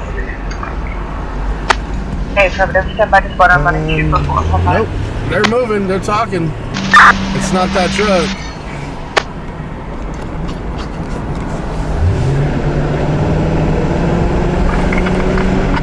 Hey, affirmative, step back to spot on running 244. What the fuck? Where's it at, dude?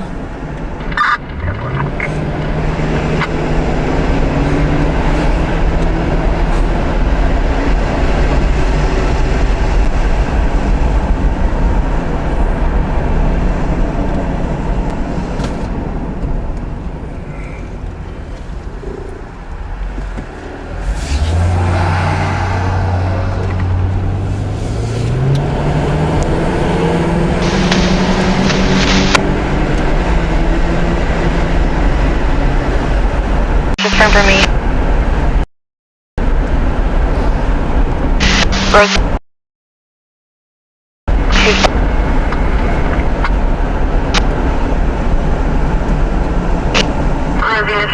In possession of firearms with it. They just fled inspection officer. It'll be 2 subjects occupying a white BMW, one wearing a multicolored shirt, the other wearing a black shirt. They were seen in possession of a firearm, taking pictures with it. They just fled eastbound Knox from Toby. Yeah, I'm not seeing nothing. Yeah, looks like it's a bunk call, man, bunk call. All I heard was White Lane and South Age. Somebody slumped out behind the wheel. I'm not seeing shit. Man, that fucking sucks. Thought we had something good right now. Guess we just gotta wait for the next one. Sorry, guys. I know you guys are looking forward to this. We're gonna fucking we're gonna post up though until the cops roll up. Do we have the Maybe they got more details to some shit that I don't know about. Feeling to jumper. Control 1 coordination center. So we're just gonna fucking post up until the cops roll up. See if they find this dumbass.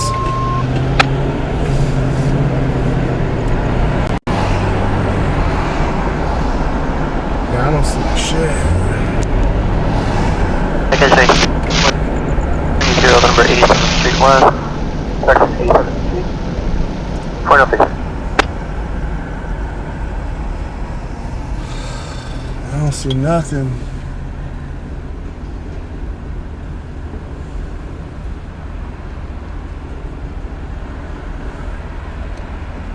That sucks.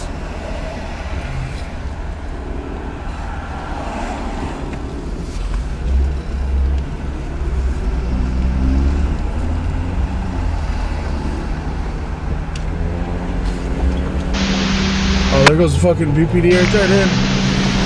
Pulling into the fast strip. Okay, okay.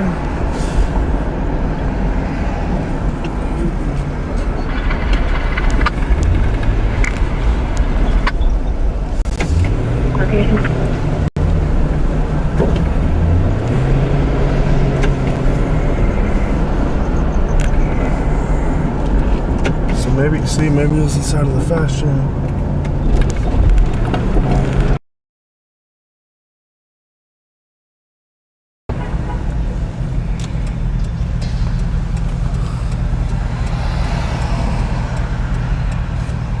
motherfucker ain't hearing them fucking talk.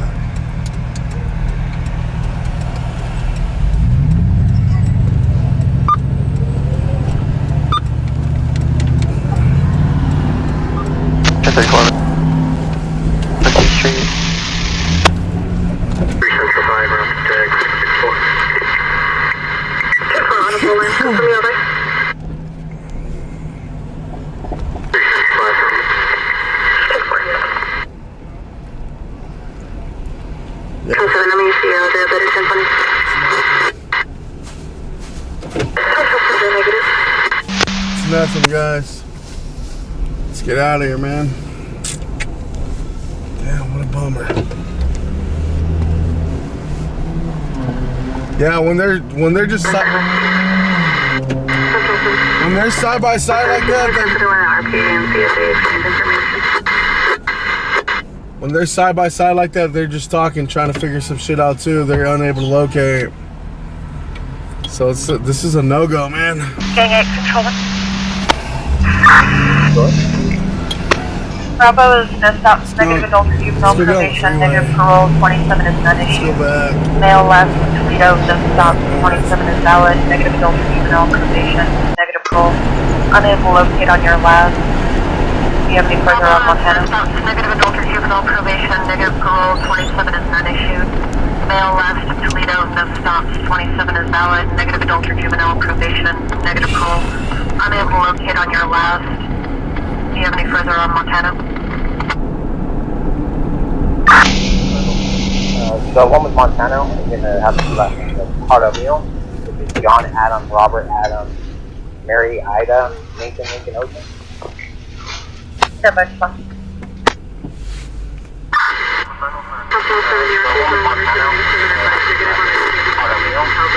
John Adam, Robert Adam, Mary Ida, Nathan Lincoln Ocean.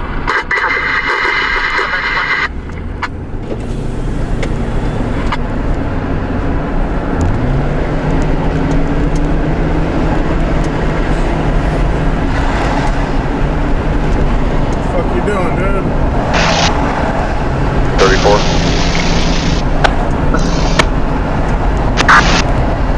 Running for capital. But I think and the RP advised everything was fine and that did not change. Damn, it's boring. Let's get a fucking call. Let's get something. Let's get a house fire or something. We're gonna complete. Thank you, son. Fucking anything. Give it to us. Throw it out there. Throw it out there. Let's get it. Come on, man. What do we got? What do we got, man? It can't stay slow like this all night. What time is it? 8 o'clock? We need to fast forward to midnight already. Yeah, I think by like midnight we'll get something. But I'm not gonna be live streaming at midnight because we're already an hour and 20 minutes into the stream. North and I know firm BC first. I think I'm only gonna do a total of 4 hours. Tina, thank you for the Venmo, Tina. I appreciate you guys taking my time and gas into consideration. Thank you. North and I know firm BC first.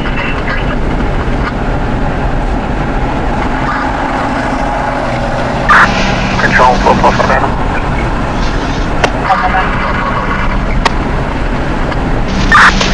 229, Jose and Monique, Peter, Vermont. Gang 8, control. 27% issued with the dual last name. Negative adult and juvenile probation, negative 12%.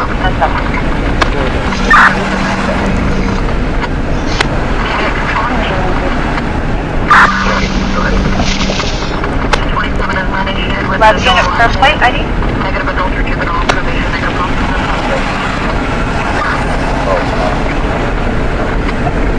From last 3917 on a Honda. Yeah, next one.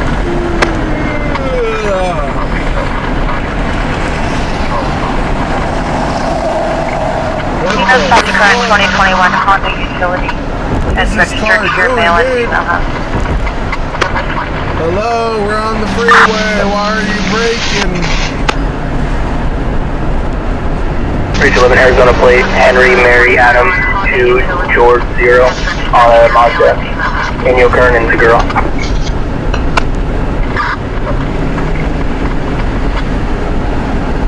Just confirming the plate was out of Arizona. Hey,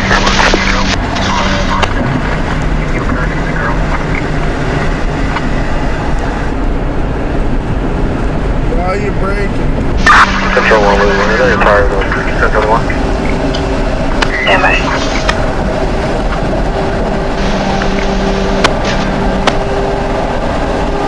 No stop, current out of Ridgecrest on a 2021 Monster 6.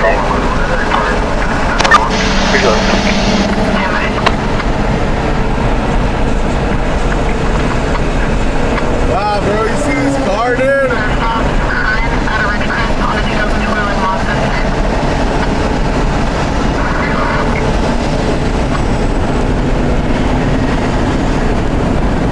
Ultra Adam, he's advised, microwave. This car's tripping, huh? No bleeding, no nothing.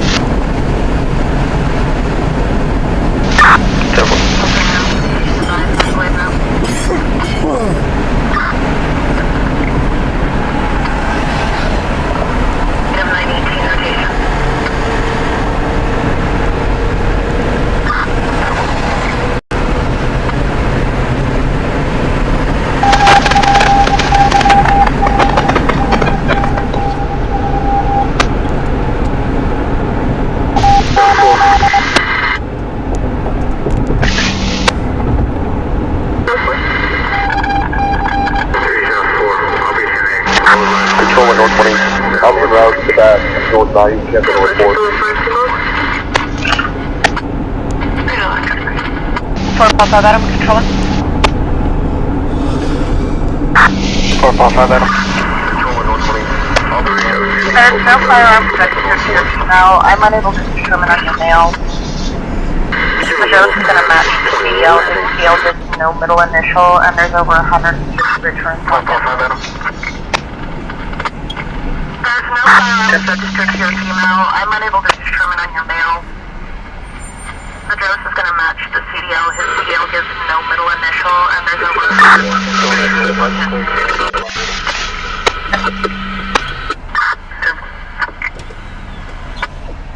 Quality looks Lemon, go nasty. ahead. 211 New Mexico DL 5 Alex, do you got weaves? No, I don't have no weaves, no. 11, go ahead. Stand by. Do I got a weave? I don't wear weaves, no. 5192 73 748 last Ortega.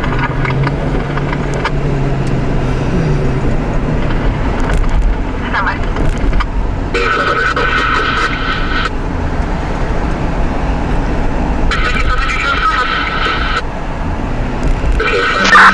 Hey, Cindy, thank you, Cindy. I appreciate that. Thank you, Cindy, for your support.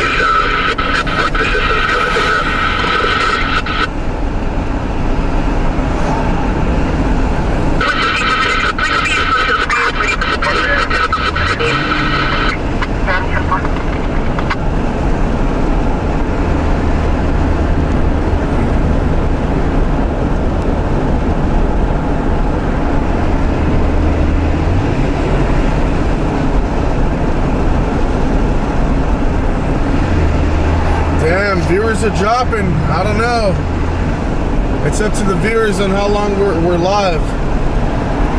Once the viewers drop, we drop. That's just the way it goes, man.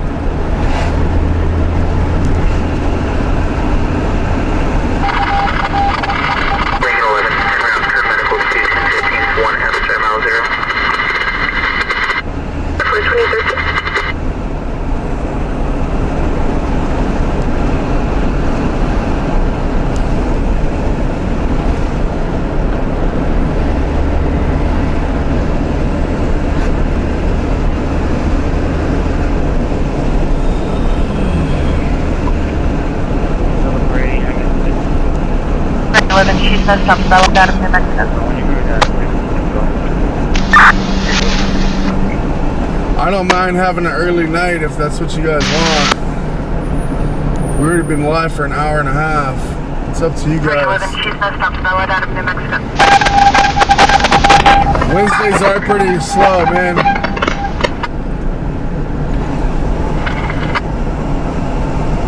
Yeah, Wednesdays are pretty slow, so.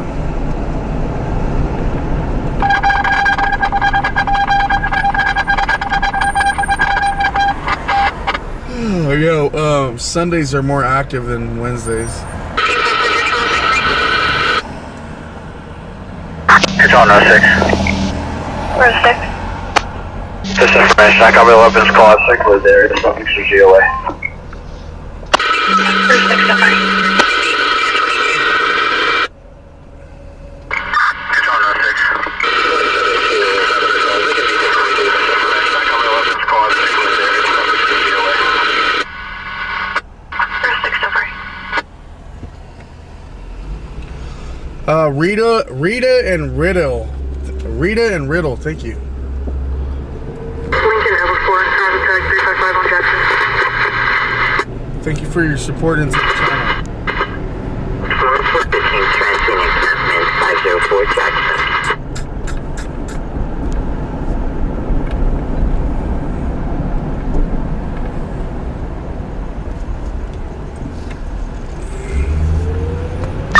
Control 1, Louis 110 sir.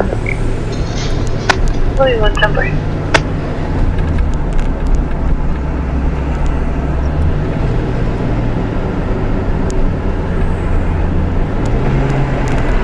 Control 1, Louis 110 sir. Louis 110.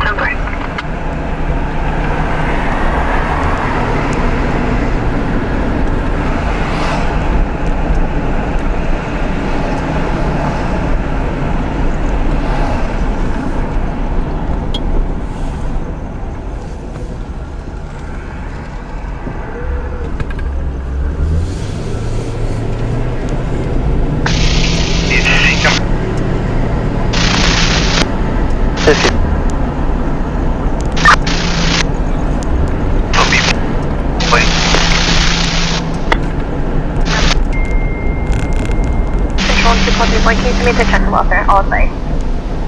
Camera.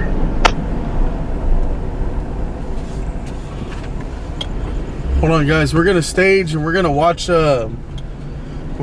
these guys cook some tacos. Let's just see. It looks like I'm not judging or anything, but they look like they're just like a couple of guys was like, "Hey, Bob, I know a way to make some extra money. How's that? Let's get a fucking the stuff to go make tacos and sell some tacos." 10-4 units code Which is all good and all, which is cool, right? I'm not knocking the hustle, but I do want to watch. I do want to watch, man. I hope that this guy sells out on all of his food, man. I hope that he sells out and he's able to go home and, provide for his family, man. But I do want to watch. Hopefully he gets some customers. But like I said, I'm not knocking him. I'm not doubting him. But I do want to watch, though. We are going to people watch for a minute. And we're going to people watch them. Control 1, West Empire.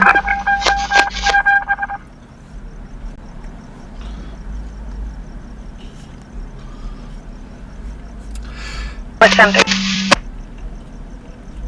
Hold on, you guys. I got to change the battery. Hold on. California 8, Charles Union Paul 072 Silver Honda. How many percentage we got? Hold on, guys. We got 2%, guys. We got 2%. I got to change the battery. Hold on.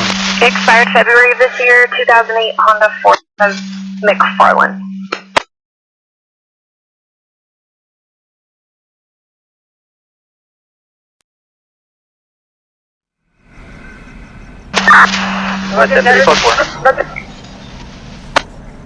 What's them 3 code 4? Do you want any additional for Julie, paper? I didn't think you were that type of person, Julie. Why you gotta be rude, Julie? Yeah, guys, if you guys, you know what? Since we're people watching them and all, I might as well give them a shout out, right? 3 code 4, do you want any additional That's for the paper? least that I can do is give them a shout out. So if you guys would like to support this guy and his family, I'm not sure exactly what he's selling, but if I had to take a guess, he's selling tacos. This is on the corner of California and Union. This is on the corner of California and Union Avenue. This is my first time seeing anybody set up right here at this corner, this location. This is my first time seeing anybody set up at this location. That's what caught my eye, because I was like, yo, I never see any vendors set up right here. So I was like, oh wow, okay, this has got to be a newbie, and I've never seen this person at any of the booths that we pass by. And I see a lot of booths as we're driving around, and it's 5 or 6 hours at a time. Hold on, guys, I'm gonna go check out your guys' comments right now. I'm not ignoring your comments. I just don't have the comments pulled up in front of me.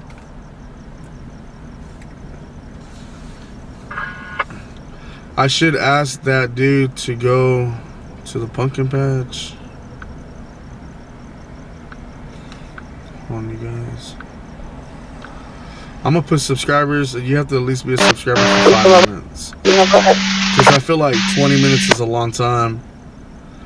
Alex, how do I send a super chat? All I know is Zelle. Hey, Margie. What's up, Margie? How you doing? It was Tango 11 was something to be. Let me go to Margie's channel. Hey, Margie, are you making any tamales this winter? Margie? It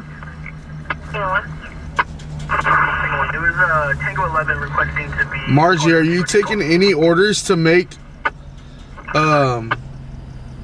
Are you taking any orders to make tamales this Christmas? Because if so, I know myself and I think it's Eric.Shots that was looking for somebody that makes tamales as well. Adam, Robert, Mary, Adam, Nora, David, Ocean.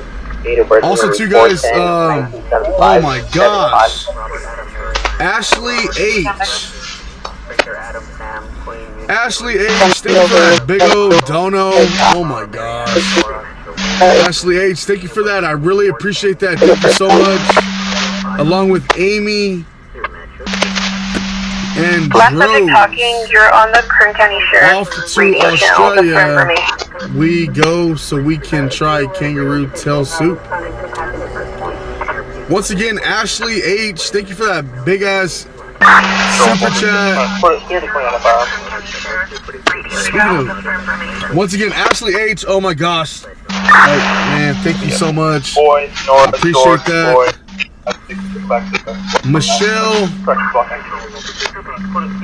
Michelle says, did you get your Zelle? I watch you on TV, but I see you. Yo, was that you? Michelle Fogel, what's up? Do you have anything further? I'm unable to locate Ramirez Vasquez date of birth 410. Michelle coming through with the Zelle. Michelle, I see it right here, right now. Can you try first of Ramiro, Robert, Adam, Mary, Ida, Robert, Ocean? Once again, Kendra, Martha, and Karen, Texas Cutie, and Pamela Flores. Thank you guys for your support into the stream.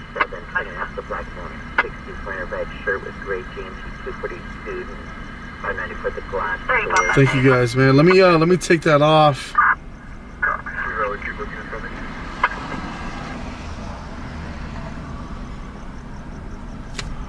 Wow. Okay.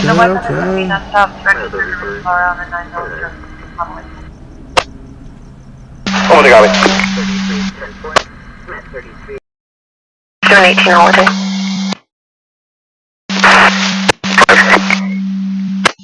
What's your number?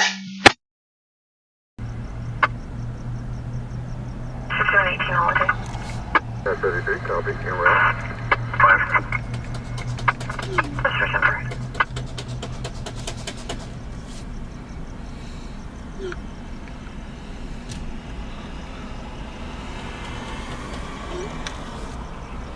No glasses, got it.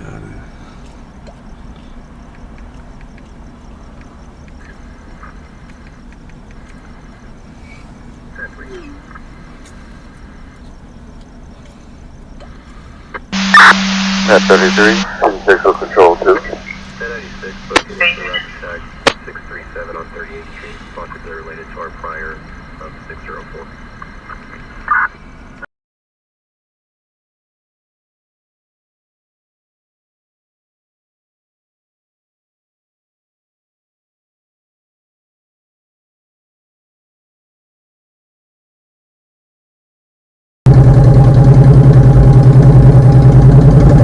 Hell yeah, I'm gonna use some McDonald's app and give me a free soda.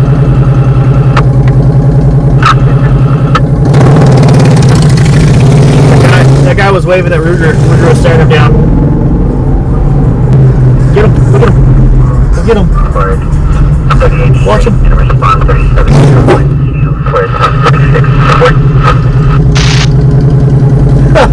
Hey, rev it up! Rev it up! First 40 for Matt. Oh, I said rev it up!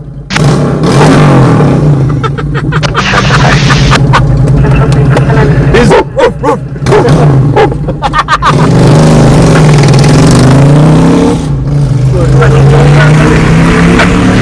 He's excited, dude. He loves chasing motorcycles. So when I used to, like, I've had dirt bikes and stuff, and Ruger would like chase me, even on the motorcycle. He would follow me. He loves chasing them. He thinks it's a game. He likes to run.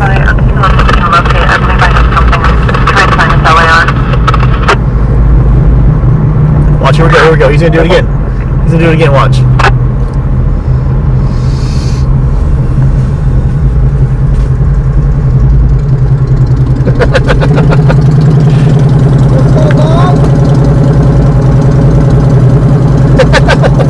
Rev it, go.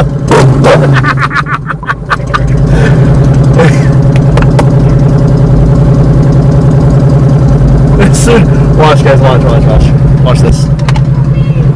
He's excited.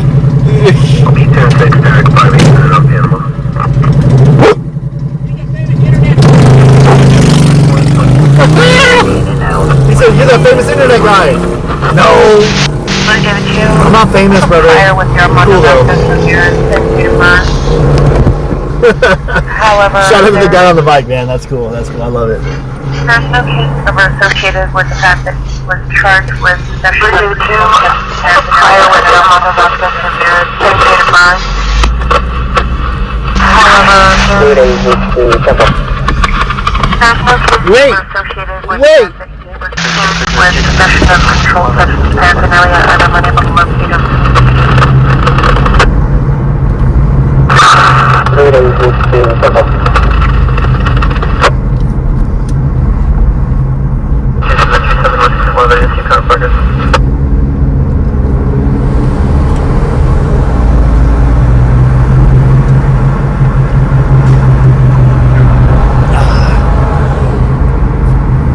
Dang, this road's going slow.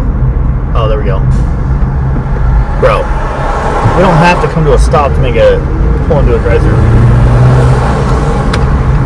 So we can go in an easy 10, 15 miles an hour. Information only, this is now for cardiac arrest. No, probably like 5 or 10. But still, he's only 2. Copy, where? Whoop.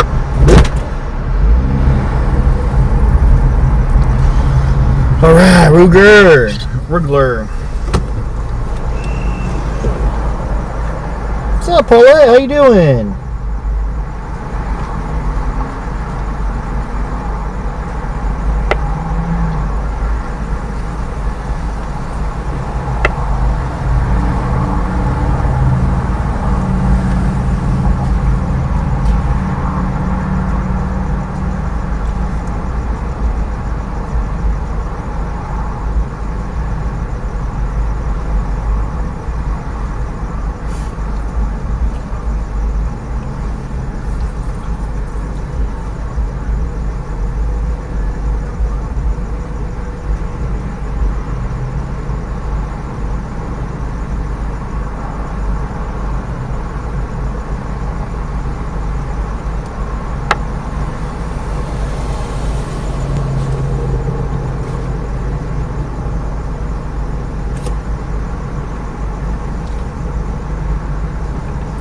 Okay, one hamburger is 2 hamburgers is $4.79. So it's almost $5. 511, Monterey Street. Between a male and a female. This can hear a loud verbal, possible struggle, physical in the background could be heard. Could be over currency, 2415 Monterey. 511, 2415 Monterey Street. Between a male and a female. This can hear a loud verbal, possible struggle, physical in the background could be heard. Could be over currency, 2415 Monterey. Okay. Both of you copy. We legit just spent $70 freaking on McDonald's hamburgers, and I'm okay with it. I'm loving it. I don't even know how many hamburgers, but we got a lot. What's the idea?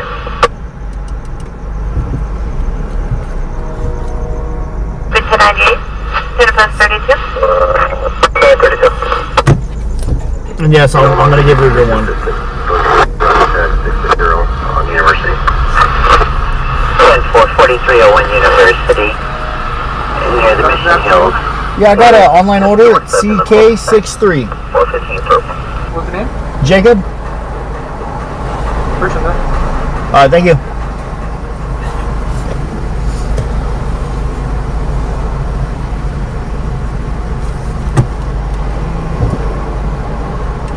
I have no idea.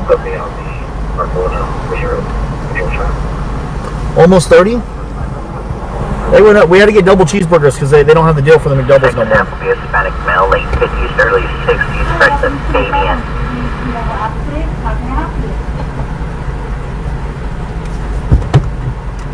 We'll just go out and give one hamburger per person. That's like almost 30 people they can eat. That's cool.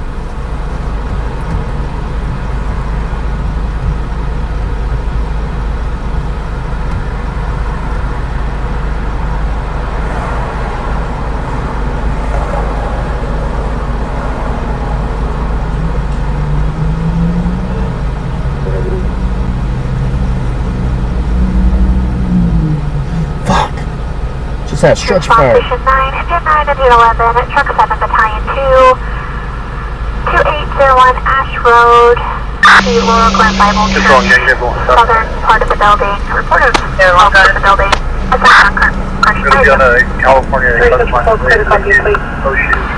William, Edward, on a white Ford. All Frank Union, and Lincoln, Ocean, William, King, Edward, on a white Ford Union Southern.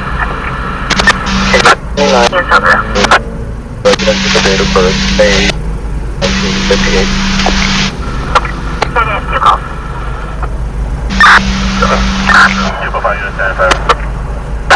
7. So one vehicle for stop current 2016 Ford pickup out of Bakersfield.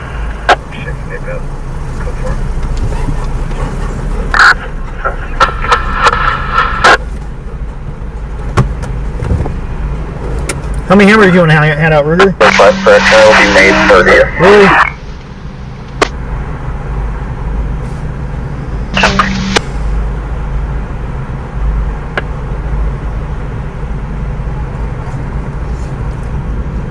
May 30th.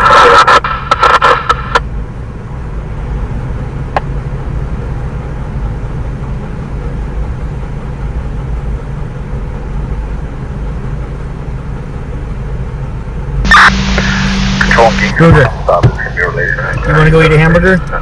You want one hamburger? You want one whole? You want a whole hamburger with 2 hamburger patties? You want a double cheeseburger? Oh man, you want a double cheeseburger? Ruger, you want a double cheeseburger? Yeah, that's my boy. Control key, someone on stop, this can be related. 27 Oh, he's always thirsty. I'm unable to locate that subject. He's always thirsty. I walk in and drink something to drink. He's still thirsty.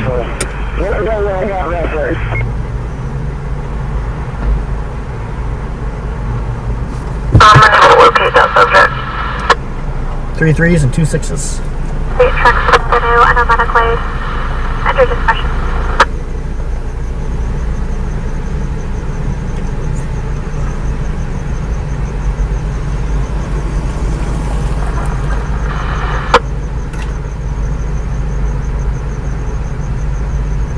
3 on scene. All occupants evacuated. Seems to be an electrical fire that was extinguished. Access from Ash Road. Fire's up. They advised smoke in the building and that they had used an extinguisher.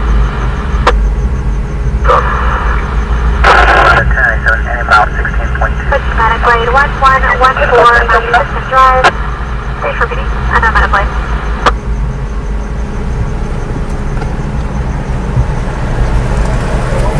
Yeah.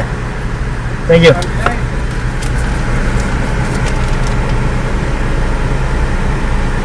One, priority 1.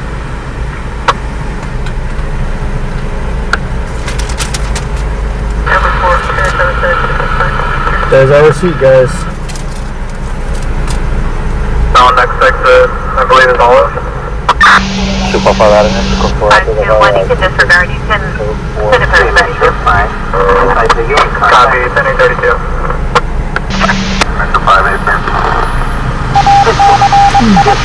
Exit 301 and 302. Prior to your time, Metro at 1114 Matthew Vincent for 417. Just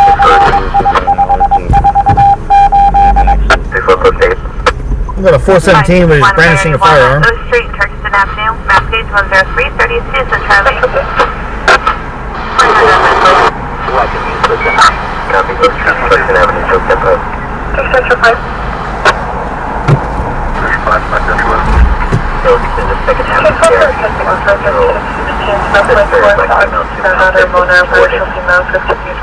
Oh, I'm gonna give my dog human food, brother. I'm 130% giving my dog human food. Hell yeah. You want human food? You want human food? Oh yes you do. Oh. You want Dutch Bros? 2 copies. Is there a unit with a launcher and we have medical station? And 1-4.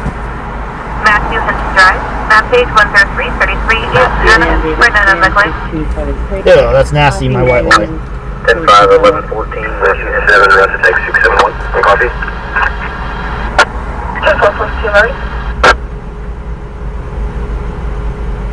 Confirm 3 West 50.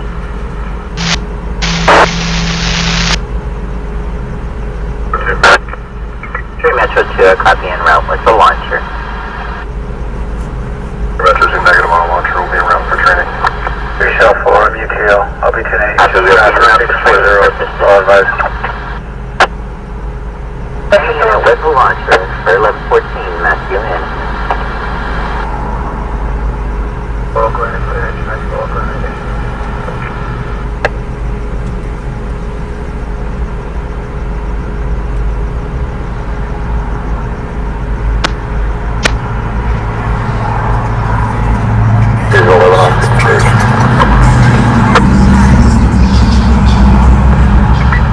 Copy en route with the launcher.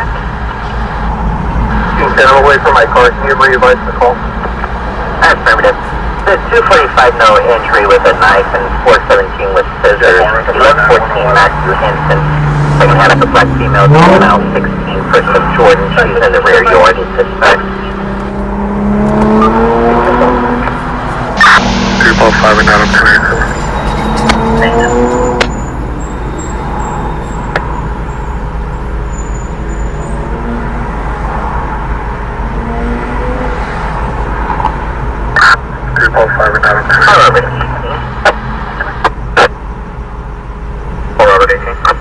Can you copy the Matthew Henson call?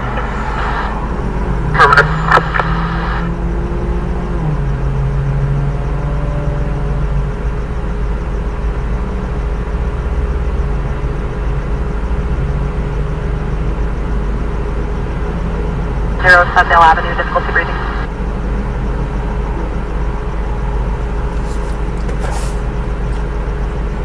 Oh, sweet. Thank you. Get back. Cool. Thank you. Sit. Sit. Please and thank you. Let's see. You want this one? Okay, look. This is for the guy that says don't feed your dog human food. I had to make sure there's no onions on it. That one's good.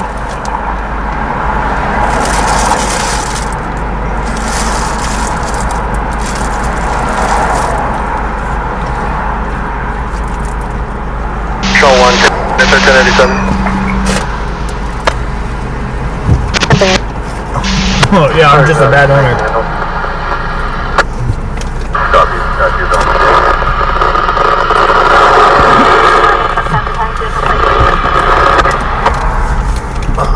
You're a bad viewer.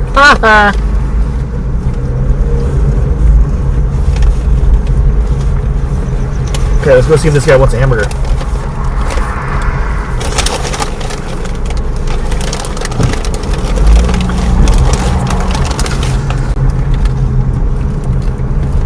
Hey bro, you hungry? Come here. I haven't seen you in a long time, man. Good. You saying I got hamburgers tonight, my man? God bless you, brother. You got an extra one? Yeah, I can do one more. Something to drink or no? I don't, not tonight. Do you have any tents? Not right now. I haven't had people send tents in them. Do you have any sleeping bags? I have some sleeping bags that are coming in. I will try to get them from the P.O. Box possibly tomorrow. So if you catch me in the next day or two, just pull me or fly. He's still an asshole. He's mad at you because you took his hamburger. I had a hot box. Yep. Yep. See, I told you he's mad. Later, bro. Knock it off. Knock it off. I gave that guy tip.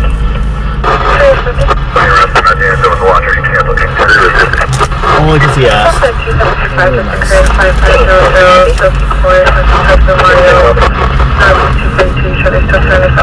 Robert 3. Ruger. Robert 3. B1097 to 22 on 4th, all buds. 54 years old. Robert 3 and 415, loitering at 1105, number 4.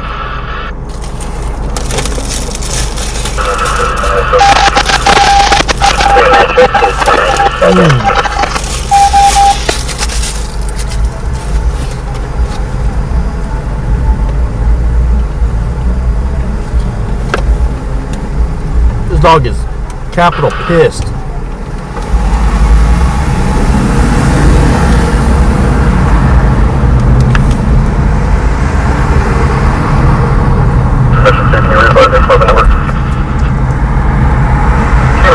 Appointment number provided. 1114 Matthew Inn.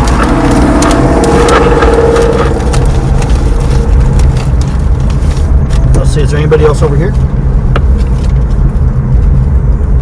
What are they doing right here? They're building something.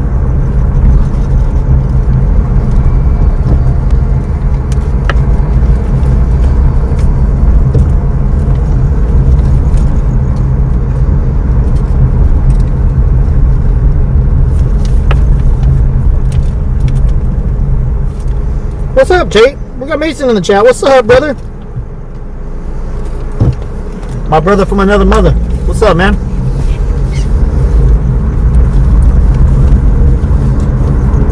Number 3, 1097, Lincoln Robert 3. Lincoln Edward 3, send 4. 302 by You done breaking your toes? 302 on 1, 1097.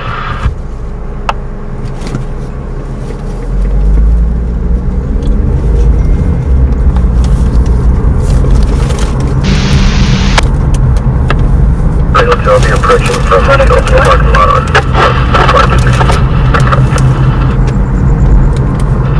CHO2 copy, he'll be approaching from the open lot on MLK.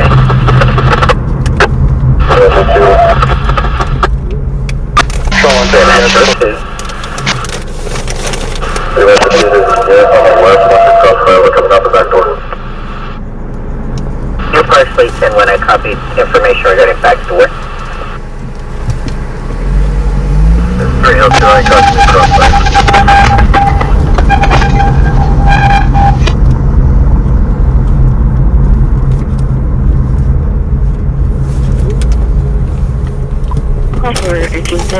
Alright, I'm gonna put Huey. EZ 7010 at 3326, calculating call with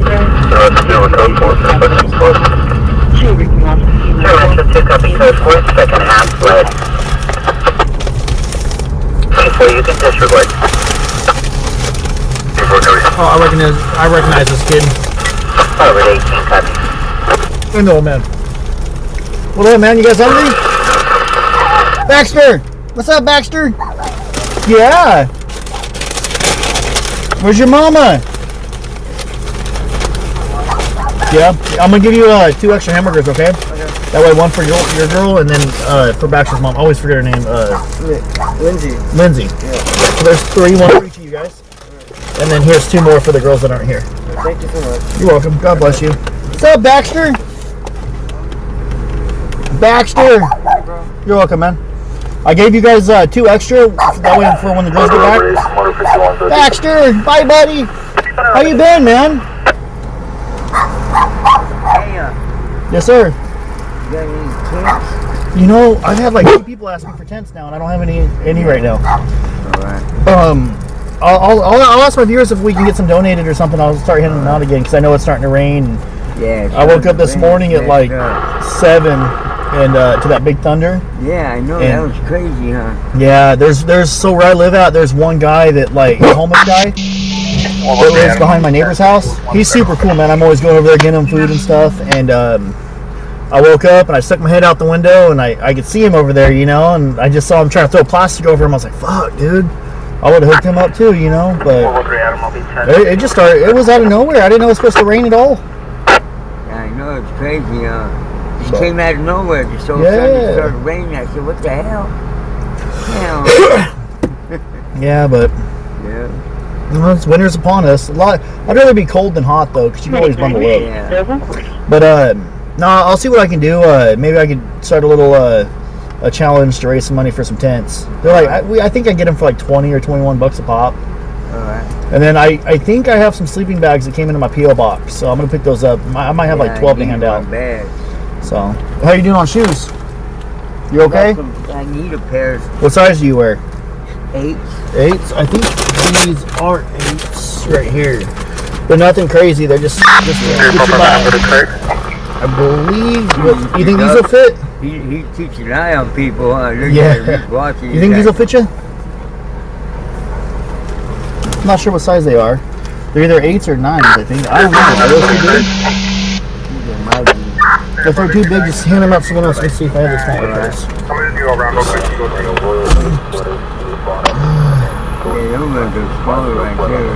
Here, let me get out real quick. Stay. 1 sec, guys. Stay. Here, I gotta rebuckle you, dude.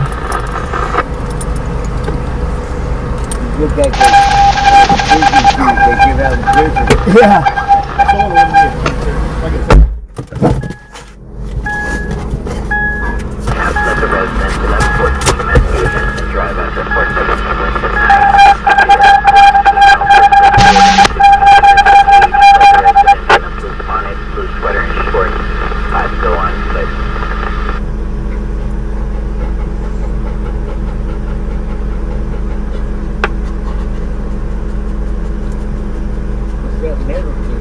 That's my tripod for my cameras. Someone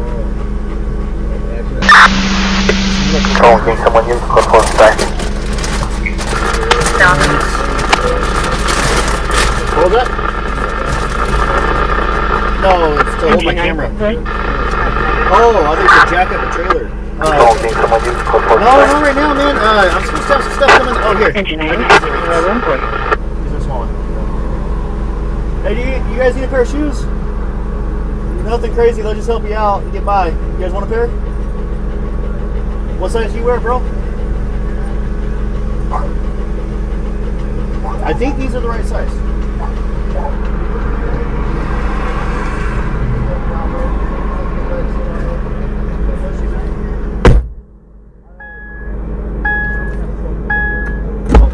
God bless you, man. Damn it, Ruger. Alright. Bye, Baxter. That little dog, he always barks at me. And then, like, he'll get me to pet him, and then if I stop petting him, he'll start barking at me until I pet him again. I don't know if he likes me petting him or if he doesn't, but he's just a goofy doggy. He's a goofy doggy. I like that dog, Baxter. He's cool. I gotta put my seatbelt on in a second, guys. Two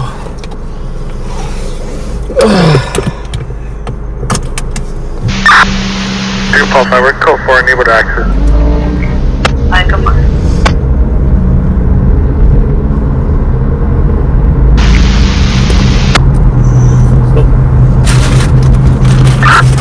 So we've given out almost 10 hamburgers because I gave them a couple extras for the girls that aren't there. And then the first guy I gave out 2. So I gave them 6, 2, 8. We gave out 8, Rude Great 1, and I 1. So yeah, we're out. Oh, there's some people right here. Oh, they're always right there. Control and gang David 1.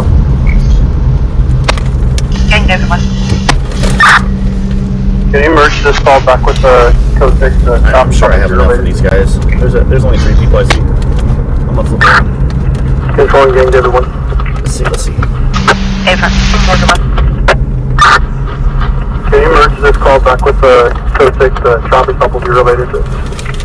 What up? You guys hungry? I got 3 hamburgers, 1 for each of you. Right here. God bless you, man. You're welcome. How have you been, bro? Yeah? Staying safe out here or what?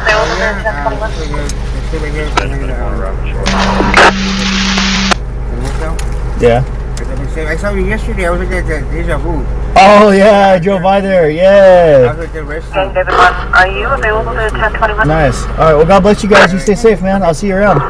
You heard him. Bye. I was just flipping around because I was trying to see who was all here, and if I pull up on the passenger side, my dog will try to bite, you know. Metro 2 copy, second half return to in custody, code 4, forward 18.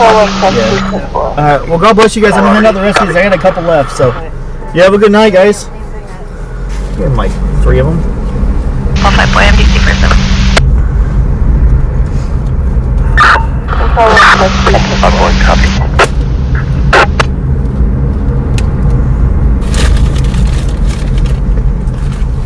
Paul 5 boy, MDC for 7. Upload copy.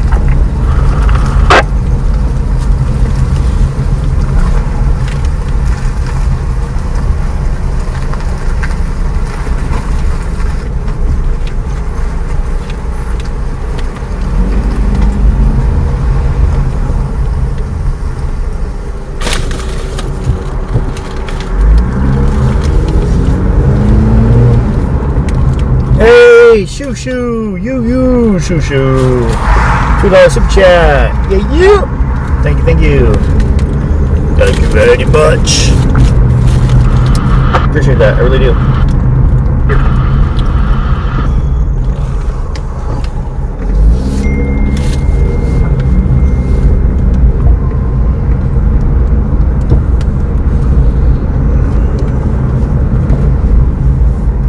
Hey, boss. You're not homeless, are you?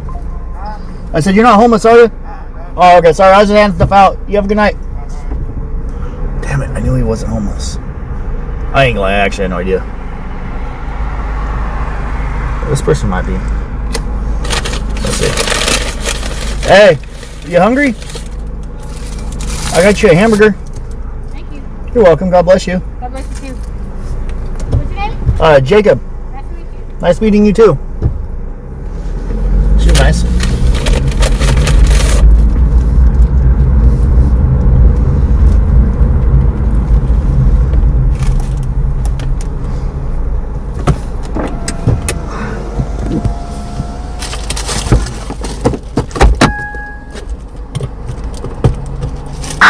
Control 1, check 11, 1097. Restore so she can pay her electric bill. 11, thanks.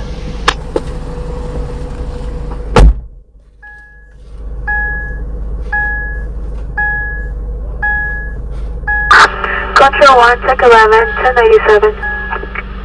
1127.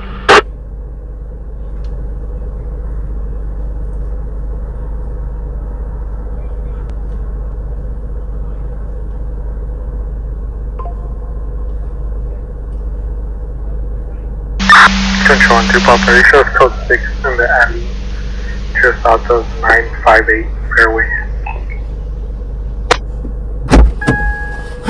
I want you guys to remind me to start bringing out my wireless mic. I got my wireless mic in here, but I had to buy a new piece to connect to my phone, and I left that at home. So that lady was so sweet. She said, "I'm getting ice cream tomorrow."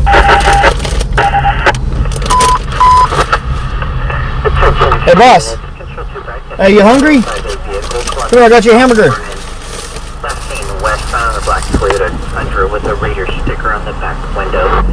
Any information? 505A vehicle, Columbus, Mount Vernon, westbound. How you doing, man? You hungry too? Here. It's not much, but I hope it helps, man. God bless you.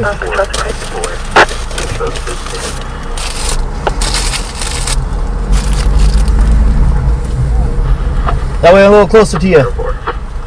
How you doing tonight, man? Well, it ain't much, but I hope it helps. Here's a hamburger for you. Thank you very much. You're welcome, man. God bless you, brother. That's so cool. There's 3 people right here eating hamburgers. That's awesome. 4 people, actually. 4 people at that one stop. Because the lady across the street, the one lady that was crossing the street, and those 2 guys. That's awesome. I love it. I'm 6'2", Jason. Or 6'3". I'm 6 foot tall enough.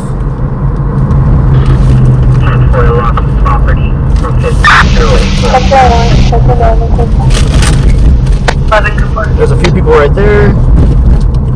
Oh, I don't know if I have enough. There's actually a lot of people in against the wall. We're gonna wait on that one.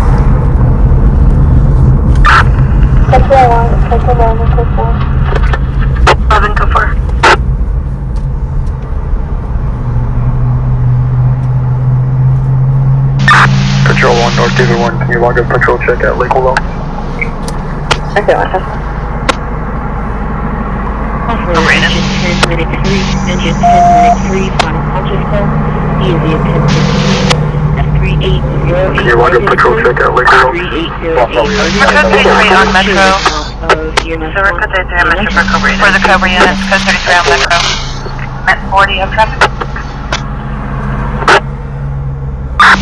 4, log on, 10-8. We're code 33 on Metro. For the Cobra units, code 33 on Metro. Met 40 of traffic. 4, log on, 10-8. Thank you, maybe.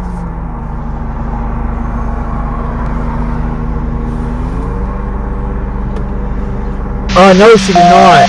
Yeah, you can message me. Yeah, you can message me, or if you're with Missing Smiles, January has my permission to give you my number.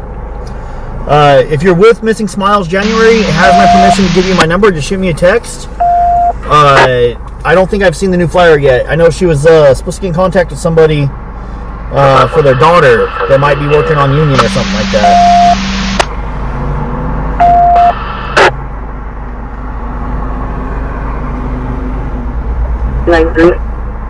Shut up.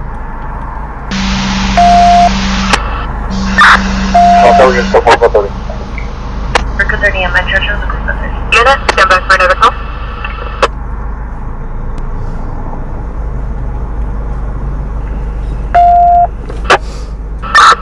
We're code 30 on Metro, shows the code 30.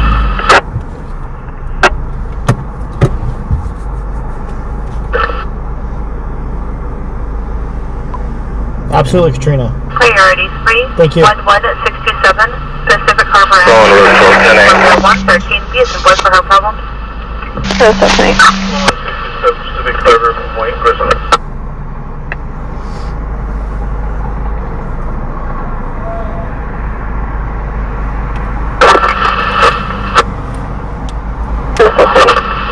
I have no clue, Eduardo.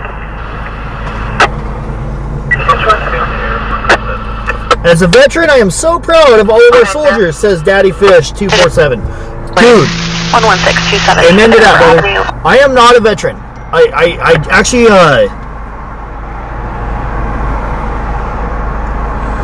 I went to join the Army in 2011. I went to basic training at Fort Sill.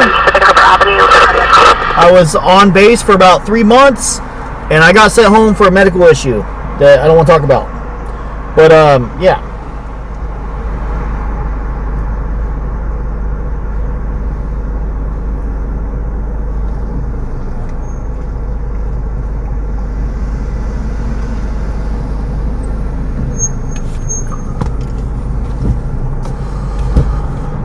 Man, this light sucks. But so I'm a military dropout. Right? Medical, it is what it is. But with that being said, I feel like I have a little bit extra respect for all of our soldiers and our vets because they're doing what I couldn't, you know, and I appreciate them. I'm not a vet. I'm not going to try to get valor or anything like that. I'm not a vet, guys. I just got a medical, but for those of you guys that are in the military, I appreciate you guys that much more because you're doing something that I cannot do. Something that I wish I could have done.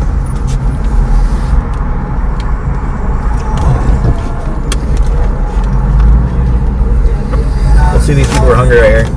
I just want to pull in the parking lot, get a feel for who's all here before I start handing food out. And so far, I just see 3 people, which is cool. I'm cool with that. So if you're in the military, thank you for your service. If you served in the military, thank you for your service. Oh, here we go. He's right there.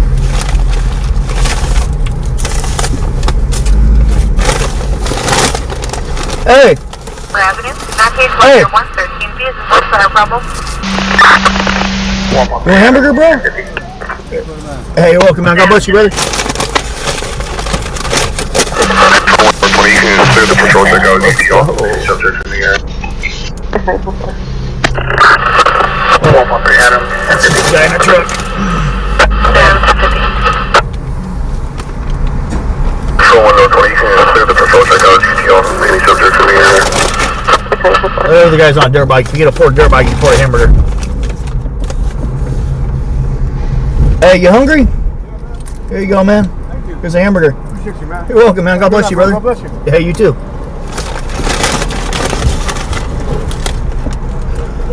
Hey, would you be hungry, my man? Hell yeah. Got your hamburger? No! Thank you.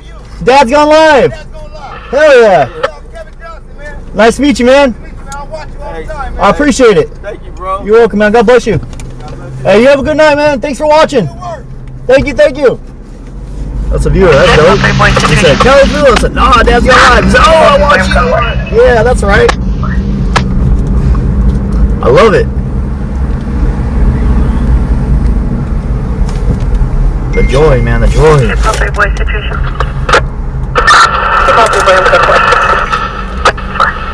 You just, okay, there we go. There we go. You're on the exit side of the drive-thru. Hell yeah. That's what I like. I like the positivity, man. I love the positivity. I hate the negative, love the positive.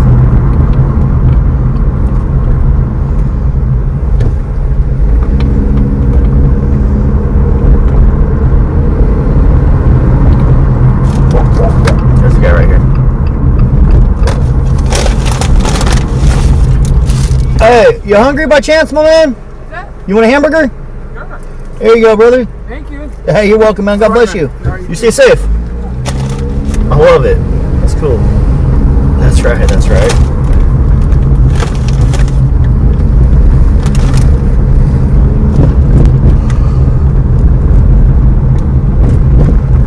Yeah, for sure. Oh, this way right here.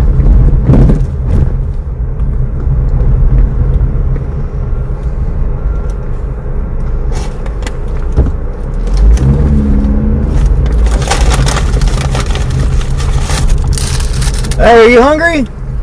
Alright, you have a good night, okay? You're welcome. She seemed nice. She just wasn't hungry.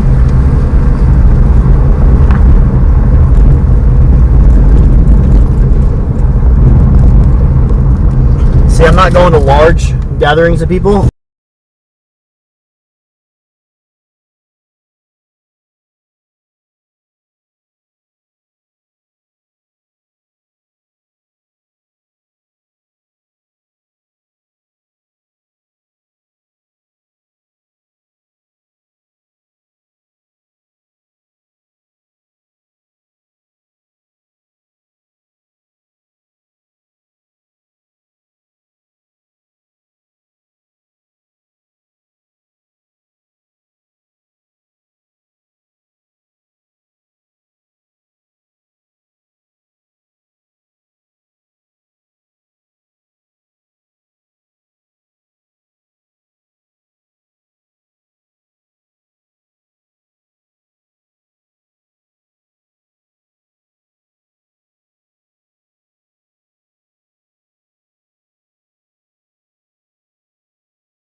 Call for Medic 11 for a seizure, EAZ of 1418 at 2006 Airline Road, 2006 Airline at the Christi Wood Apartments, apartment 722.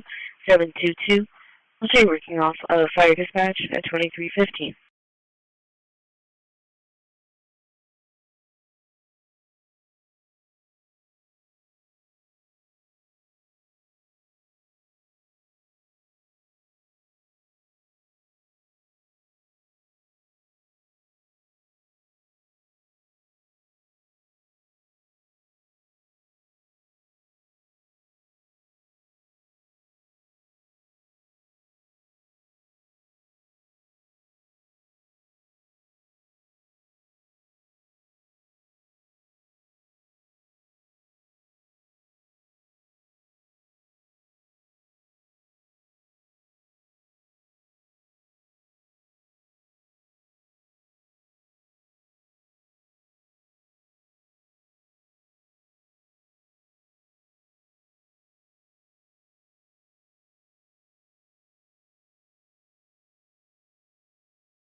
Do you have a gate code?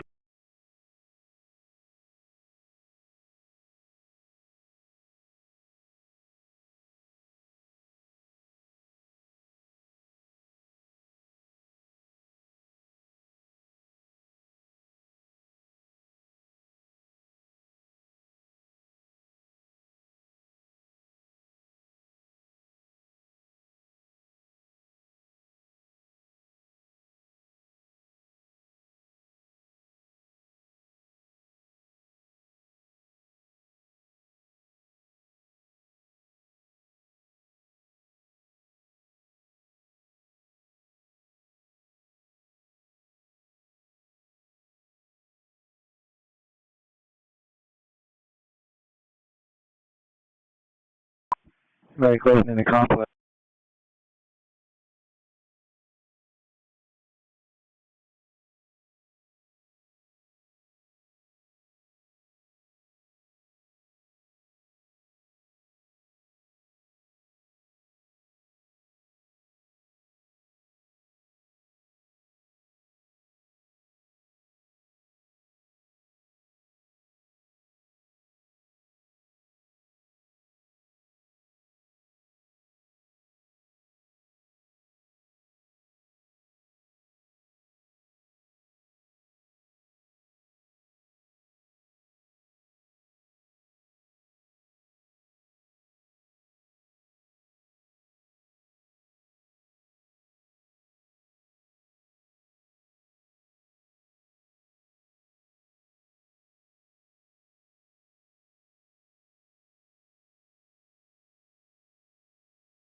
Dispatch Medic 3, we're arriving 2.6.